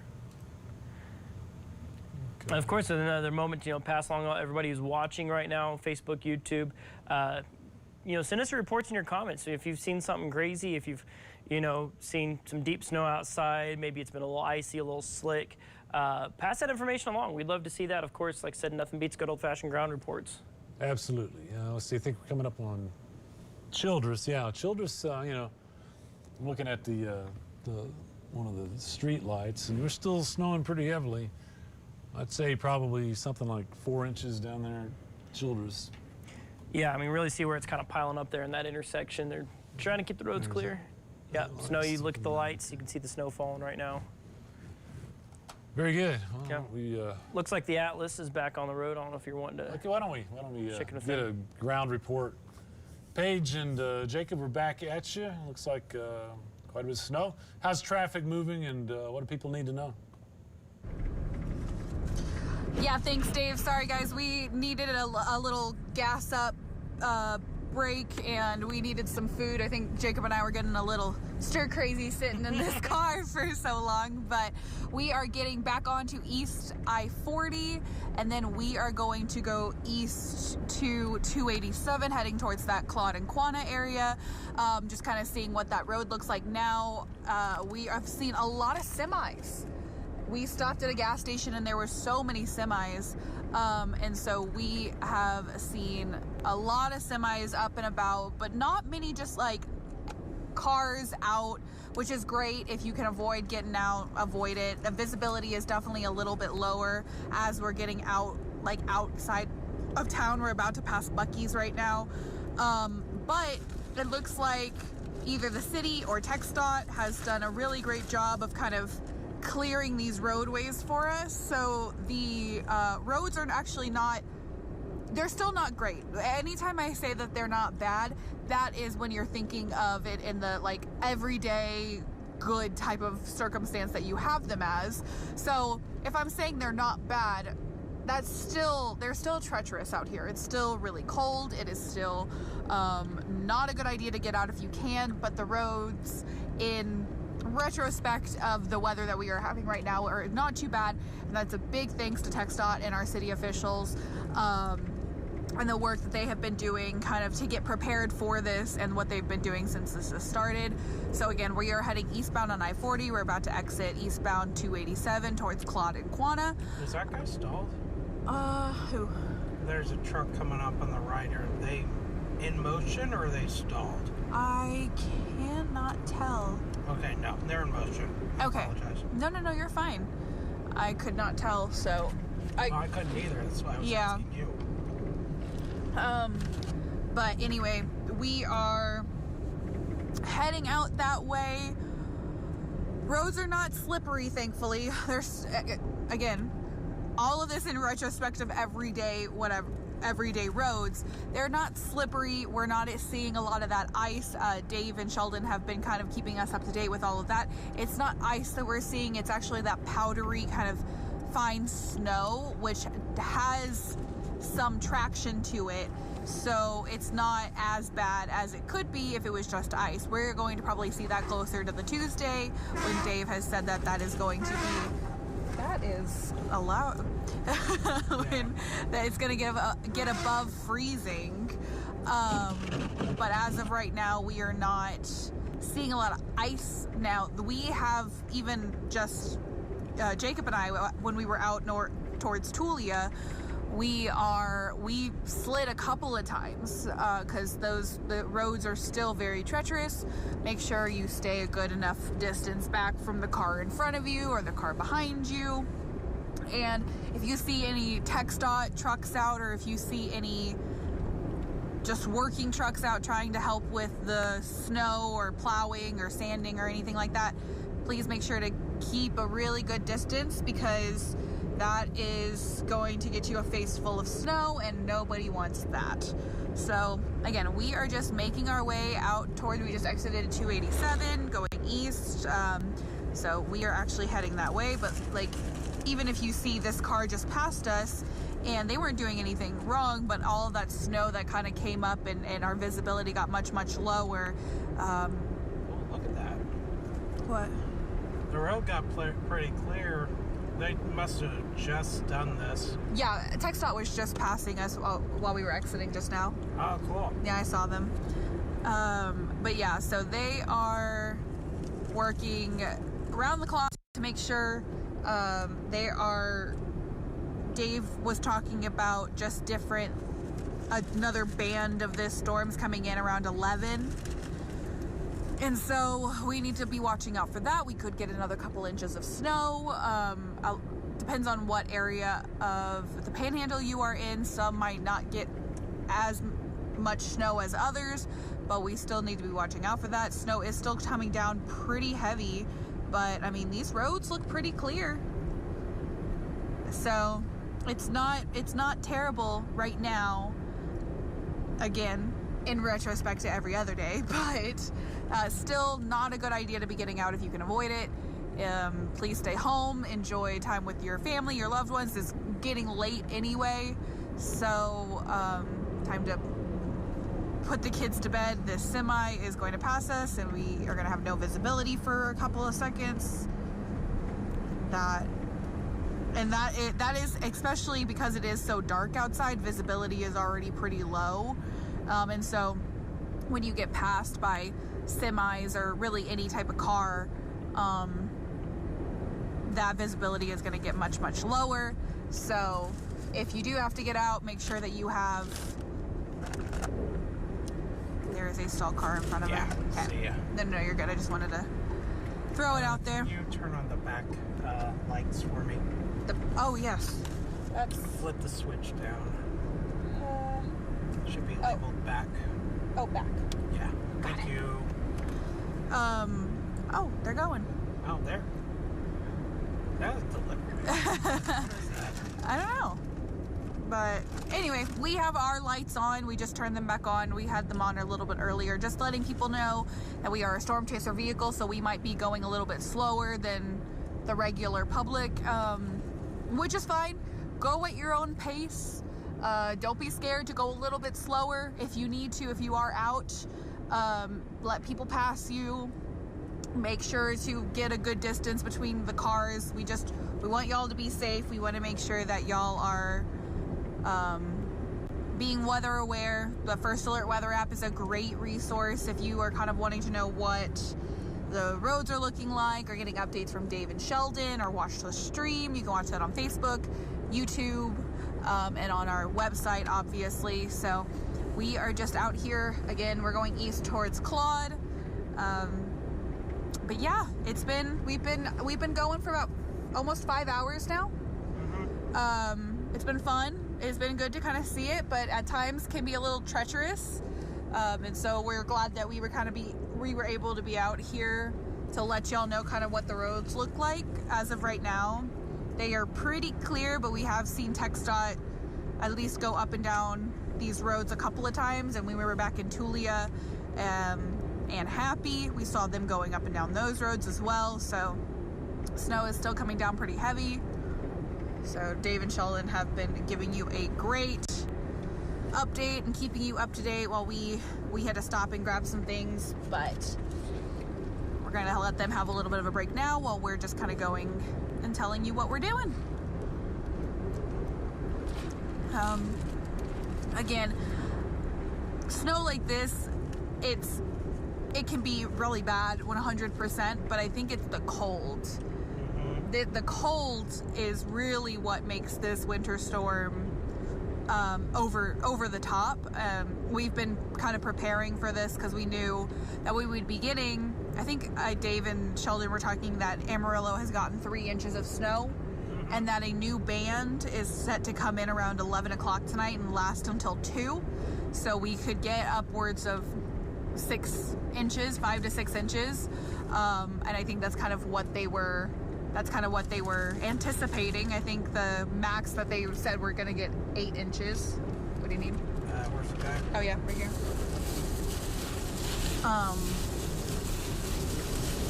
So also, if you are interested in closures, I know a lot of churches are closing tomorrow just to be safe. So if you are interested in closures, NewsChannel10.com has a list of all of those closures just to kind of keep everyone up to date. Tomorrow morning, again, the ice shouldn't be too bad because it's not supposed to get over freezing. We're going to be below freezing, I think Dave said, until Tuesday. And so we definitely want to make sure that we... Yeah, no problem. We want to make sure that we kind of keep everyone up to date. It's not ice that's the what we're going to be worried about. It's really just the cold, and for right now, and I think Tuesday is when we're supposed to get above freezing again, if I've been listening to Dave correctly. It was funny, I was talking to, we stopped to grab some food, and I was talking to somebody in the store, and he was talking about how he was blaming me for it being so cold. And I couldn't blame him because I go and blame the meteorologist. I always be like, guys, stop it. Like, this is y'all's fault. And they're like, yeah, we're sorry. We can't do anything about it. And I was like, I know that, obviously. But you gotta have someone to blame for it being so cold. So yeah, that was a funny little interaction I just had in the convenience store when we stopped. But He said the same thing to me. did he really? Yeah. He's like, what are you doing out? And I said, well, I'm out for NewsChannel 10. And he started talking about how Dave came in one day. Oh, yeah. So, but yeah, we're heading east towards Claude on 287. Roads have been plowed, looks like. So the roads are pretty clear. Is it slippery at all? No, I've got pretty good traction at the moment. Visibility is, not great, not terrible. Yeah. The biggest issue is, you'll see a clear road like this and think, oh, I can go full speed here. It's great. But then you'll hit a spot where maybe TxDOT didn't make it that far yet, or maybe there was a thicker part of the snow, and all of a sudden you're slipping all over the place because you're going too fast. So don't let the fact that you got clear road under you let you get too confident. 90% of the accidents that are caused in storms like this are caused by excessive speed. Give yourself that space. See, here we go. Yeah. Like it was clear. Really clear a second ago, and now it's not. Yeah. Yeah, so just be weather aware. We're trying to make sure that we kind of keep everyone up to date and let people know kind of where we're at and what we're doing. So we are east on 287 heading towards Claude. We're pretty clear. Roads I would say almost were completely clear for about, 5 miles or so, 5-10 miles. And then we hit just a little portion that either TxDOT hadn't gotten to, or maybe it was out of their wherever, or it just has snowed back on to where after they had plowed. And so again, keeping it slow and steady. We've been going about 40, 45, just making sure that we are staying safe out here, but definitely don't be going the 75 that it's posted. If you have to get out. If you don't have to get out, don't get out. It's getting late anyway. It's almost 9 o'clock. Time for bed. It's 9 o'clock. So you know where your bed is? It's far, far away from me where I'm at right now. Which is so funny because before I moved over into the night side reporter position that I'm in now, I was a in bed by 9 o'clock person. I was asleep early, or at least in bed early. And now that I've moved over to that night side position, I can't get into bed before 11:30. By the time I get off and get home, take a shower, get all my stuff ready for bed, I'm in bed by 11:30. And then look at that. What? Oh, is that That's a train? Pretty. Yeah, no. Look how bright those lights are. I know. Hooked up on the snow. Kind of like Polar Express. It is giving Polar Express. But, yeah, so...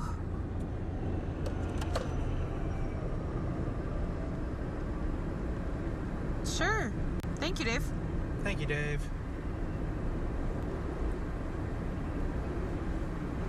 Thanks again, Paige Stockton, Jacob Kane, out driving around and all this stuff to kind of keep an eye on roads. They're headed down around Claude and down 287 for the time being, where we've had significant snow, and it's picking up down that way. Now, here's the latest radar. You see where I am. And we still have this belt from southwest to northeast across the area. It is winding down from the west, at least momentarily. Oh, no. I thought they meant a mail truck, but no. Over towards, say, Channing, Dumas, those areas. We got that kind of clearing out, but it is ramping up again down towards Clovis and Portales. So it's going to come down to that dividing line across the area, you know, right about in here.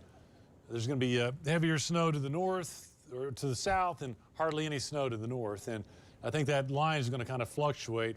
But that'll be kind of the dividing line from some of our higher snow accumulations. So far, about 3 inches in Amarillo. More like 4 to maybe 5. Places like Tulia to Clarendon, up to Shamrock and Wheeler, those areas. Childress, probably something like 4. But that's where it's going to snow most of the night, I think, down across the southeast. So we'll certainly expect our higher totals to be off to the east. Let me tour around a little bit on the radar here and see what we got. I'll kind of go up to the north. Very light snow up around Perryton and Follett and Lipscomb. Little band from Groover further to the north into the Oklahoma Panhandle. Spearman getting into some light, moderate snow. Again, you're probably going to end up with a couple of inches there when it's all said and done. Bring us down to the south a little bit and around Lake Meredith, Fritch, Borger, Stinnett, those areas, working on about 2 inches of snow there. Out towards Canadian, you've had some moderate snow, probably working on a couple of inches. It's about to enhance, though. Highway 60 getting kind of active there from Panhandle up to, say, White Deer, Pampa, and over towards Miami, Canadian. That's enhancing a little bit, so that might up our totals here pretty quickly in that area. I-40 from Amarillo off to the east. Still snowing in Amarillo. Out towards Panhandle and Claude. Some moderate snow, but this goes all the way to Oklahoma. So Groom, McLean, Shamrock, we still have moderate snow there. And then you can see down 287. I mentioned Claude, Goodnight, Clarendon, down that way, Headley into Memphis. Moderate snow continues. That's where I would expect already about 5 inches of snow.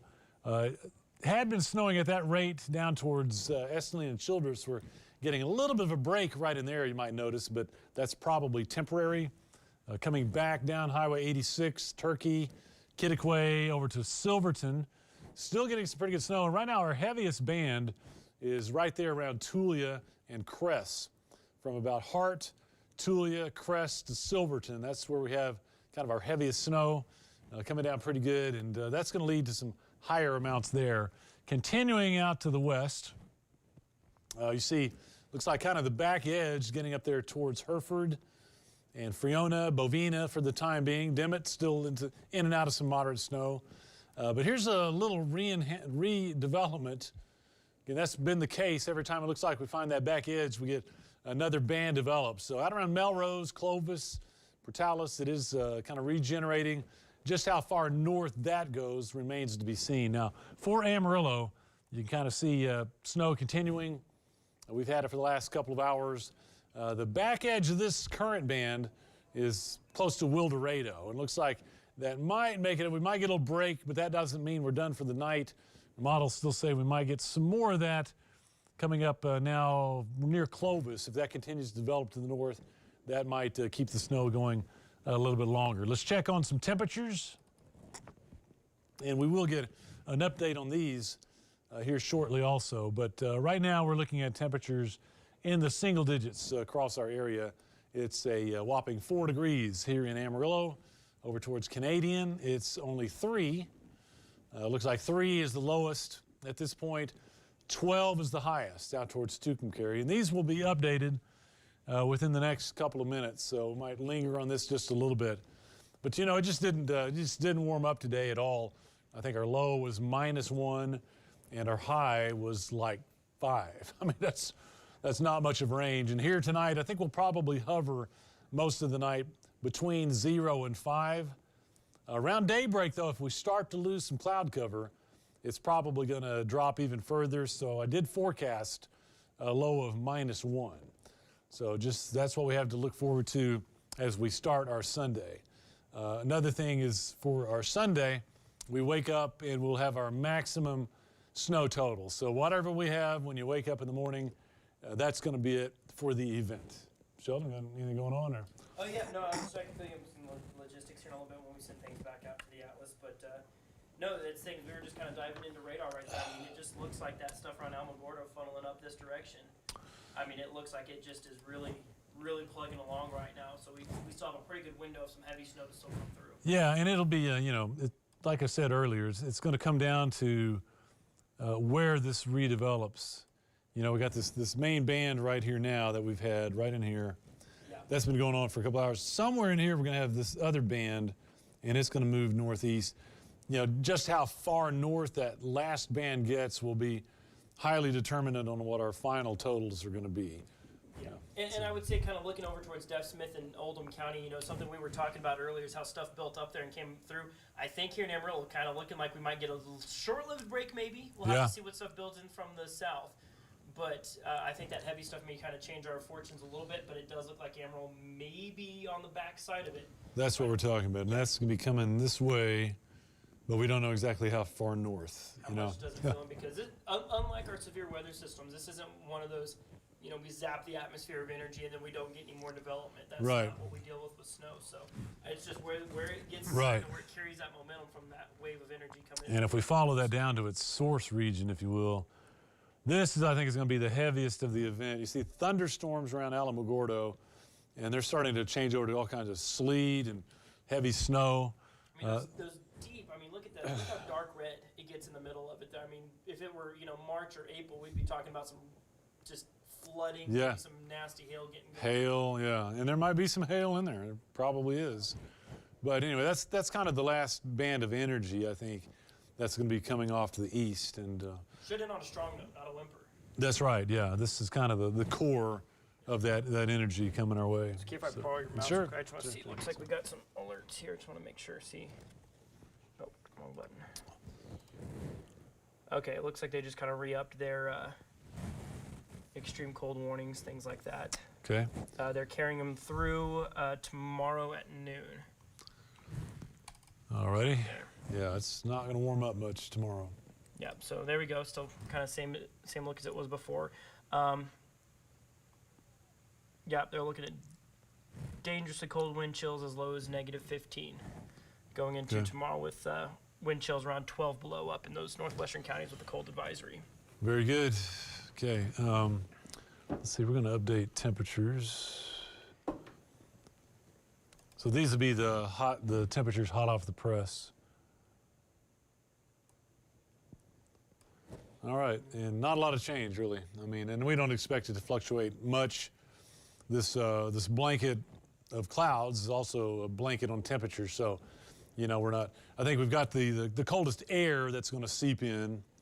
Now it comes down to whether or not we radiate, whether or not we have clear skies and we radiate temperatures, or we just kind of trap them in. Right, so. And they're our storm chaser John. They're reporting in the comments 3 inches in downtown Amarillo. 3 inches downtown Amarillo. Okay, so that answers a few questions. You know, we haven't been accumulating rapidly, but we have been accumulating steadily. So we'll, you know, comes down to that last band of whether or not we get up to a few more inches, or if we just kind of hold what we got here. Let's see, just out of curiosity here. Yeah, there we go. Wind chills down to -14. Okay, yeah, these are wind chills. So, man, that's rough. Pampa -15. Whew. How about that? The least cold part of the area is Tucumcari with 3. A wind chill of 3, yeah. And that's our quote-unquote warmest. Exactly. One of my favorite maps we keep coming back to as well. Oh, across the nation, yeah. That is a lot of cold air right there. If you're looking for an escape, Florida looks pretty good there. There you go. It's mid-70s around Tampa and Miami. -5 currently at Minneapolis, which, you know, if you think about it, in Bismarck -2, we're not that far away from that. No, yeah. I mean, we're within 10 degrees of the coldest in America right now. So that's, yeah. Yeah, we're closer to that than, you know, places like Salt Lake City and Denver are right now. That's right. Albuquerque 34, El Paso 37. So, yeah. New York City right now sitting at a nice balmy 15, Yeah. 11 degrees warmer. Remember how widespread that winter storm is. Now, east or west of the Rockies, kind of protected from the really cold air because, you know, the cold air comes from Canada, but it can't go up over the mountains.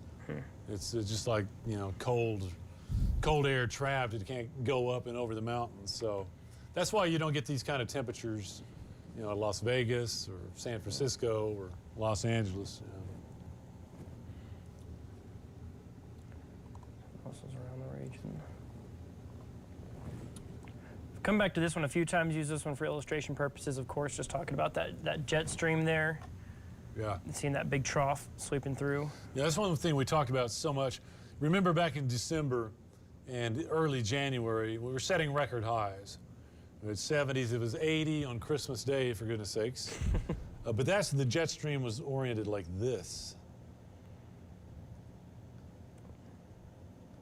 So that allowed warm air to move north, and it kept the cold air at bay. This is completely the opposite. Now the jet stream's coming down like that, and so that just opens up the pipeline, all that Arctic air to spill south across the area. That's been a big development just in the last week.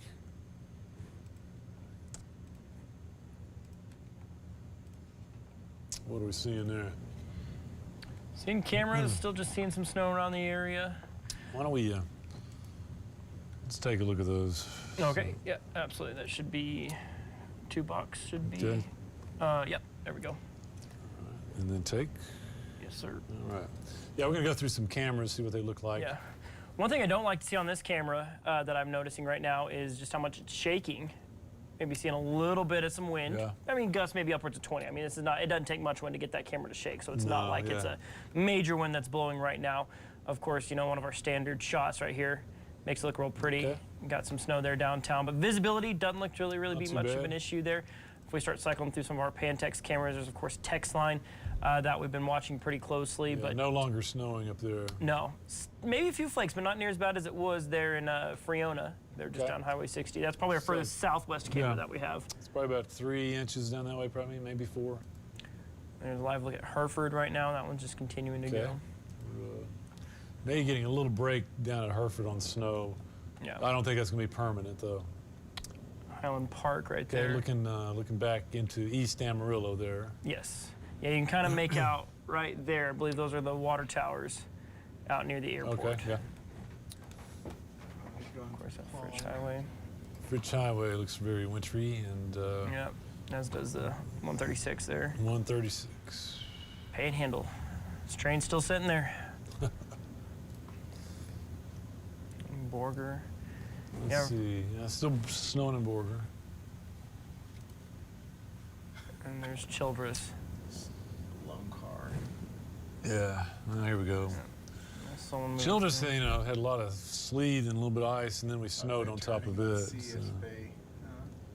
And he's sliding there. You can kind of see the car rock a little bit going through some of those harder There's some ruts. ruts there. There you go. Looks like they're getting there safely. That's good news. Taking it slow and easy.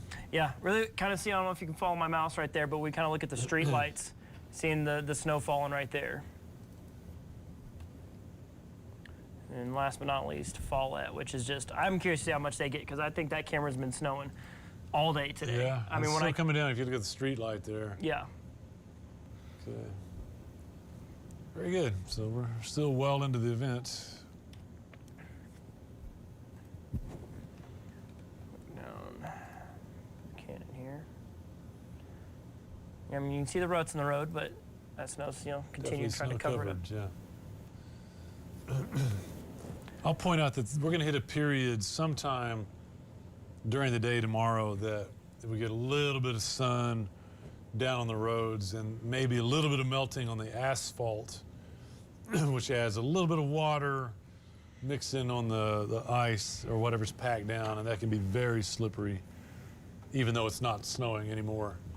When it starts to thaw, when it first starts to get that little layer of liquid, it gets very slippery. Very wintry.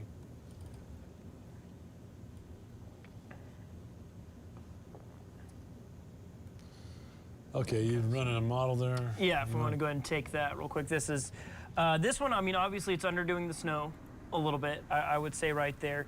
It's not quite as optimistic about that secondary wave of snow, but really what I want to show is going into your Sunday morning kind of tomorrow. I think it's handling tomorrow really well, where we're already kind of starting to kind of break up that cloud cover a little bit here across the Panhandle. You'll see that snow off towards the west and think, okay, here we go.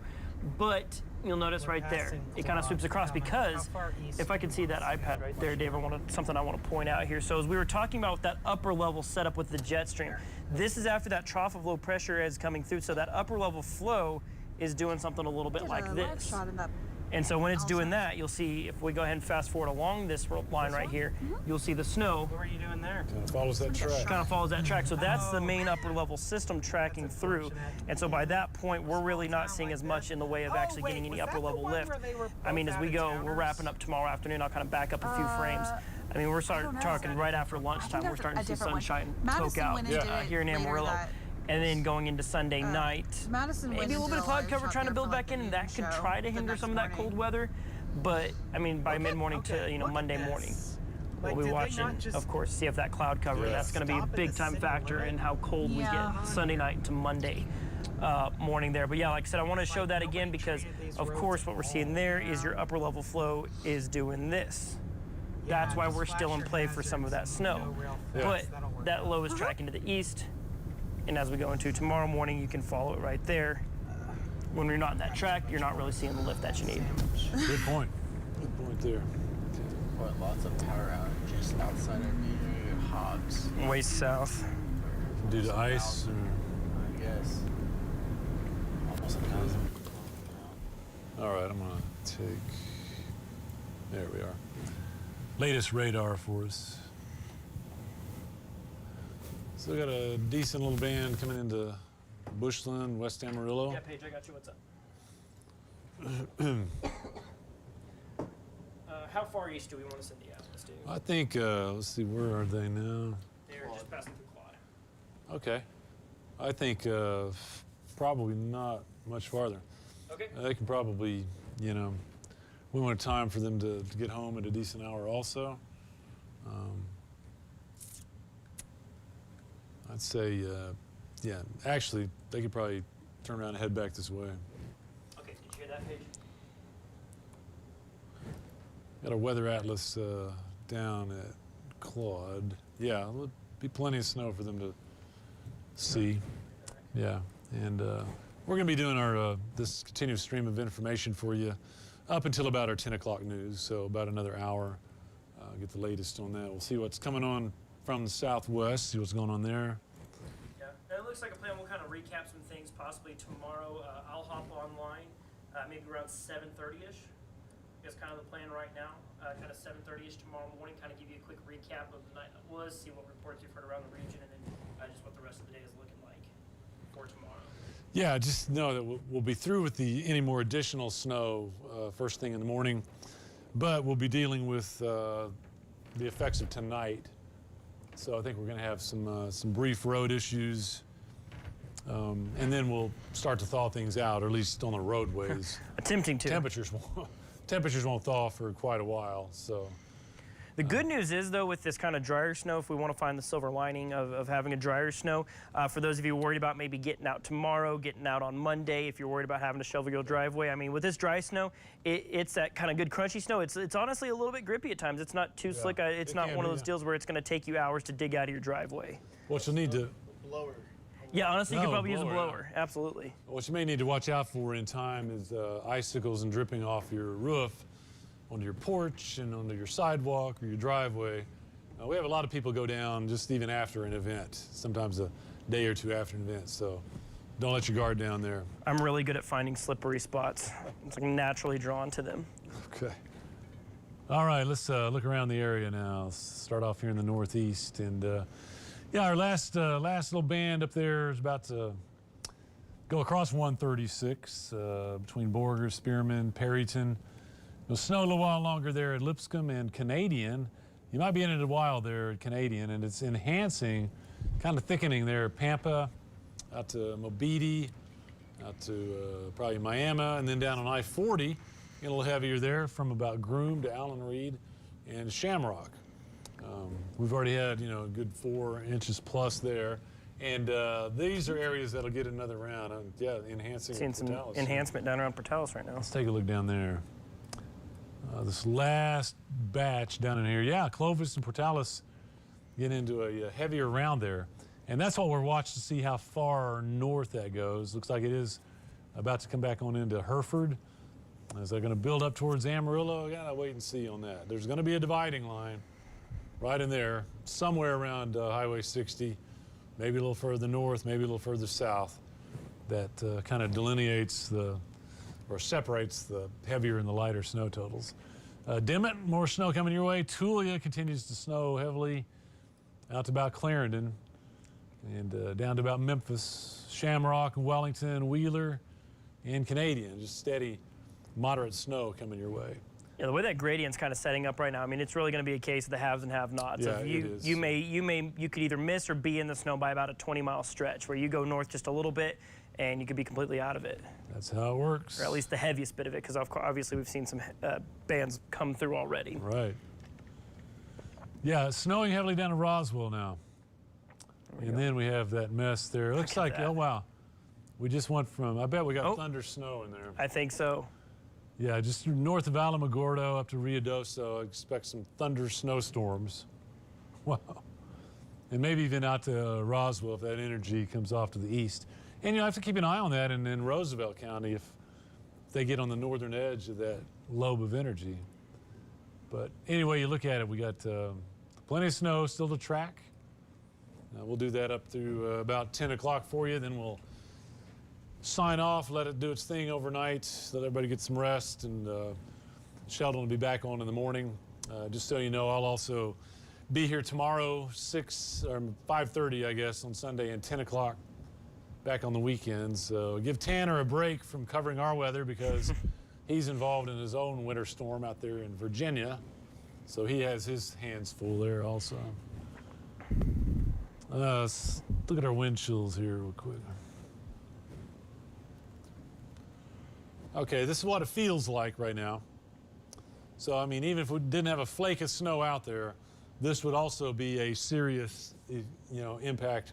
We would probably still be in a first alert situation, even if we didn't have any snow, because these are dangerously and could even be fatal type wind chills, -10 to -15. Pampa right now, -15.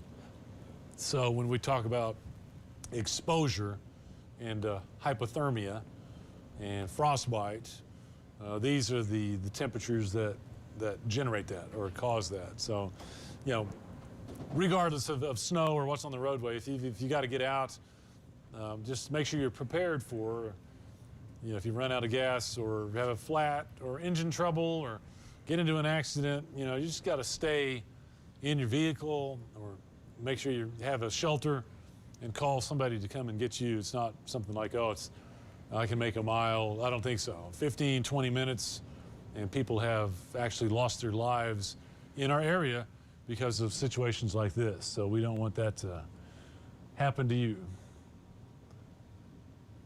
What else can we look at here?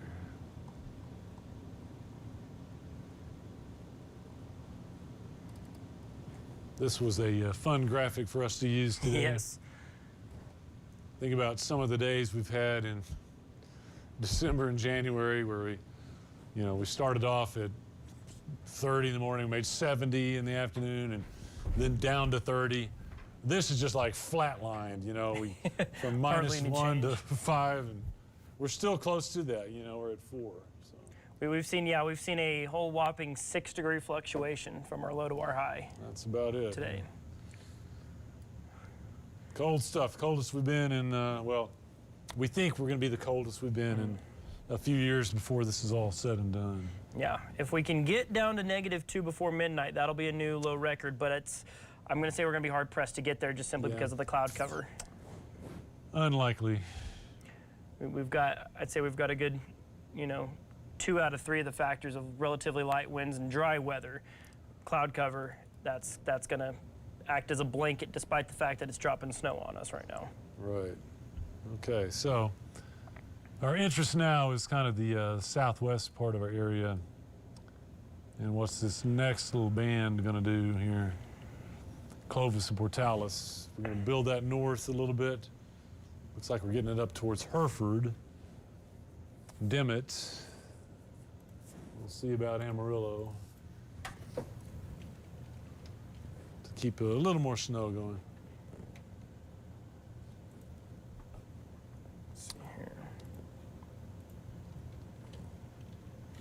Heaviest is still around, looks like Tulia to about Clarendon and maybe Pampa up in there. Just moderate snow. I may have missed it when I was out of the room, Dave, but we did have somebody on YouTube. They're begging for the wiener dog update. Did we ever get that? Let me see here. I haven't had. Some folks talking about their cold weather menus. We've got some potato soup. We talked about the berry tacos. I saw somebody say some white chicken chili. I do like that. All right. Okay, I'm looking at.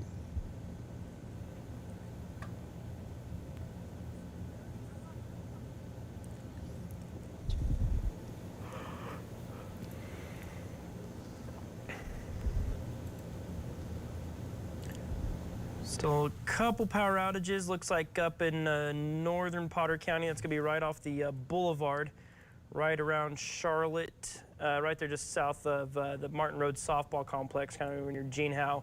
Looks like we might have about 41 folks without electricity here in Amarillo. That's one of the last few. We have about 8 people there, kind of in the Bivens neighborhood. Kind of looks to be around Plains and Western. Okay.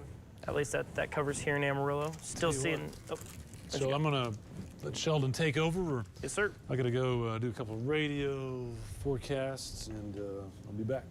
Cover lots of bases here, of course. Okay. So of course, what I was just going through a little bit there, latest on power outages. Around the latest, on some public service information. Good news is, at least in the Panhandle, those outages that I just reported, those seem to be the last ones that we have on tap. Still no reports of road closures. Oh, actually, nope, looks like we do. Looks like on the, okay, that's on an access road, never mind. That's a construction related thing. Okay, never mind. Maybe traffic still moving slow along I-27, along 287, just of course down towards Childress. So of course, I mean, as we've been seeing following along with the Atlas, of course, road construction has definitely been just a little bit, or not road construction, road conditions have definitely been a little bit sketchy. You can kind of see that Atlas feed there below me. Looks like at least coming north up 287, looks like roads have been kept pretty good. So that's obviously very good.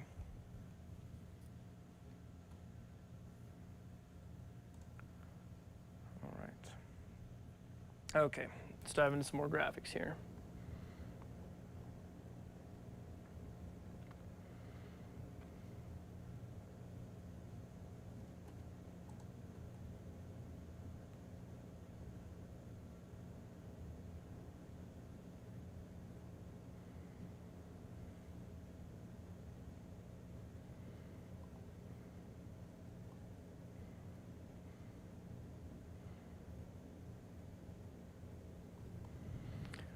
All right, so we're going to switch over to our Doppler radar here, just kind of spot those stronger ones right here. Like I said, we're probably in our closing maybe 30 minutes or so of this coverage, so we'll be still keeping on things here, of course.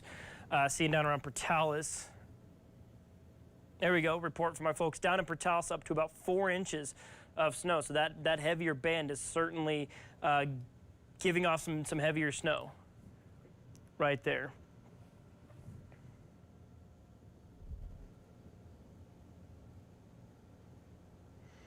So right there, as Dave's been talking about, well documenting, this right here, of course, working its way up to the northeast. So the question mark right now, how close to us does it get? I'll switch back to our Amarillo radar here real quick. Still seeing those heavier bands just to the east of Tulia there in I-27. Looks like I-27 probably getting one of its first significant breaks of the day.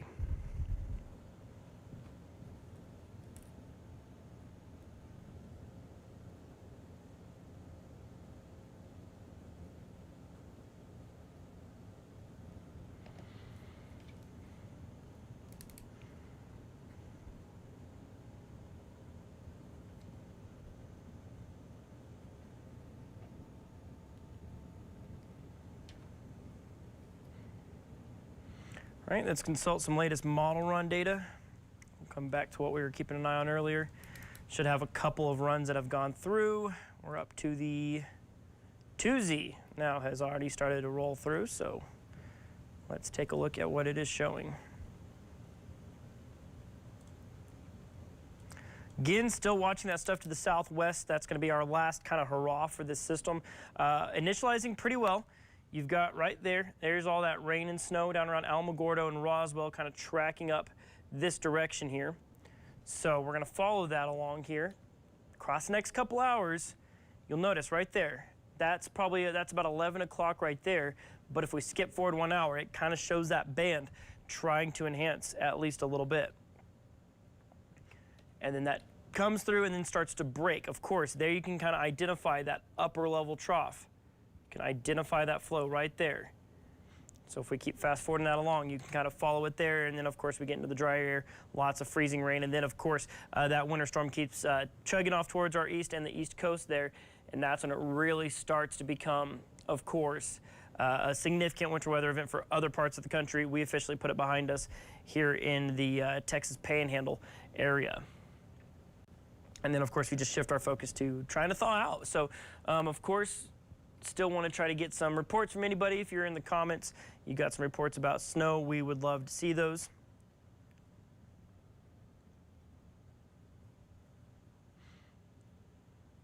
And just generally what everyone's seeing out there is it looks like Amarillo, maybe we're starting to get in a little bit of a break, a little bit of a lull here.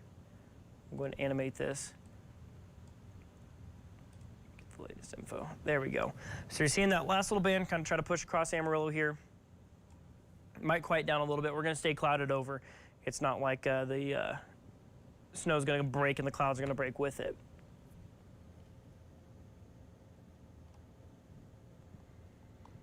Right. Let's circle back to see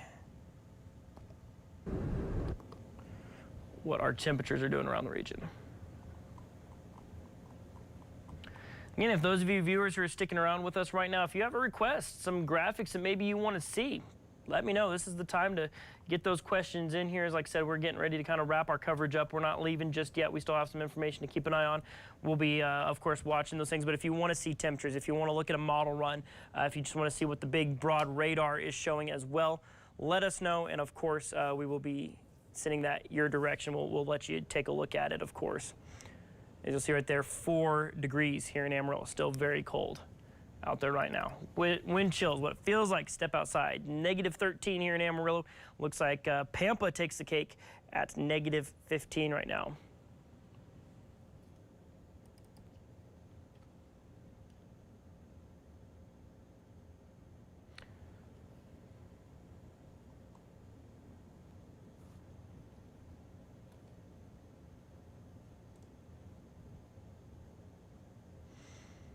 Go. Got Dennis here in the YouTube comments complimenting our coverage today. Thank you so much. We really appreciate your kind words.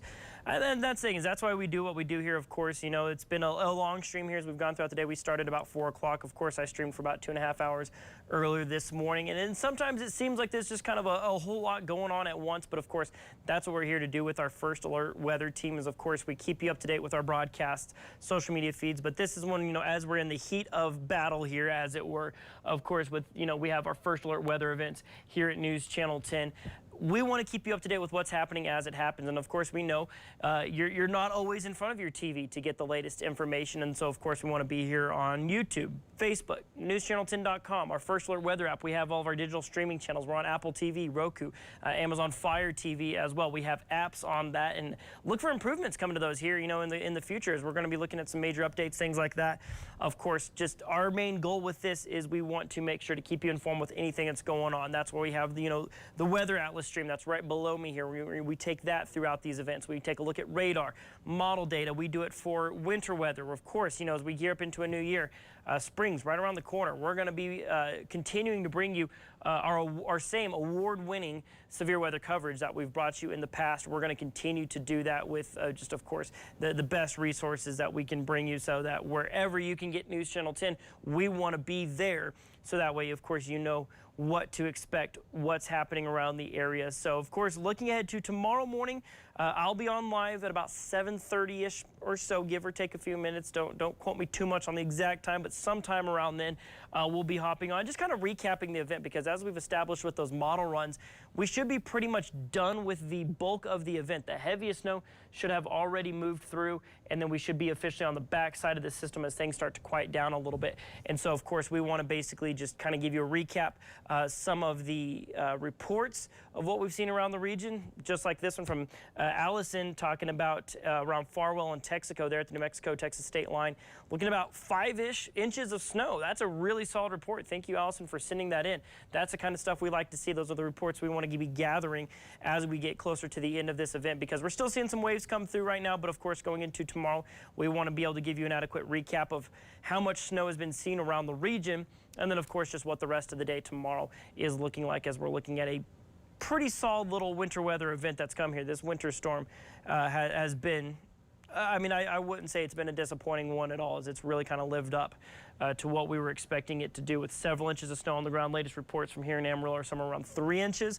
Could see more going into tonight if we can get those bands to build in from the west. That's a big question mark that still needs to be answered, as you'll see right there. We'll zoom in just a small bit here.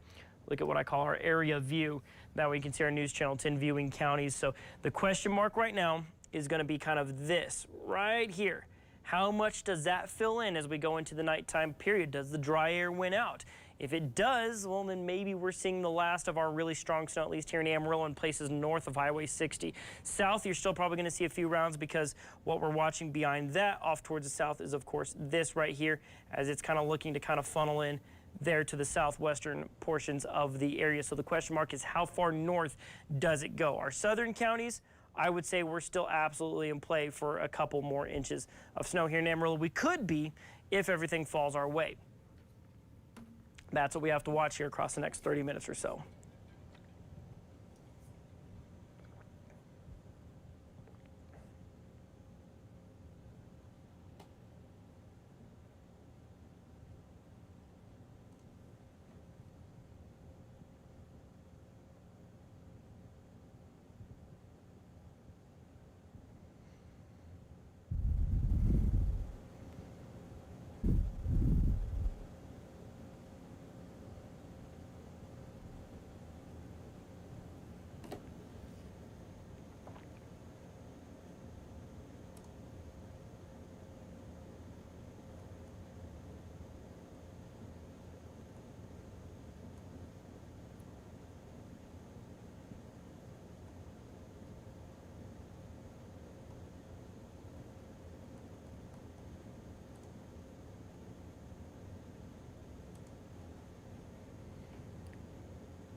Pull up Doppler radar here.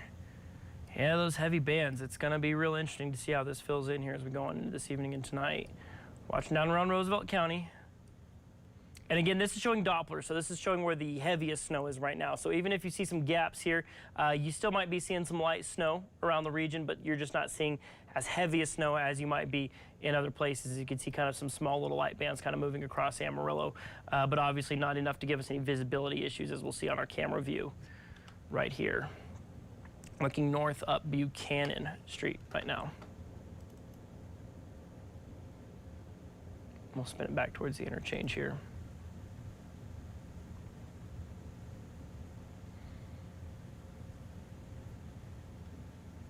There you go. Traffic has been flowing all right. There you go. You see another,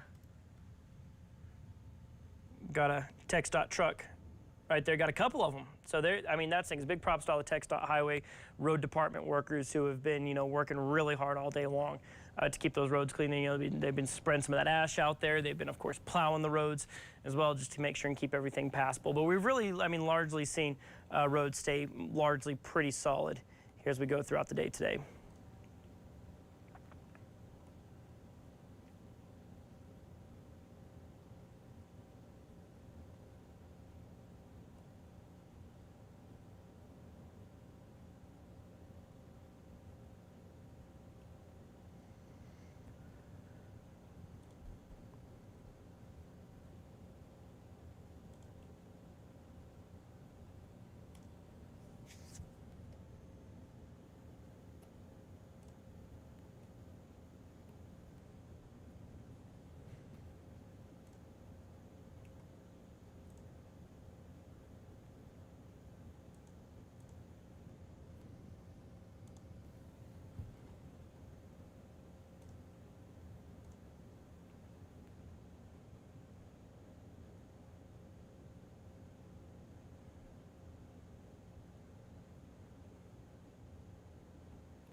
Pulling up regional radar again. We'll pull this one all the way out to our national view to see how wide sweeping this event is right now. You'll see rain showers and snow anywhere from eastern Arizona all the way up through, of course, where we're at here, Indiana, all the way up through Washington, up into parts of Pennsylvania.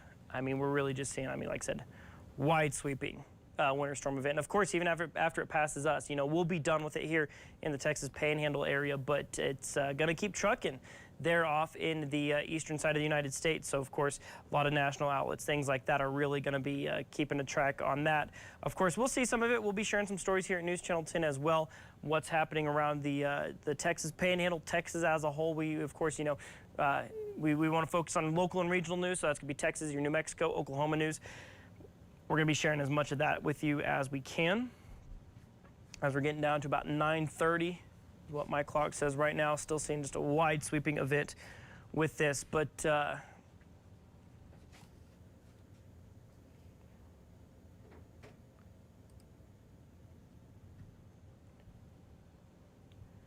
gotta say, I'm real wondering about this building in from the south. It's not trending north like it was earlier, which, like I said, that's going to be what really hinges on for Amarillo, maybe getting a few more inches or not. I think the south still absolutely in play.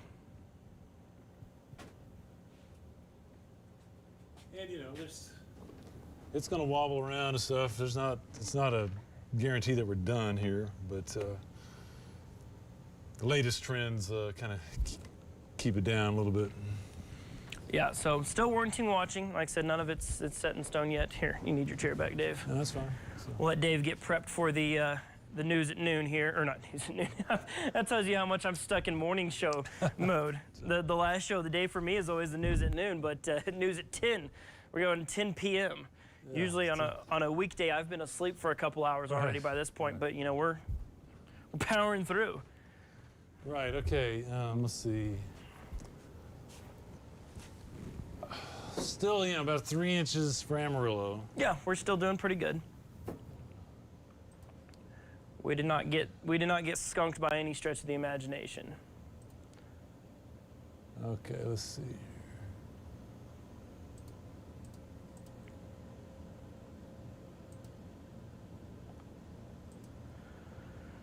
You thinking that 2Z run, or is that the 3Z run? This is the 2, and yeah, it looks like, no, wait, there's a little bit of a...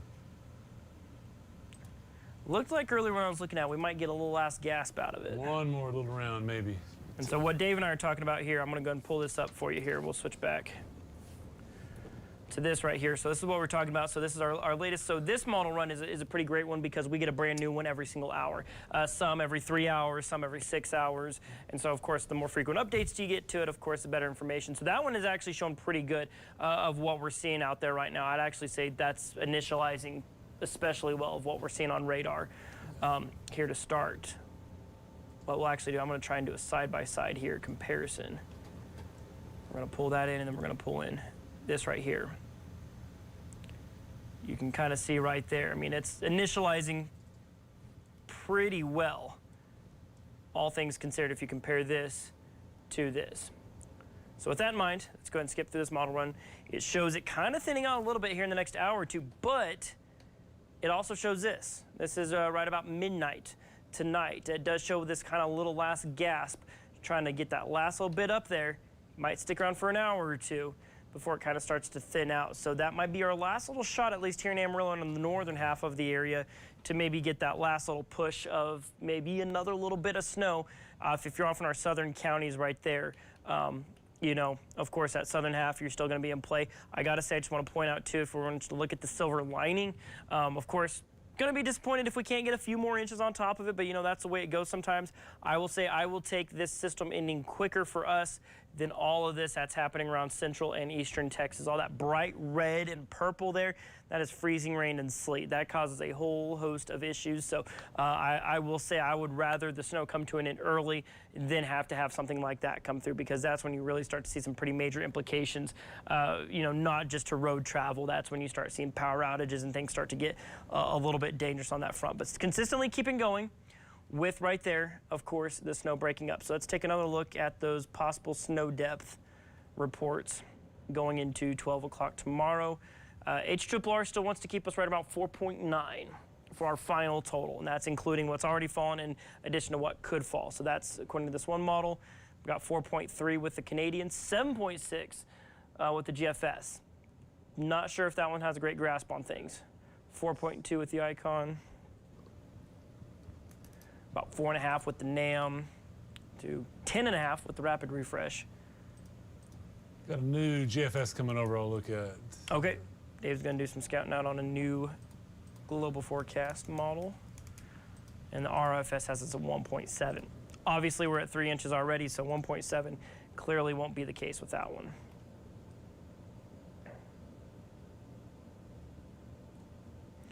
Okay, so what Dave's talking about right here is what we call the GFS model run. It's about 9 hours in. Yeah.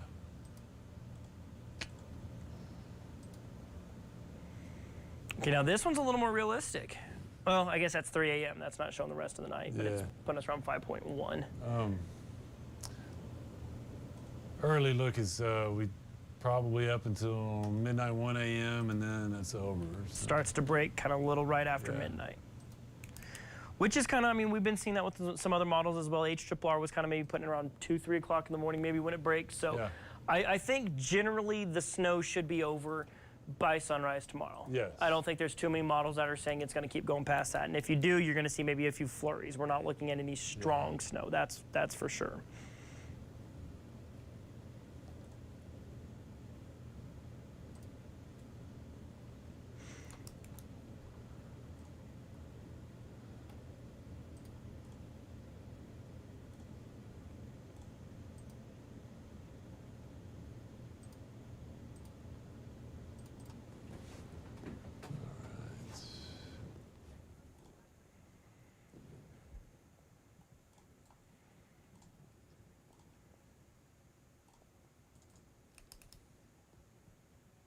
Got a report earlier, Dave, from an Allison down in Farwell in Texaco. They're saying they're estimating about 5-ish inches, which is... I saw a 5 from McLean, I believe. From McLean? Mm-hmm.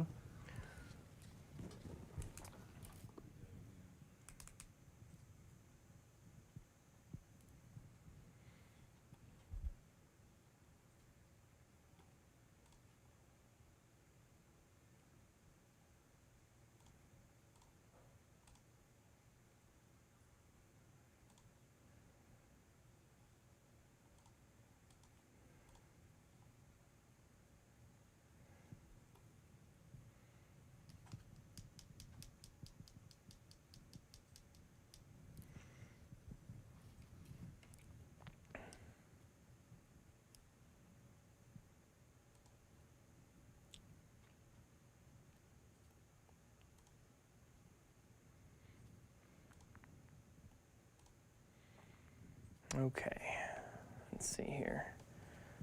Let's see what other models we got going here. Currently 3 degrees. 3 degrees, there you go. We're still cooling. Wind chill minus 15. Whew. Don't love that.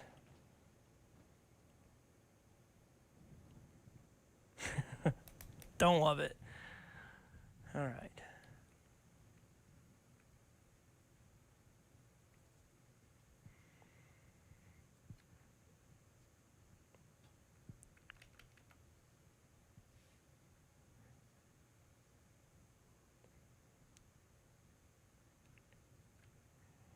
Yeah, it looks like 1 a.m. NAM still trying to keep us in the ballpark for a little bit. It breaks up, like I said, mid-morning, where we're not seeing it anymore.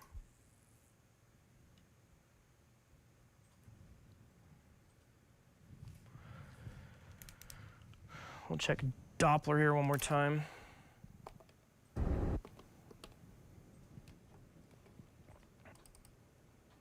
Still, those bands are becoming a little more scattered in nature, that's for sure.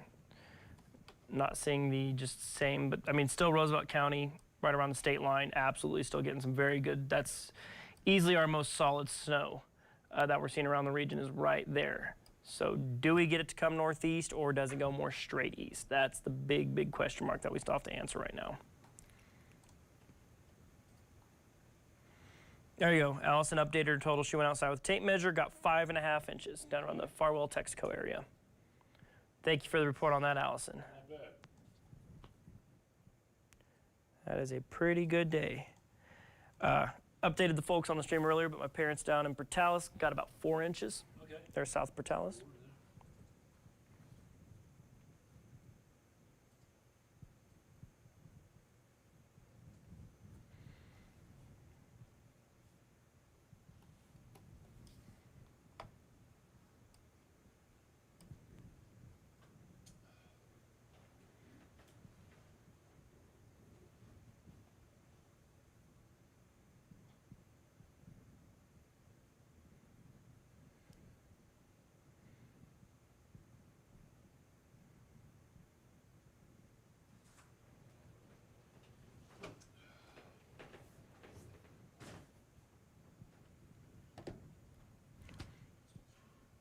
Yes, yeah, we're still up.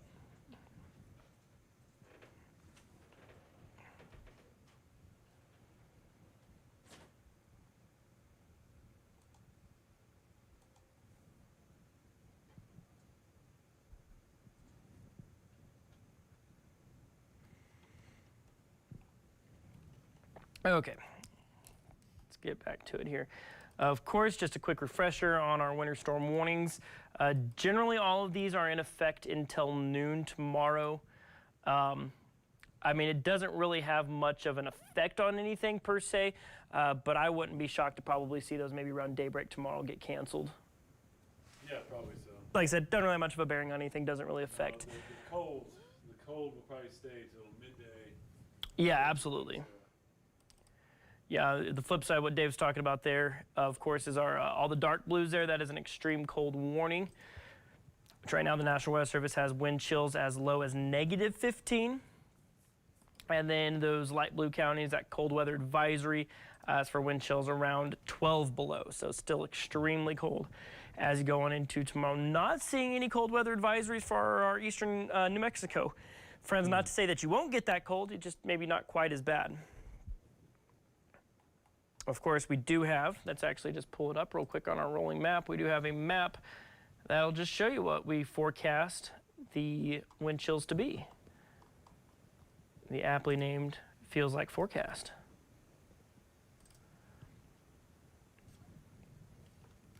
All right. So looking ahead here, generally going to be seeing those right around -10 ballpark wind chills here. Right now it looks like about 7, 8 o'clock in the morning, maybe right around -8 degrees those numbers kind of start to update, you'll see some above zero wind chills around Tucumcari, Clayton, places like that.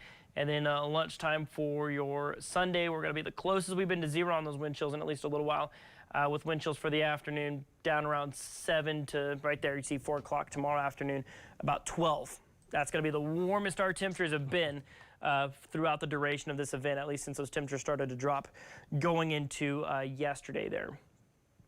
So we got those temperatures finally trying to warm a little bit. We'll pull up our wind forecast here. And of course, I want you to tune in for the news at 10 with Dave. He's going to be providing the full forecast there. Of course, just recapping what's happening around the region as winds do stay out of the north, which of course means we're still feeling the influence of that cold front. And of course, you know, just seeing those temperatures staying a little bit cooler, but they calm. That's of course a good thing before they turn out of the west Monday afternoon.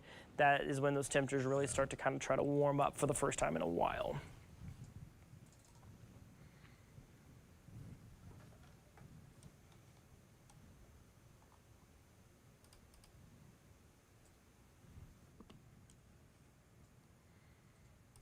Okay, so still watching for signs, trying to get that movement north. It's close. It's going to be close on that one for us here in Amarillo at least. Your southern counties, if you're south of Highway 60, you're absolutely in play for a couple more bands coming through here as we go on into the late nighttime period. Here in Amarillo, like I said, you know, the 3 inches we've got so far, that might possibly be it.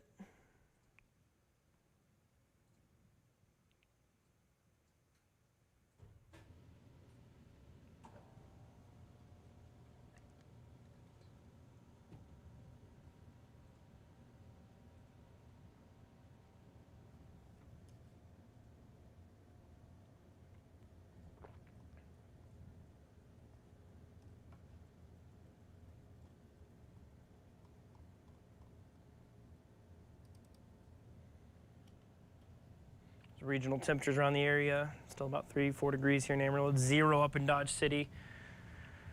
Houston's down to 38, getting pretty cold down there. 3 up in Kansas City, 9 in St. Louis, 15 in Little Rock. Shreveport sitting at 21.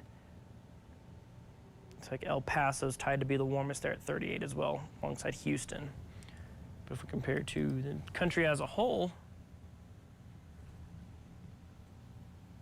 it's -5 is the coldest temperature in the country right now up around Minneapolis. 5 in Omaha. We're colder than Omaha, Nebraska right now. It's 2 below Bismarck, North Dakota. And then for those of you summer lovers out there, 74 and 75 in Tampa and Miami.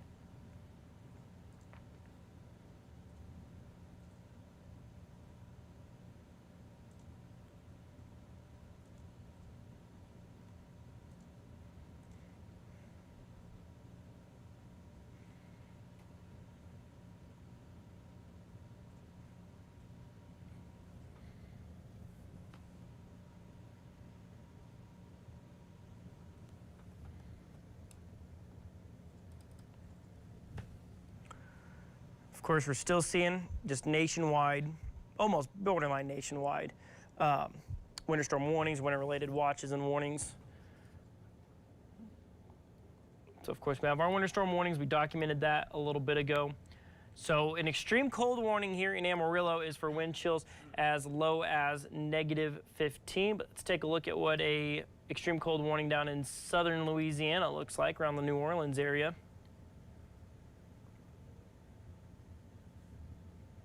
Go. Scroll down a little bit. We're getting a dense fog advisory down there as well, but that's not what we're looking at. There you go. Extreme cold warning is for wind chills as low as 16. That's 16 degrees above zero, but of course, I mean, you get down as low as 5 degrees on those wind chills. So, I mean, down in southern Louisiana, of course, that's extremely cold. Southern Alabama, they currently have a extreme cold watch currently in effect. That is for wind chills in the single digits. That's the phrasing that they're using with that as of right now. We've got up in South Carolina, we are looking at right there, you can see an ice storm warning That's in effect until Monday for those ice accumulations up to 1 inch. That is just, that's sleet of up to 1 inch. That's not what you want to see for sure. Further up north, let's take a look up at central Indiana there. Moderate to heavy snow for a winter storm warning between 4 and 8 inches off in Missouri, kind of up around the Kansas City region. We're going to be looking at a winter storm warning for 2 to 4 inches. And then if we go up into Pennsylvania, they're looking at accumulations of 10 to 18 inches. Pretty heavy up that direction. Virginia, up around that way, of course, we were talking about Tanner Brammer, still seeing, of course, the possibility of his own first alert weather event there.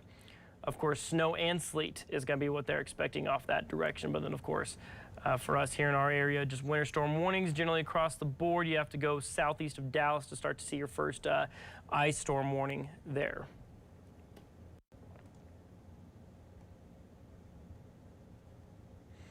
There we go. We got somebody on YouTube reporting 20 degrees outside of Washington, D.C. getting ready for their turn with the snow. So we wish you best of luck with that. Hopefully you stay safe, stay warm out there. Like I said, this is going to be a wide, sweeping nationwide event. So this is kind of your preview of it there. So thank you for reporting there from Washington, D.C. Any last little graphics things you're wanting to look at here, Dave? I was going to say that we're going to start winding her down here. We might check their atlas one more time, see what the road conditions are like. We're getting ready for the 10 o'clock news, and just know that Sheldon will be on for a little while. First thing tomorrow morning, let you know what actually transpired overnight, what we were waking up to. But, you know, now it's just kind of letting it snow tonight and see what happens. Yeah, that's right. So we're going to send it out to Paige out in the Weather Atlas. If you can hear us right now, just we're getting ready to sign off here. So if you got any last things you want to say, any last little reports, we're going to send it out to you in the field page. Tell us where you're at and what you've seen so far of the day as we're kind of wrapping up our first alert coverage here for the evening.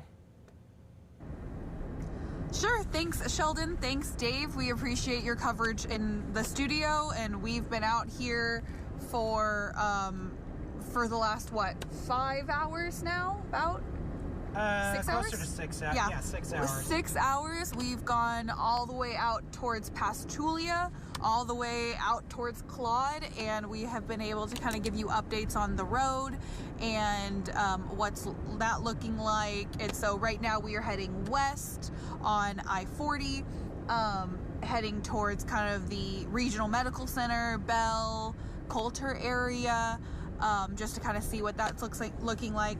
We have very much enjoyed being here with you today and that stream. It is definitely going to be a multi-day kind of process of, I know this was the big event, but it's going to be the next couple of days of it just being really cold and letting that snow melt and everything. So make sure you stay up to date with News Channel 10, that First Alert weather app. Dave and Sheldon, they've been amazing kind of keeping everybody up to date. And so we have just been doing this today and we very much enjoyed it. Again, west on I-40, and the roads are not too bad right now, but again, these next couple of days are really going to tell us kind of how these conditions are once it starts to, it's going to be cold for the next couple of days, but once it starts to melt off and everything. So, Jacob, anything else? I mean, it's been an honor being with all y'all. I don't know how many of y'all have stuck around with us for the whole thing, but we appreciate those of you that did.